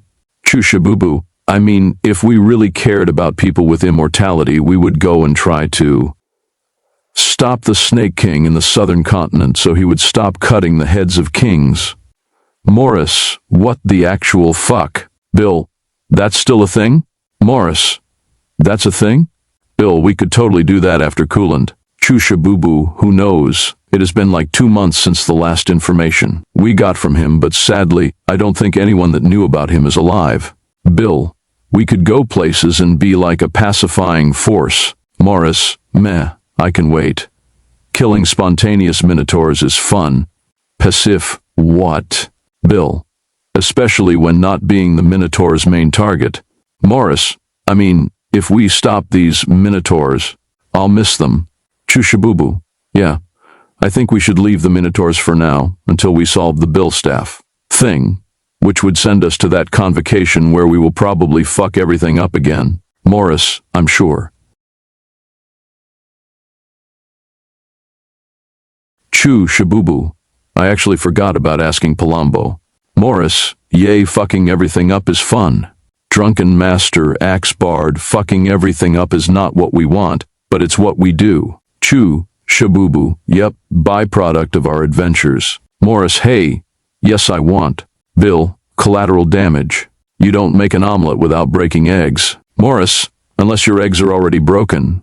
I only have one testicle left thanks to the minotaurs.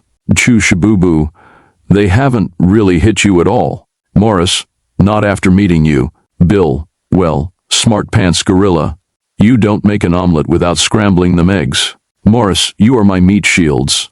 I mean, best friends. Bill, someone wants the warrior to take his remaining testicle. Morris, that's fair enough. Bill, that might turn down your sex drive a bit and make you less creepy, and would add a safety against halfling attacks. We would have a eunuch in the party, which we never had so far. Yeah, fuck it. Let's castrate the thief. Chushabubu, more diversity in the party is better. Bill, if you become only a small percentage as smart as Varys, Tholia has no chance. I'm sure we can crowdfund your complete castration.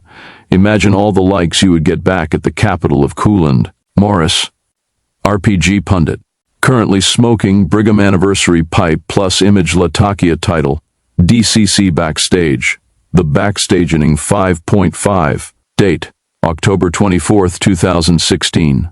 The second part of the epic backroom conversation going on among the players of my spectacular DCC campaign.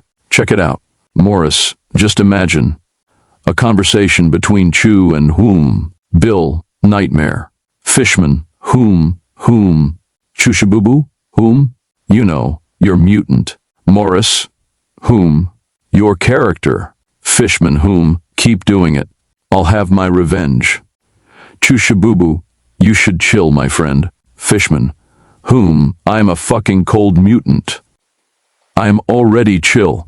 Morris, I don't know what happened to you, but I can certainly try to help you in taking your revenge or whatever. Chushabubu, well, what happens, happens. It's all in his great plan. Fishman, whom?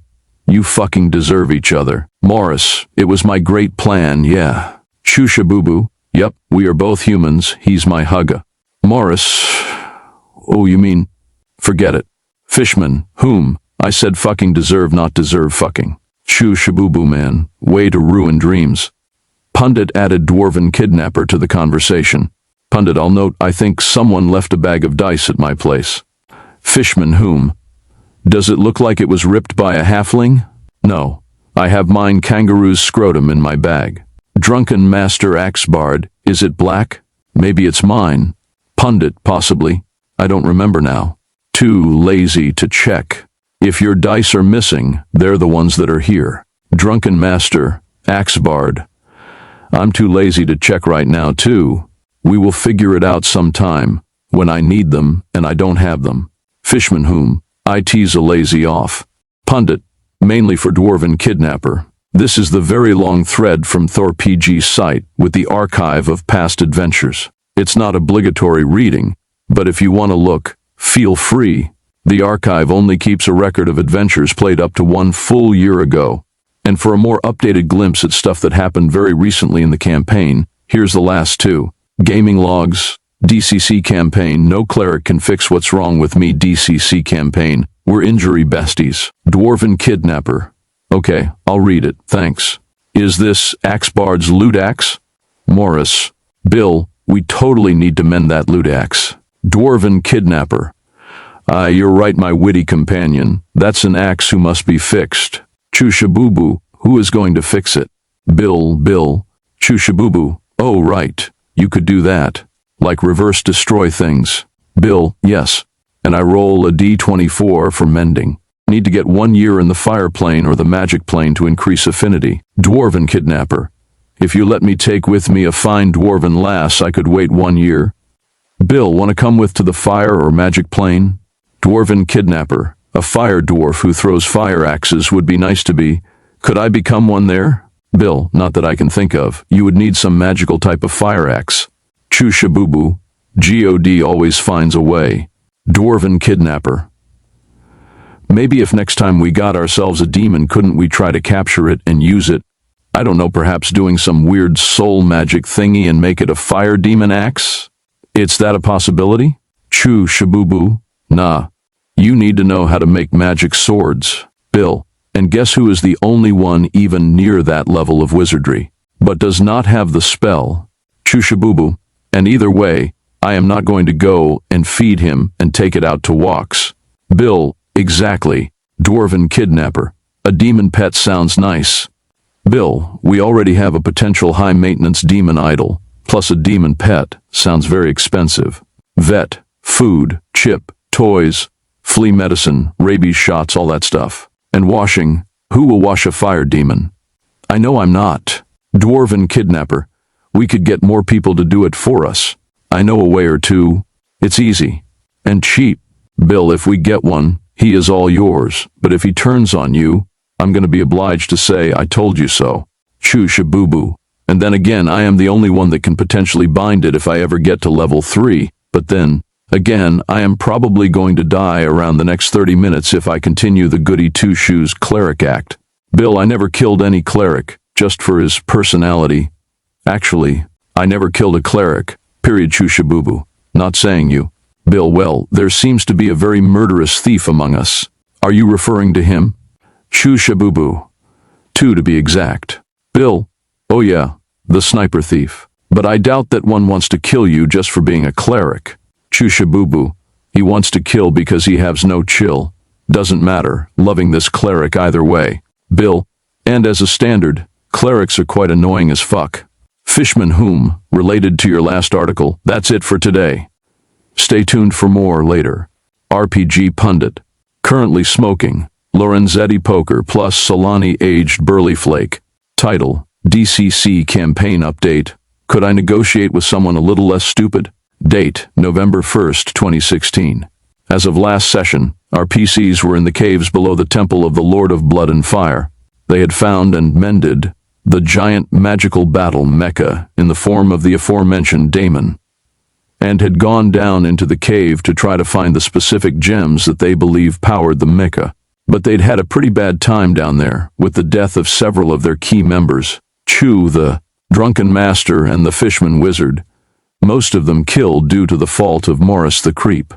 However, their numbers were quickly replaced by a cleric from the cult of Akbasha named Shabubu, a bard with an axe lute who can't speak above a whisper, and a guy named Womb that is knows he's the new PC of the player who formerly played the fishman.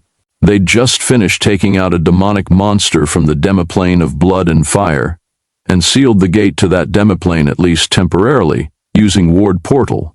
Now, Bill won't die by accident, only through his own stupidity, or the effort of someone, let's face it, probably the other PCs, to actively try to kill him. Where's Shabubu? His player didn't come today. What the fuck are you talking about? Whom? Never mind anyways. I'm sure he'll turn up. The other 0-level guy that came with the Whisper Bard is gone too. You know, now that Whisper Bard is LV. Wanna? You talk weird. Morris, did someone die last time? What the fuck? You really just said that? I look forward to seeing a conversation between the Whisper Bard and Bolt Zero. A dude who can't speak above a whisper and a robot who can't modulate the tone of his own voice. I don't cast men that often. Usually we only break things. Bill wants to commit genocide on the radioactive mutants? Yes, but you are a radioactive mutant, only temporarily. Who has Chu's bag? Whom? You do? Whom's bag are you talking about? Exactly. You fuckers. I have no idea who has the bag. Bill, you're holding it in plain sight. I want to destroy the idol. Me too. Whoa. Are you some kind of mind reader or something? These idiots want to use the idol to destroy Tholia. It's not even on the same continent. How would we even get there? What's a Tholia? We call it Minotauria. Is that a land full of minotaurs? Exactly. That's why they should have called it Minotauria. Suddenly the party suffers another random minotaur attack. From Minotauria, there's no place called that. Fortunately, the party had sequester up, which meant this particular Minotaur immolated himself in 1/6 of a combat round. See? That's why we want to keep being attacked by Minotaurs. Easy XP. The party has to get back up to the Mecha Idol, and Morris, who is responsible for wrecking the lift and killing half the party, is drafted to be the one to climb the 200 feet cable to the top. Can't someone go with me? Whisper Bard, I can go right behind you and shout down to the others if you get attacked by the shadow monster. The party decides to rest the night before the climb. Okay. The password for the new sequester is Chew. How many? There's Chew passwords? The wizard Nikos and I are pals. I love that you think that. Didn't he kill your brother Ted? And wasn't that what drove you insane and turned you into history's greatest monster? That's like the Joker being grateful to Batman for making him what he is. Someone needs to keep watch. I'll keep watch, you guys. Oh, great. Now someone needs to stay up to keep an eye on Morris while he keeps watch. #creepyjuggler. Half the party is taken to whispering back when the Whisper Bard talks to them. Stop whispering, you fucks. So it's decided. We're going to do on purpose what we usually do unintentionally. Fuck everything up. It turns out the Shadow Beast is still in the sequester area of the engine room. It tries to attack. Whisper Bard throws Bill in a Colossus Wolverine fastball special style up into the room, but he ends up falling flat on his face. Woom climbs into the room but forgets to say the password to enter the sequester and ends up brutally self-immolating. Note, this was after all the players were just reminded of the password, and after a lengthy discussion with Bill's player about whether or not he needed to say the password. There was literally no excuse for Woom's player forgetting to say the password literally 2 minutes after all this. The rest of the party had this reaction. Woom the self-aware was self-aware of everything except how not to catch fire. Well, Woom's death marks the end of the self-aware characters. Thank God. Woom failed his luck check. He's definitely dead. Morris is going to neck stab him a few times just in case. Once the shadow creature is destroyed, the PCs put Woom to rest by kicking his corpse down the shaft into the cave. Good night, sweet prince. He'll be missed. Whatever his name was. Getting back to the temple, they of course find Wally the Airedale Terrier, scout with 3 newbie 0-level PCs, a mutant hunter with psychic powers, a mutant equestrian with a horse named Buttercup, and a dwarven rat catcher. Do we really want to join this party? We may get cancer from the radiation mutant. Oh please, none of you are going to live long enough to die of cancer. Man, I thought your mutant hunter was going to be like a bounty hunter or something, not a fucking degenerate. This mutant hunter is a freaking creep. But he may or may not be worse than Morris. This forest was created by God. So I say we burn it to the ground. There's a weird feature to the world of the last sun. There's lots of normal animals who can talk, and lots who can't. There isn't really any visible difference between the two, until one starts talking. If my horse can't talk and goes through the sequester but I call out the password as I ride it through, it won't catch fire, right? Well, you can't be sure. The PCs decide to hold out in the temple and to attract the Duke of Abstinence and his army of orcs. They start banging on their shields and making noise. The Whisper Bard plays his axe lute. Some orcs do show up, but they're zombie orcs. They die crossing the sequester. The PCs light their corpses on fire in the hopes the smoke will attract the Duke. Instead, a Minotaur appears. The psychic mutant hunter tries to use his dominate power to control the mutant, but the cost is so high it leaves him completely paralyzed. The mutant gimped himself. Night falls. During his watch, Morris stares creepily at all the other PCs while they sleep. In the morning, the mutant equestrian wakes up to see a huge army of orcs assembled outside the temple. Guys, this is important. Wake up. Hurry. What? Do any of you have a horse brush on you? Attention, scum. I think they're talking to us. The Duke is somewhere in the forest, surrounded by 300 orc mercenaries. Could I negotiate with someone a little less stupid? I don't think that's possible. Attempts at negotiation fail, and Bill decides to fuck it all and maxes out on a cloud kill spell. He kills 2/3 of the orcish army in one round. The dwarven rat catcher is killed by a hail of arrows, and Bill is somewhat injured. Can you heal me, cleric? Fine. but only because you're going to kill a shitload of God's creatures. Just like Akbasha used to. Did we leave anyone alive in the forest? Dude, even the birds are dead. Suddenly, there's yet another Minotaur attack. Bill sacrifices his last remaining magic sword to regain his magic missile spell, and then fails his roll, accomplishing nothing. God. Damn it. Literally.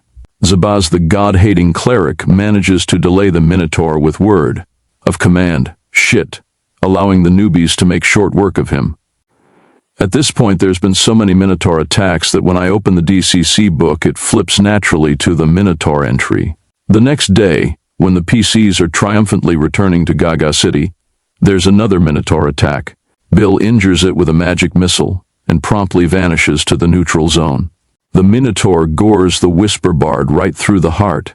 Tragically, the Whisper Bard has died. Bill finds the transparent mutant pirate, now a 1ST level wizard, in the neutral zone. How the hell did he end up there? He became a little too transparent.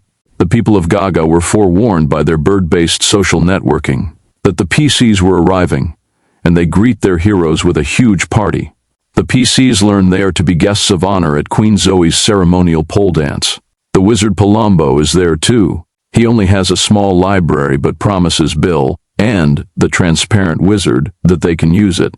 Harembe, Queen Zoe's apeman bodyguard, is there too, having just arrived from High Bay. When rewards are being handed out, the mutant equestrian gets in line, hoping no one will notice that he wasn't with the original party that set out. Your Highness, I would like to be one of your knights. I'm sorry, who are you? In a surprising act of party fraternity, the other PCs insist that the equestrian was crucial to the party's success, so Zoe knights him anyway. After what you have done for my kingdom, you are all welcome to stay here as long as you like, or until you become unpopular. So, not long then. That's it for this week. We'll see how long the PCs manage to keep up their heroic reputation in Cooland. Will they turn a corner and start being good guys? Or is this just a temporary blip in an otherwise perfect career thus far of fucking everything up beyond belief? Stay tuned to find out. Title: DCC Campaign Update. The Fire Vampire doesn't have a Twitter account. Date: November 17th, 2016. Our heroes, having defeated the Duke of Abstinence's Orcish army, were welcomed to Cooland as conquering heroes, and invited by its new queen, Zoe Half-Elven, to stay for as long as they like, or until they become unpopular. Now, do you think we can stay here for 2 weeks? I doubt we'll be able to stay popular for 2 weeks. We've lost sight of Morris. We're probably going to be unpopular in days. So Bill wants to sequester himself with Palumbo inside his room with him for 2 weeks? It's not weird. Cooland's court wizard Palumbo does not believe in Damon patrons. Too high a price to pay. I always said, yeah, look at me. I used to look like an elf. Now I'm a radioactive mutant. Can't these random Minotaur attacks you suffer be stopped at the source? Well, they could, but they're good from time to time. All your friends are dead. Sure, but I'm not. So they're good for you. As it proves impossible to avoid the risk of random Minotaur attacks, Bill and the others are forced to camp out in the field of fluffy bunnies outside Gaga, Cooland's capital city. Palumbo, can I take your rare magical encyclopedia with me? Come on. Well, nah, on second thought, never mind. I'll never get around to reading it anyways. The party members that haven't wandered off on their own, so really just Bill, and the transparent mutant wizard named Bunda, set up a tent for themselves in the field, and Bill starts trying to study to obtain the locate object spell. Shebubu the cleric shows up. He'd moved away from the group down in the caves under the temple of the Lord of Blood and Fire, and when he came back the group had left him behind. He finally managed to get out and made it back to Gaga. Where's Morris? We don't know. Off creeping somewhere. That's too bad. I kind of like it when someone watches me while I sleep. You know, Gaga is full of weirdos. I saw we never go back. We'll stay here while Mr. Bill studies his spell. Please just call me Bill. Yes, Bill, sir. Then, a trio of female newbies arrive, looking to join the famous heroes, a boatswain, a hipster elf artisanal candle maker, her candles don't work, and a halfling sniper. Hello, do you guys have that sequester thing on that will kill me? No. But if you did, you wouldn't be able to tell. So, can we join your group?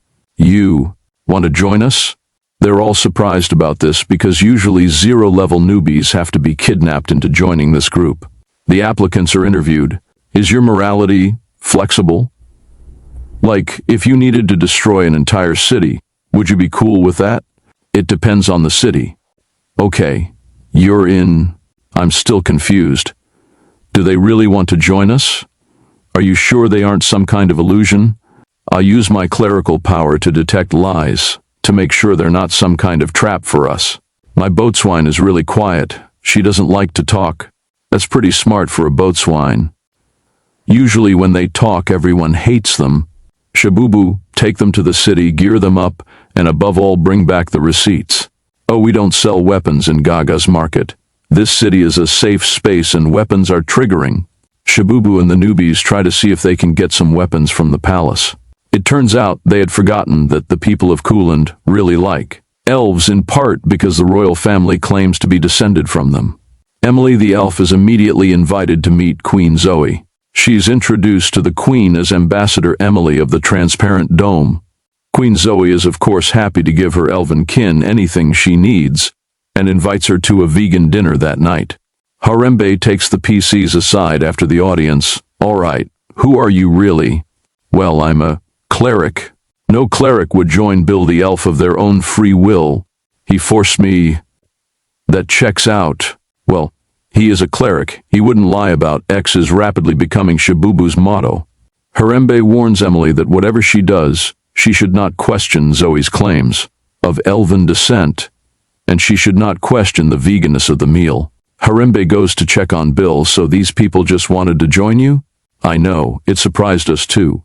If it's a trap, they're only asking for trouble by joining us anyways. At the royal dinner, Emily quickly realizes the vegan beef is actually just beef. I have a present for you, Your Majesty. It's a BFF candle. Oh my God, this is so awesome. I never had a BFF before. Actually, I never even had an F before. Emily gets the feeling Queen Zoe leads a lonely existence. The transparent wizard realizes his lesser rune spell allows him to make a permanent sleep rune on a stone.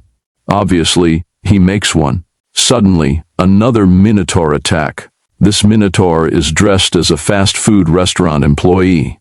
The transparent wizard tries the sleep rune, and it works. Bill fails his second sequester spell in a row, and now he's got a phobia of silk, along with his previous phobias for iron and frogs.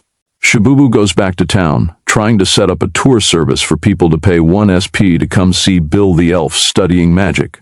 He gets a lot of customers, but they get bored pretty quick, and he ends up with 14 dislikes. Then the transparent wizard scares them off. Another Minotaur attack. The 0 levels are surprisingly effective, especially Yar, the halfling sniper, who takes the Minotaur down with a critical. If the Minotaurs are after you, why don't you disguise yourself? The Minotaurs are drawn to me naturally like to a cow in heat. Minotaurs aren't attracted to cows. Are you attracted to monkeys? Actually, don't answer that. Suddenly, a Minotaur appears. This one as a SWAT Minotaur. Oh, fuck you. Bill gets a natural 20 on control fire, meaning he's wreathed in magical fire, surrounded by a wall of fire, and has 8 spears made of pure fire. The Minotaur sees that too. Oh, fuck me. Unfortunately, now your tent is on fire.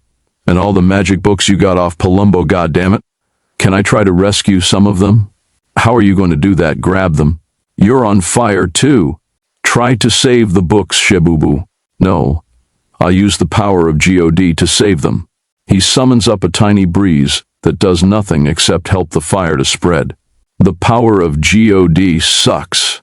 I knew it was only a matter of time hanging out with Bill before a book burning would happen. The newbies and Shabubu decide to fuck off to town rather than keep hanging around with Bill, who is just too dangerous to their health. Bill, are you going to somehow stop the fire from consuming the whole valley of fluffy bunnies? Nope. The PCs arrive at the palace.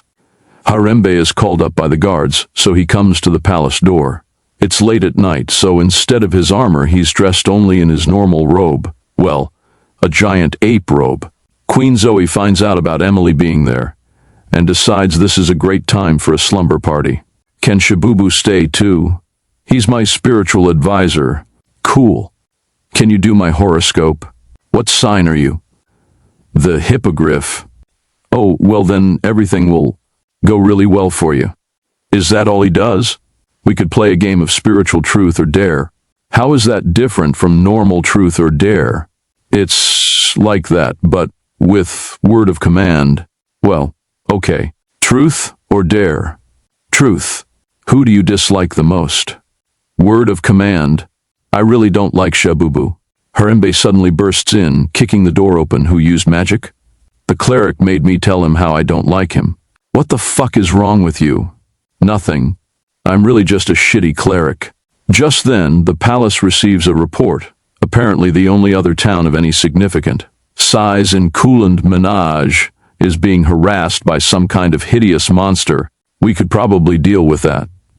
It's ugly, so it's okay to kill it, right? What? No. Not just for being ugly, but it does sound like it's also intolerant. Bill tries to contact Cesra Khan.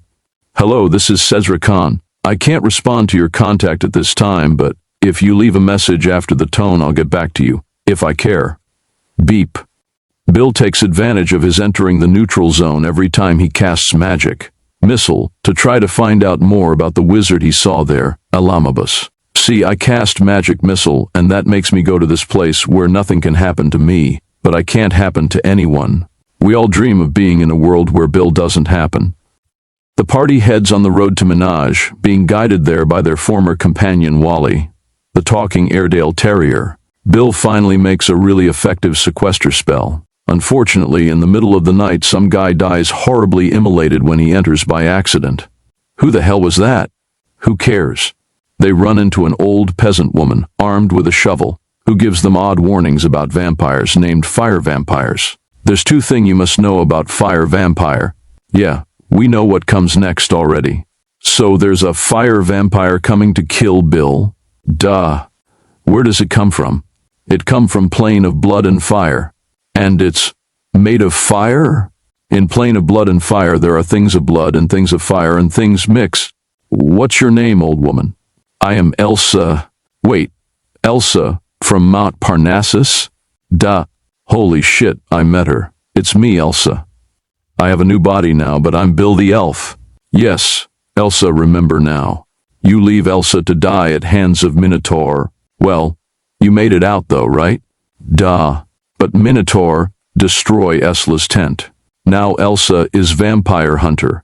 So, how are you going to kill the fire vampire, Elsa? Elsa has shovel. The PCs reach Minaj, and Bill is further shocked to discover that the monster that has been plaguing the town is none other than Priscilla, the former queen of the Grey Realms. Priscilla looks like a cross between this and this.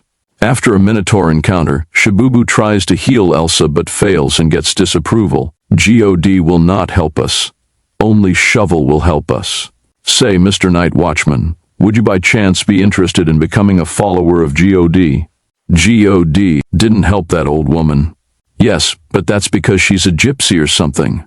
Can I try to send Priscilla one of those bird messages?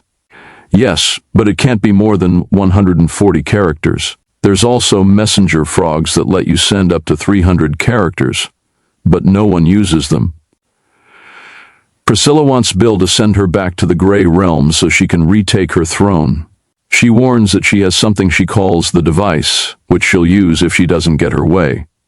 It turns out the device is some kind of massive bomb she found in the bunker she's been living in. Okay, Priscilla, so let's say we get you back to the Grey Realm. You threaten everyone that you'll blow them to kingdom come if you don't get back your throne. How will you keep it after that? With the device, dumbass. But you can't exactly just stay by it all the time. You'll have to sleep eventually, won't you? How will you stop them from taking it away from you and dethroning you again? Well, fuck you. I'm sick of this. I just want to be fucking queen again and not have to live in the fucking woods. No, dudes, Priscilla's right. You're way overthinking this. You would say that, Bill. Your idea, a sophisticated plan, is getting to the roof and throwing grenades around. He's never going to live that one down. I still say it was a good plan. Suddenly, There's a Minotaur attack, and at that moment the fire vampire strikes. Bill gets hurt very badly, and uses magic missile to escape to the neutral zone. Priscilla bites the fire vampire. How the hell do you bite a vampire made of fire? So, is the fire vampire going to die? Hell yeah, bitch. Well, unless it's immune. But if not, it's totally gonna die. How soon? In like a week. Fuck's sake. The Minotaur is slain, and the fire vampire disappears in a puff of smoke. Did we kill it? Yet. Fire vampire target is Bill the elf. So if Bill is gone, it won't attack the rest of us? The good. Bill is getting pretty freaked out by all this, so he ends up calling Cesar Khan over and over again until he finally gets him instead of his answering machine. I don't have time for you now. I am unraveling the very mysteries of the universe. Soon all will be me. Okay, we could just try to get out of here. The fire vampire can't teleport, so even if it can follow your scent or whatever, if we planar step far enough away, it'll buy us a lot of time. I'm sick of planar stepping. I always keep planar stepping into bathrooms. You clerics are all pervs. Don't think that just because you got into my good books that means you're gonna get any of this hot body, bitch. Are you hot for Priscilla, Shabubu? Well, I do have really low standards. Cleric could use power of God to send away fire vampire, if cleric not sucks so bad. Sadly, Shabubu does suck so bad. Wait, were you the one who sent that message bird to me? Uh-huh. Oh, that was really nice. Also, the bird was delicious. The PCs try to send a message bird to negotiate with the fire vampire, but it just circles around for a bit, then returns. The fire vampire doesn't have a Twitter account, I guess. I could just make a really good sequester. You mean that spell where you have a fire trap against the fire vampire? Oh shit.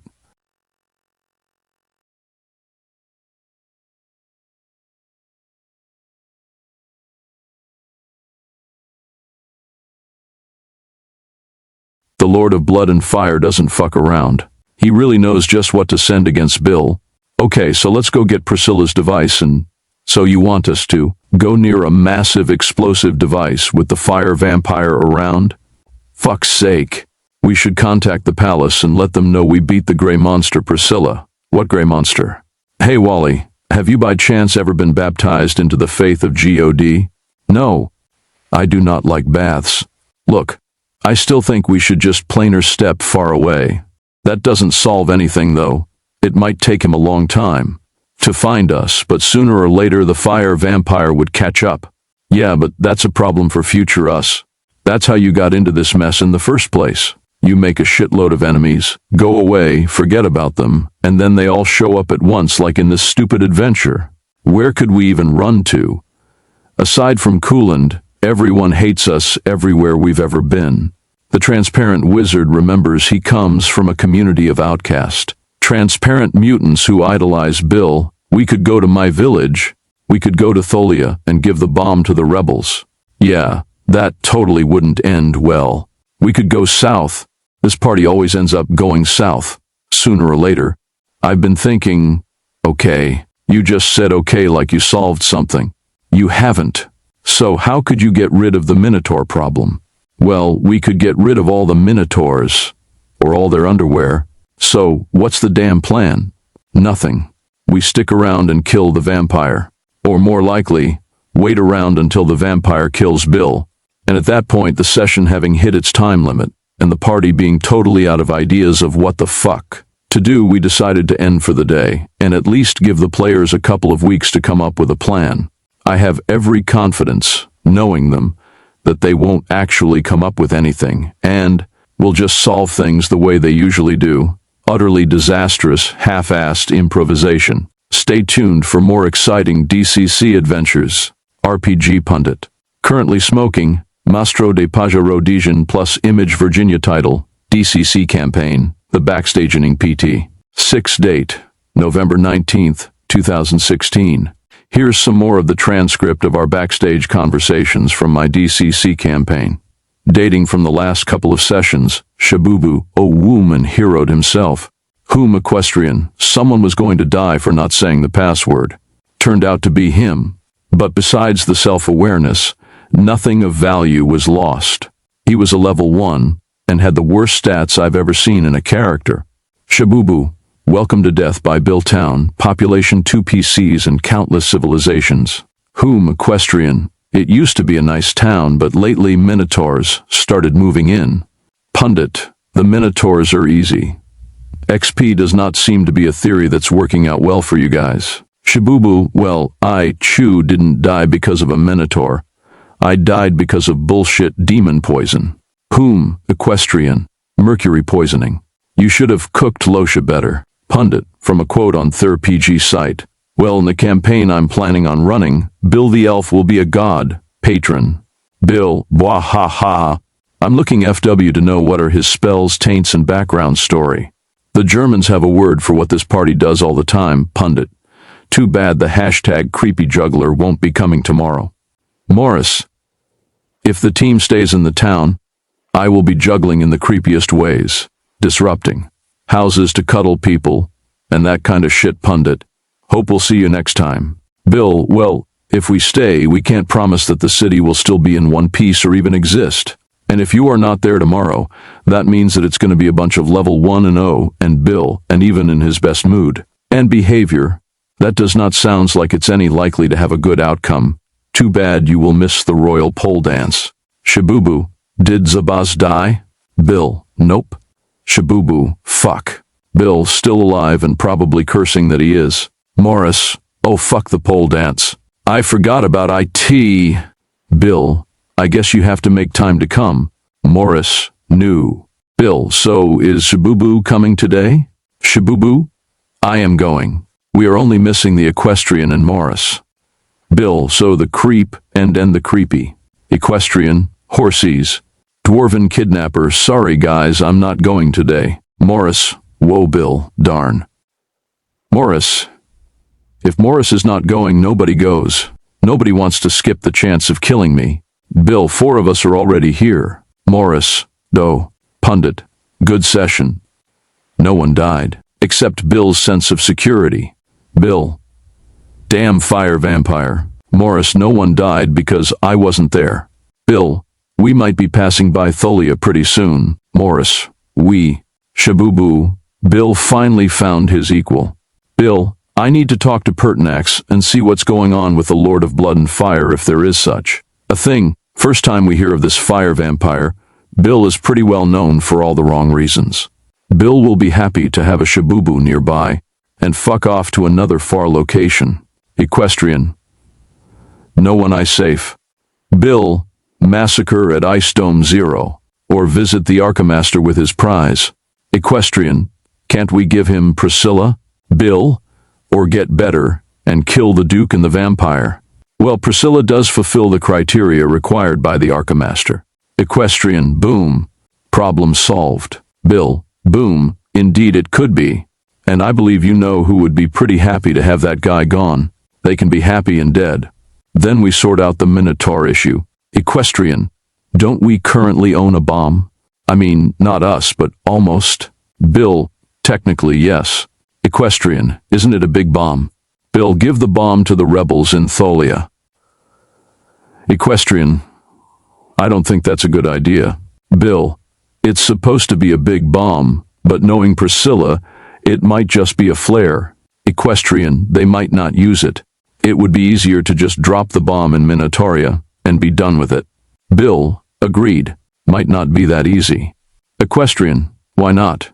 Spell burn, reach Minotauria. Bill, how does it work? Remote detonation?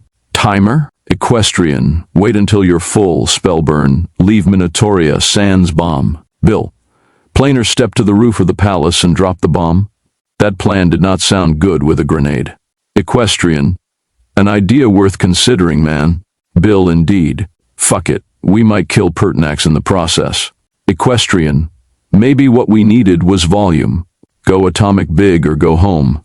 Bill, go nuke or go home. Or get the word out that those underpants will get you killed and avoid the whole making another enemy. Bullshit, that never works. Equestrian, you know what the answer is. Plan A, man.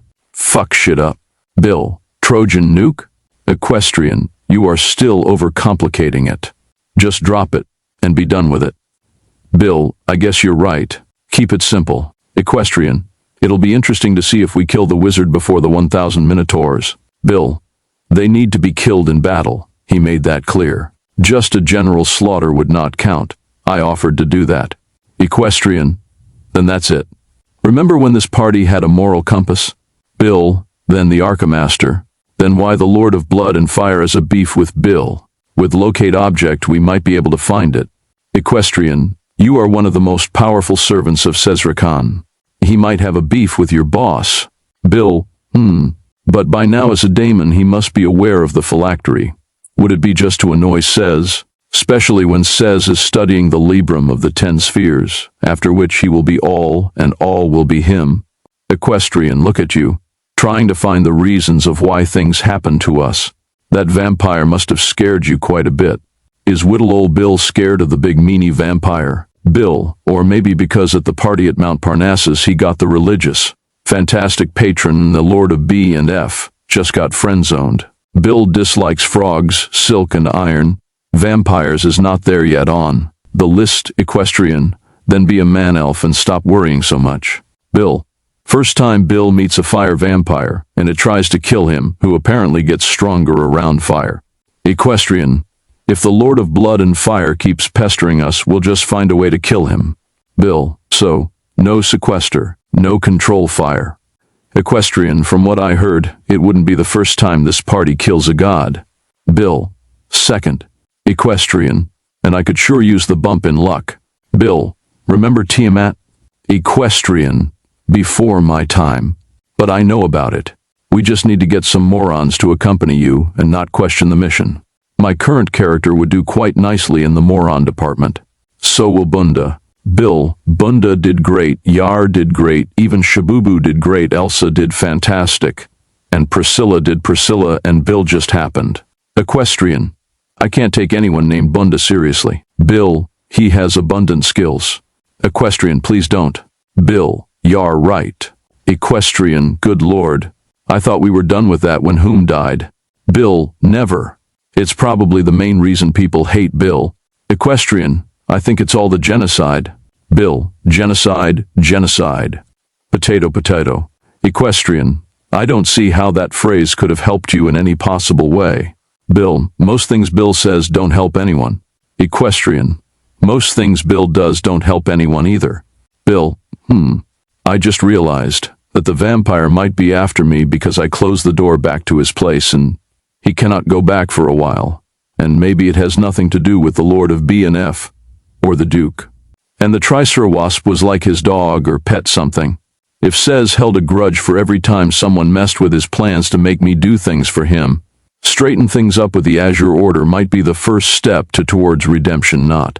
Shabubu, well, yes it would be. That you want to do it is another very different aspect of this conundrum. Bill, it's a matter of pragmatism. You can add a Boromir meme. One does not merely hunt down Bill and get away with it. Shabubu, oh, I thought you meant this. Bill, I guess that's a way to get rid of a fire vampire. Title, DCC Campaign Update, Into the Shithole. Date, November 27th, 2016. When last we saw our stalwart PCs, they were being hunted by both the Minotaurs and a fire vampire. Or, more accurately, Bill the Elf was being hunted by both of these, and everyone else was being killed as innocent bystanders. Now, hey Elsa, want to worship God? No. God will be no help here. Only shovel is needed. Why not get God and a shovel? Adding God as a superfluous factor to an already complete formula does not justify God existence. We should go to the Azure Tower. I have to make peace with the Azure Order, and then they'll help me. They won't help me. Those freak wizards will all be like, no, you shouldn't make Priscilla Queen of the Grey Lands again, she's too attractive. We don't really need to help Priscilla. Fuck you, cleric. You guys, that cleric is a total perv. He tried to touch me in the rectory. I did not. Yeah, you did. And you probably have gonorrhea. Maybe we can find Morris. Priscilla, you'd probably like Morris. Is he rugged? Not really. More like creepy. So, he's a cleric. Wally, you and Yar should go back to Gaga. And take Priscilla with you. Take her to Harambe. Is this Harambe rugged? Actually, yeah. Probably. We'll meet with Queen Zoe. She'll have to welcome me, because we're both beautiful princesses. It was thus decided, half the party, the ones who didn't show up to this session, would return to Gaga with Wally the Airedale Terrier and take Priscilla the Grey, alien, chav with them to keep her out of trouble. Meanwhile, Bill and Shabubu would teleport to the Azure Tower to try to convince the Azure Wizards not to kill Bill and to help them with the fire. Vampire. And Elsa will probably go off hunting vampires on her own. Unfortunately, Bill fumbles his planar step spell. Check. And Sezrekan hijacks his trip. Bill is told by a clearly more insane than usual Sezrekan that he has to find the High Council of Wizards and destroy them. Unfortunately, Sezrekan doesn't know where their secret headquarters are found, but he has discovered that there's apparently a way to get to them in the worst region of the entire world of the Last Sun, a place called the Shithole. Maybe it's not such a bad place, it just has an unfortunate name. I doubt it. Bill and Shabubu find themselves on a mountain overlooking a vast area of badlands, cracked earth, where almost nothing seems to grow. We might be in Australia. Meanwhile, Morris is in Gaga. He's been imprisoned, as his excessive creepiness has led him to go over the legal limit of his likes-dislikes ratio on Kulin's social media. Kulin's dungeons are full of people, creeps like Morris, but also ugly people, weird people, very old people, people who are depressed in uncool ways, and almost anyone else who isn't young and hip and chipper. And there it is, the dystopian side of Kuland. I knew it was too nice to be true. Jaludin. The rogue suddenly sneaks into Morris' cell, apparently right out of a shadowy corner. He tells Morris that he needs to tell Bill that Sezrekan has gone completely insane and has to be stopped. Jaludin wants Bill's help, but how can I even get to Bill? I'm going to stab you with the dagger of teleportation. It'll send you to him, okay? Wait, what do you mean the dagger of... Morris suddenly appears with a nasty stabbing injury near to Bill and Shabubu on the mountainside. He barely manages to avoid plunging to his doom. The dagger isn't even very accurate. What the fuck happened to you? I got stabbed. You deserve everything that happens to you.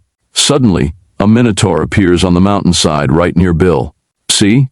That's accurate teleportation. Bill shoots a magic missile at the minotaur, doing only 1 horsepower damage, and slips off into the neutral zone. While there, he sees this great column of shadow off in the far distance, somewhere in the badlands of the shithole. So, I can see it only here? Not in the, normal zone? Oh please, like Bill is ever in the normal zone. Since Shabubu and Morris didn't actually attack the Minotaur, he doesn't attack them either. He's just furiously looking for the missing Bill. After they assure him they also hate Bill, he even talks with them. When they mention that the area below is the shithole, the Minotaur explains that they're in the southern continent, somewhere to the south of Tholia, and that the shithole, according to legend, is the place where the Dark Ones first broke out onto the surface world during the Great Disaster.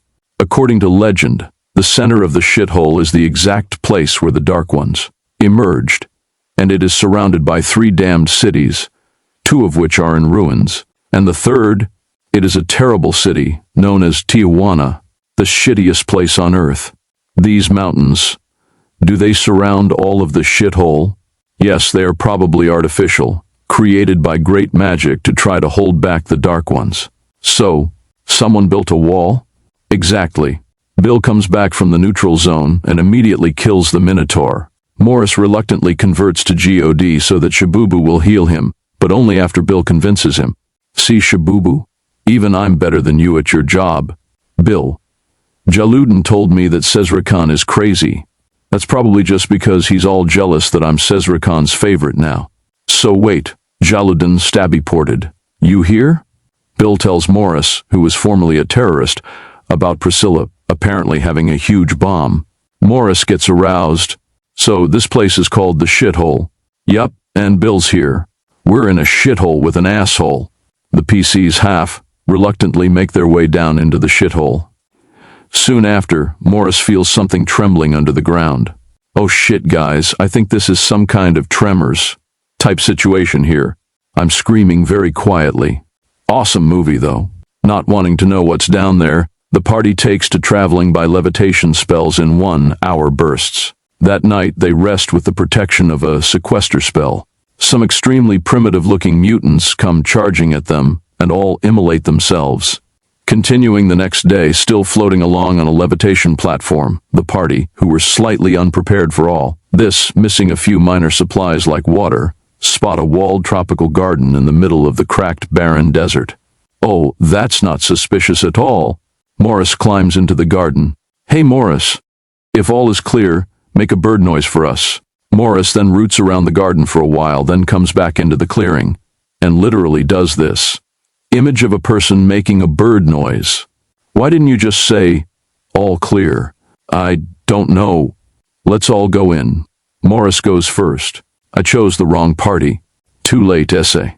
The garden turns out to have spores that cause very slow, acting toxic poisoning. By the time they get to the pool in the middle of the garden, saving throws are required. Bill passes out, but fortunately the other two manage to stay conscious, and for some reason drag him back out. We still need water. It's okay, I have an idea. Plants burn, right? And water won't. 1 hour and a control fire spell later, they've killed everything that lives in the garden and get some water, which is great for now, but then they realize they have no water skins, bottles, or any container of any kind other than a single small scroll tube. In any case, Shibubu gets disapproval for the 5th time that day and has to pray for 24 hours. They decide to camp out there. What do we do while we wait for the cleric? While I was looking for water skins, I found this old card game, Cards Against Humanity. Okay, let's play. Sometime later, Bill and Morris spot a large, lumpy, purple, furred monster climbing over the garden wall. He looks a bit like this, only a cyclops. Image of Grimace, I am Schlub. Who did all this burning? Bill elbows Morris, who raises his hand. Me. Who are you? Morris the creephole. You must be mighty wizard. Well, I'm mighty in some ways. Schlub seeks great wizard to serve. Schlub will serve you, Morris creephole. Fuck it, it was me. I'm Bill the elf. Prove you, Bill. Bill casts cantrip. That was only moderately mighty. Bill casts choking cloud. Schlub will trust for now. The party gets ready to move on, now joined by Schlub.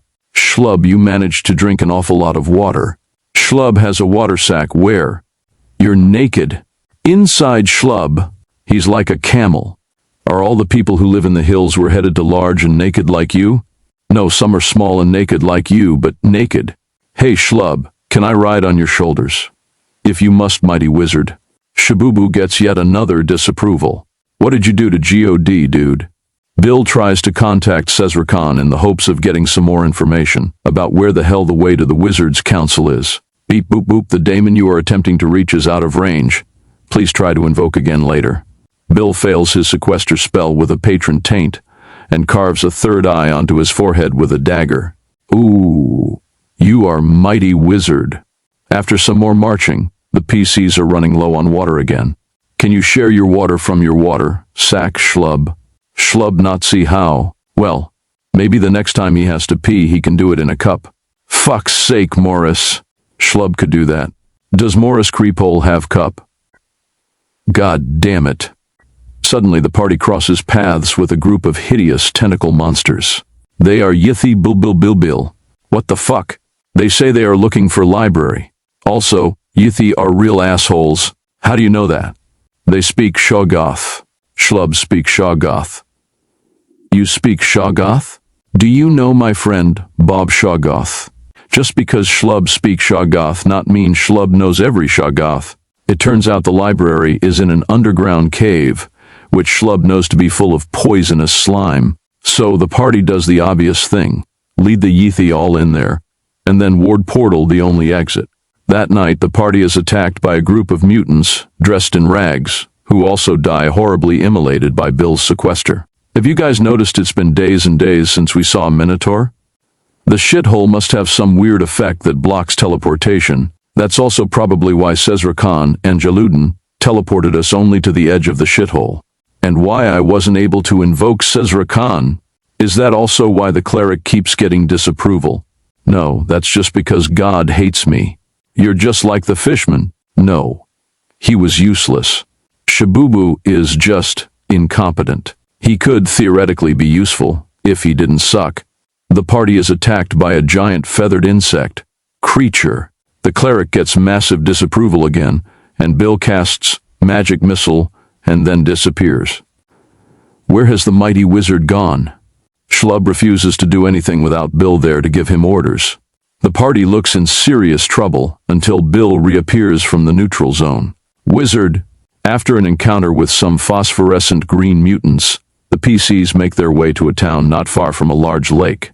Water at last. The town has some more of the aforementioned mutants, who want to capture the PCs as slaves. But when the PCs make short work of them, their chieftainess comes out, a large tough warrior, woman. Even so, Bill convinces her that they're better off trading with them. Who are you? I'm Shabubu the Mighty.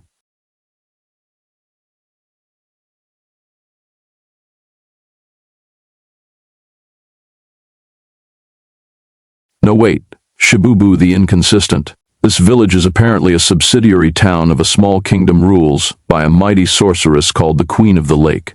Is the Lake Queen hot? She is dark and terrible. So, is that a yes? After obtaining a lighter from them, whose magic impresses these barbarians mightily, the chieftainess agrees to escort the PCs to the town of the Queen of the Lake. Along the way, the party encounters a colossal swamp worm.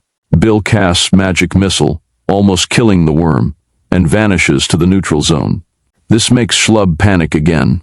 The wizard is gone. Where did wizard go? Schlub isn't very smart. Well, he is with us after all. The barbarian chieftainess, who is a highly skilled fighter, finishes off the worm. They arrive at the capital of this little fiefdom, which is also a shitty mud hut village only twice as large as the other one. There, they are brought before the Queen of the Lake. She's a very hot phosphorescent green mutant sorceress. She recognizes Bill as a mighty wizard and agrees to exchange some of her many potions for some of Bill's extra scrolls. She also agrees to tell Bill what she knows of the High Council of Wizards if he'll sleep with her. With me? Yes. You and I are both great wizards. Thus, our child will be a destined super wizard that will conquer all before him. Sure, okay. After their tryst, the Queen explains to Bill that many wizards have come from the outer lands to the shithole, seeking the Council of Wizards. Some of them had told her that crossing through the shithole was a quest, and that the way to the Wizards' Council was found in a place in the absolute center of the shithole, in the place where the Dark Ones first emerged onto the surface world and brought darkness in the Great Disaster. This place is known to locals as the Sphincter. Seriously? Okay, you should not seek the Sphincter, Bill. It is certain death. I've been through certain death before. I always come back anyways. The party decides to stay in the Lake Queen's village to rest. While they're partying with the barbarians, Shabubu decides to do a detect evil on Schlub and notes that he detects as evil. So that means Schlub is either not as dumb as he appears and he's something terrible, or maybe he's just too dumb to know he's evil. That's all for this session. Next time, presumably, the party will continue along their route to the Sphincter. Title: DCC Campaign Backstage, The Backstagening PT. 7. Date: December 8th, 2016. Pundit: Happy birthday, Shabubu. Shabubu: yes. Thanks. Bill: level up. Rikandra Chu Shabubu and whoever I am forgetting. Shabubu: the dwarf, but I forgot his name already. And Shul: Bill. Shul: right. Bill: transparent wizard, heavy breathing. Transparent wizard: I managed to half complete an 11 times 11 times 11. Pundit: that man in the Rubik's picture is one of the world's most accomplished virgins. Bill: LOL. Bill Verschlimbersern should be a patron taint if Bill were a patron. Morris: well then who is going? Bill: you, Shabubu, the equestrian. Priscilla: old lady. Shabubu: no. Priscilla stays behind. It's the whole demon idol thing again. I am not going to toilet train it. Bill: you heal me, so whatever you say, boss. Shabubu: I was expecting the Losha the Fishman treatment. Well, This is a lot better. Bill, then kill her and be done with it. Bill want. She is a reminder of Ted. But if you do, Bill will not stop you.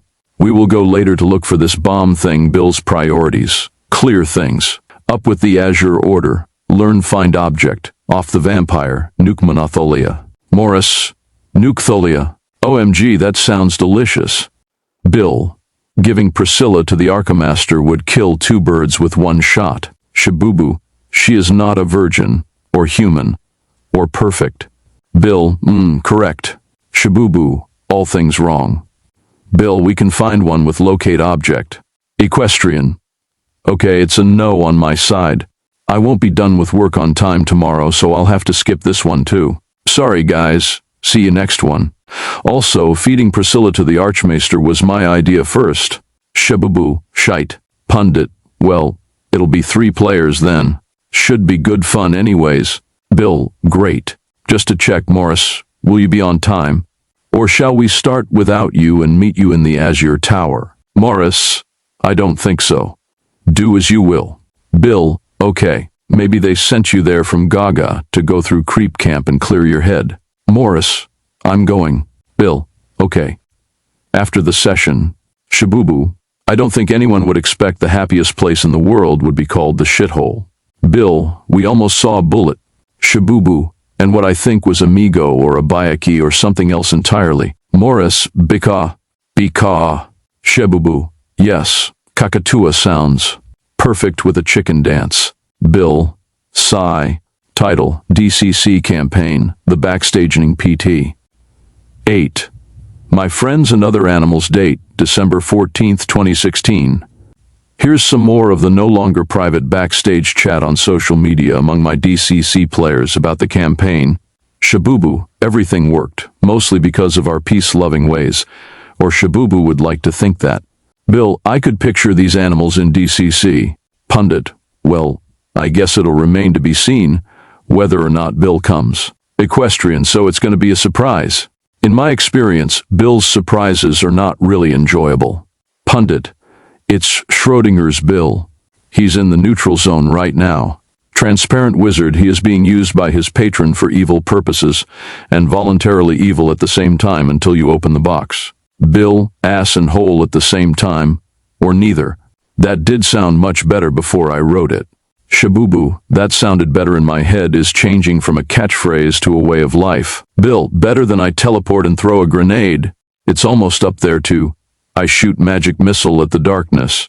Shabubu, well, they are from very different realms. One is from the realm of the impossible, while the other is from the realm of faulty planning, like becoming a cleric. Bill, poor incompetent cleric. You just need more money to burn.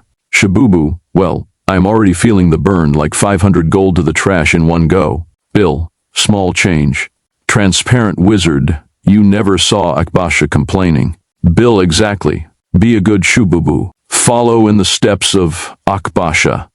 Except the part where you kill Bill. Pundit, the money isn't the goal. First you get the money, then you get the power, and then you get murdered by a minotaur. Equestrian, whoa. Hold on a second. You can't cast magic missile at the darkness. Shabubu, well, maybe if you name someone the darkness you can. Mind equal to blown equestrian. That joke has been done to death. Shabubu, well, magic missile to the darkness has probably more years than some people on the internet right now.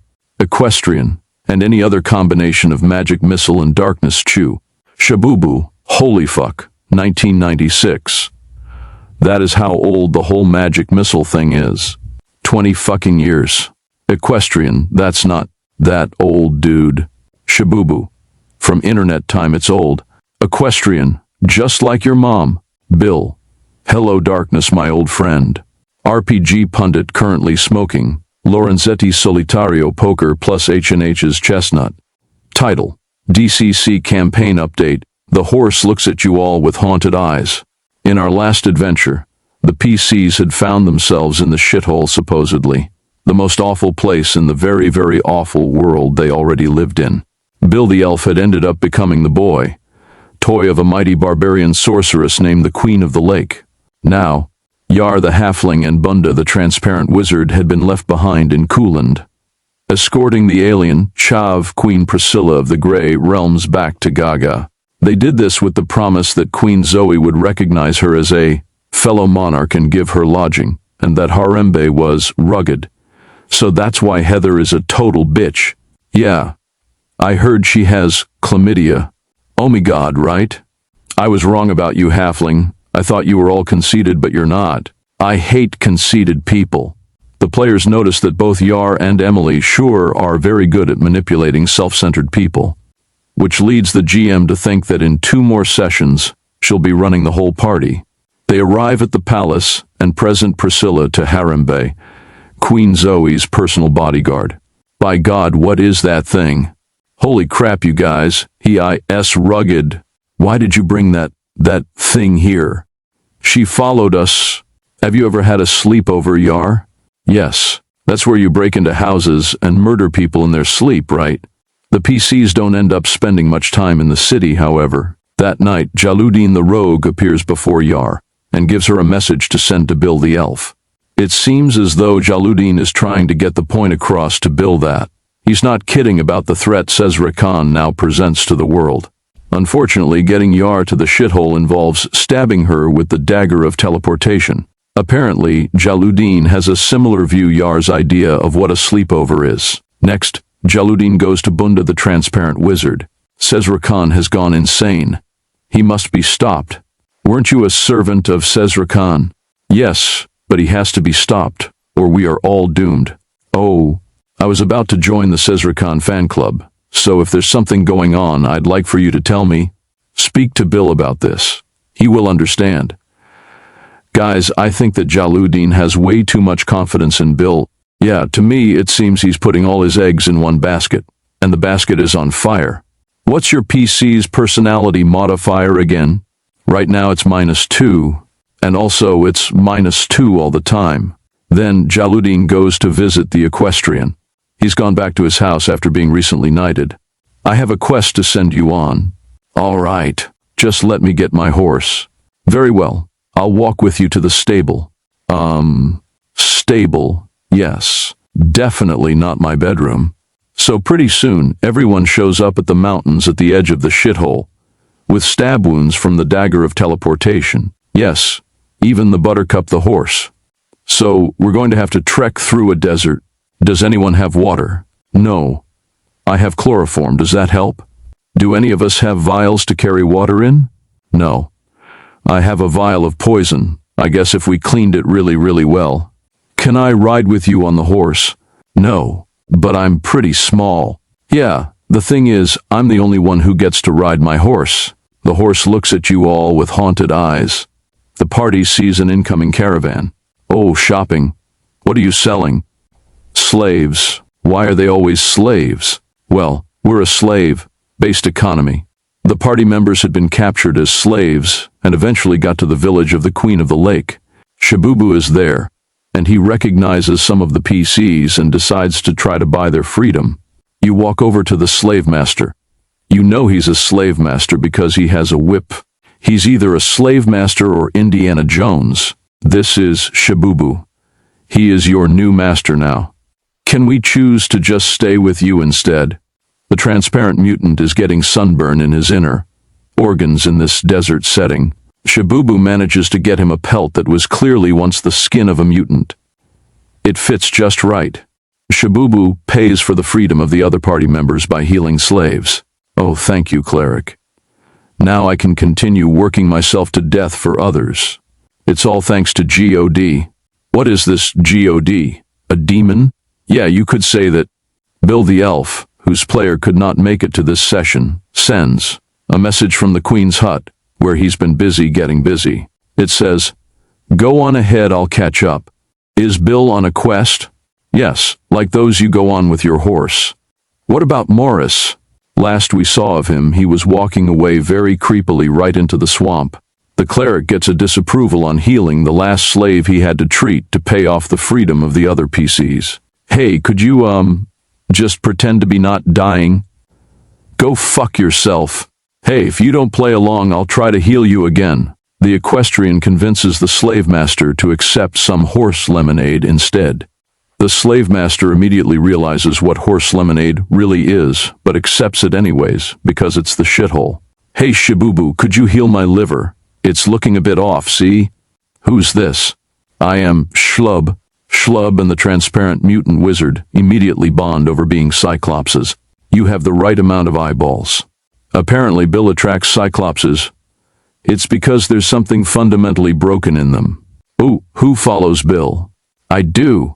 I have been following Bill longer." "Really?" "Because Schlub has not seen you around. I was doing important work for Bill." "So mighty wizard Bill sent you away?" "Yeah?" "Well, he sent you away now too. He has sent us both away." In the swamps north of the Lake Queen's town, the party has an encounter with a massive and deadly-looking Shoggoth. Schlub, familiar with the threat level, runs like hell. "Come back, Schlub." "No." The PCs wisely decided to follow Schlub's example and ran like hell. Later on, the PCs find a shovel abandoned on a hillside. Deciding it might be of use later, the equestrian rides up but can't quite reach it on horseback and doesn't want to reduce himself to dismounting. So what, he can't get off the damn horse? I think he gets off on the horse. "Hey guys, I can see a brown mutant village from here." I feel kind of racist saying brown mutant. The village turns out to be relatively friendly, and it's run by a human, who they call the Ageless One. Apparently, he's immortal. We might be followed here later by a guy named Bill. Right now, he's busy getting it on with the Queen of the Lake. She wants to create some kind of super offspring with him. Oh yeah, she tried the same thing with me once. She wanted to make ageless wizard children. "Hey, could I buy a slave from you in exchange for some horse lemonade?" "That's just horse piss, isn't it?" "Yes." "Then no, you can't." "So you guys are going to a region full of radioactivity instead of the other place that actually has one of the few sources of drinkable running water in this hellhole, just because you heard there's a dude with multicolored skin in the first place and you'd want to see what that looks like." "That was the plan, yes." "Man, you guys really aren't from around here, are you?" "We could go the longer way where there's a river, but we should probably go as soon as possible. We have to go to Tijuana for the horses." "No one said anything about any horses, dude." Most of the PCs decide they'd rather take the longer route, but the equestrian continues to argue for going the direct route. He's just going to drink horse lemonade, what we sometimes do in the shithole to survive. He does for pleasure. Once you get used to drinking urine, it's not bad. You got used to it right at the start. The PCs continue their travels. They pass a gorge where there is a half-ruined giant head carved into the rock, but they have no idea whose it was. Does the head in the rock follow you with your eyes? Only if you psych yourself out. Sometime later, the PCs find a perfectly folded suit of chainmail and a hand axe, carefully left, seemingly unprotected by the riverbank. It could be a trap. In shithole we have a saying, everything going to kill you anyway. After enormous paranoia, the PCs grab the pristine armor and the hand axe. Nothing dangerous seems to happen. The armor and weapon appear normal and uncursed. They continue following along the gorge and find a massive metal bridge. It looks much too high-tech to be in the shithole. Let's go check it out. As they get closer, they see it's covered in massive spider webs. Nope. They run like hell and head away from the river. After some time, they reach a large keep which seems to be inhabited. It's a trap. Well, nothing bad has happened to us so far. We've had to drink our own pee. I have to wear someone else's skin to protect myself from the sun. The castle they found is occupied by a military force of some very strange mutants. They are vaguely grayish, silver in color, and instead of hair, the top of their heads seem to burn with a greenish, yellow flame. The aliens also turn out to have a funny, vaguely French accent. Does this remind you of something? I don't know. Is he going to taunt us a second time? The strange mutants are actually friendly, offering to allow the PCs in. They say that they are members of the Watch. There, they are presented to their leader, the Watch Captain. He is equipped in a pristine set of chainmail armor and a hand axe. We shall be willing to give you sanctuary here, so long as you follow the rules of Hospitalite, which means you must not cause any violence. That'll be pretty hard for us, but you never know. It's bound to happen someday, right? Just out of curiosity, that's a very nice suit of armor you have on, and a lovely hand axe. Yes, they are the symbols of a captain of the watch. And do you always keep them here until a captain dies? Then his armor and axe are left at the river in a ritual. And, just out of curiosity, if someone else were to touch those later, it would be death. I see. Cue the equestrian covering up the armor he's wearing with his cloak, and the halfling surreptitiously tossing the hand axe behind a nearby rock. Where do you people come from? I come from a village. I come from a forest. What's a forest? And where have you guys come from? We have been here for countless generations, keeping watch. We are the watch. Oh shit, they must be super inbred. How do they even reproduce? They're all guys. Don't even question it. Just so you guys know, if you see any hand axes in our possession, we got them from home. I got mine from my mom. So, what are you keeping watch on? We have kept watch. I think they don't know what they're keeping watch on. I think they've forgotten what they were supposed to keep watch for. Okay, so I have to ask, you're all male, there's no one else nearby. How do you make kids? The usual way. Okay, stop. Let's just go to sleep and get the fuck out of this place early tomorrow morning. I'm going to try one more time to talk to one of these guys, not the captain. Hey, what are you watching? I'm watching this hallway. Okay, forget it. I just leave. Okay, I know this sounds like a really stupid question, guys, but are we going to keep watch while we sleep? I am. Yar, you should keep the next watch. Okay, are you really going to? What, are you going to watch me keeping watch? Fuck it. I'll just keep watch all night. I think this castle is fucking up your minds, guys. The next morning, they leave the keep of the watch as quickly as they possibly can. As they continue their travels through the shithole, they run into a tentacle monster. Unfortunately, or perhaps mercifully, in the ensuing battle, the equestrians, beloved Horse Buttercup is killed. That's okay. He knew too much. Sometime later, the adventurers manage to make it to a village, which turns out to be populated by some of Schlub's purple hairy monster race. Like Schlub, they're apparently very interested in finding a mighty wizard to serve, and are envious of Schlub. Bunda tries to claim he is a mighty wizard, but they don't end up sufficiently impressed in his magic. They're even less impressed by Shibubu's magic when he tries to pass himself off as a wizard. The purple monsters then plan to eat the entire party but get distracted by a conversation about just what defines the mightiness of a wizard. Quick, we should go now while they talk. You don't want to stay with your people, Schlub? No. Schlub doesn't need the competition. They stop to camp out only when they're sure they've gotten far enough away that the purple monsters won't catch them. You lost your horse today, equestrian. You should rest. It was just a horse. But it was clearly more than just a horse to you. What gave you that idea? Innuendo. They head out again the next day and find a single solitary tree. Thinking there could be food or water nearby, they approach, only to find the tree unfurls to reveal it was actually a camouflaged tentacle monster. The equestrian manages to slay it, running it through in one blow. Schlub think he actually more competent since losing his buttercup. Later on, the PCs run into a kind of giant amoeba monster. It swallows Yar the halfling whole. She's still alive. I think she's probably safer inside than out here. Color spray does nothing on the creature. Bunda then tries to hit it, but misses on account of having no depth perception. Schlub tries to attack it, but the amoeba swallows him as well. It has a taste for Schlub.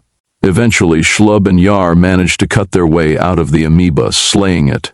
Shibubu has a catastrophically bad divine disapproval and gets the mark of shame. You know what? Fuck it. I'm just going to keep it forever. They camp out again that night and arrange the watch. Why is the equestrian stuck doing a watch alone? Well, he should have taken better care of his horse. I'm pretty sure that horse wished for death. That was the end of this disturbing adventure, which will probably not see things getting any less weird next session when hopefully Morris the Creep and Bill the Elf will be back with the group. Stay tuned, which will probably not see things getting any less weird next session when hopefully Morris the Creep and Bill the Elf will be back with the group. Stay tuned.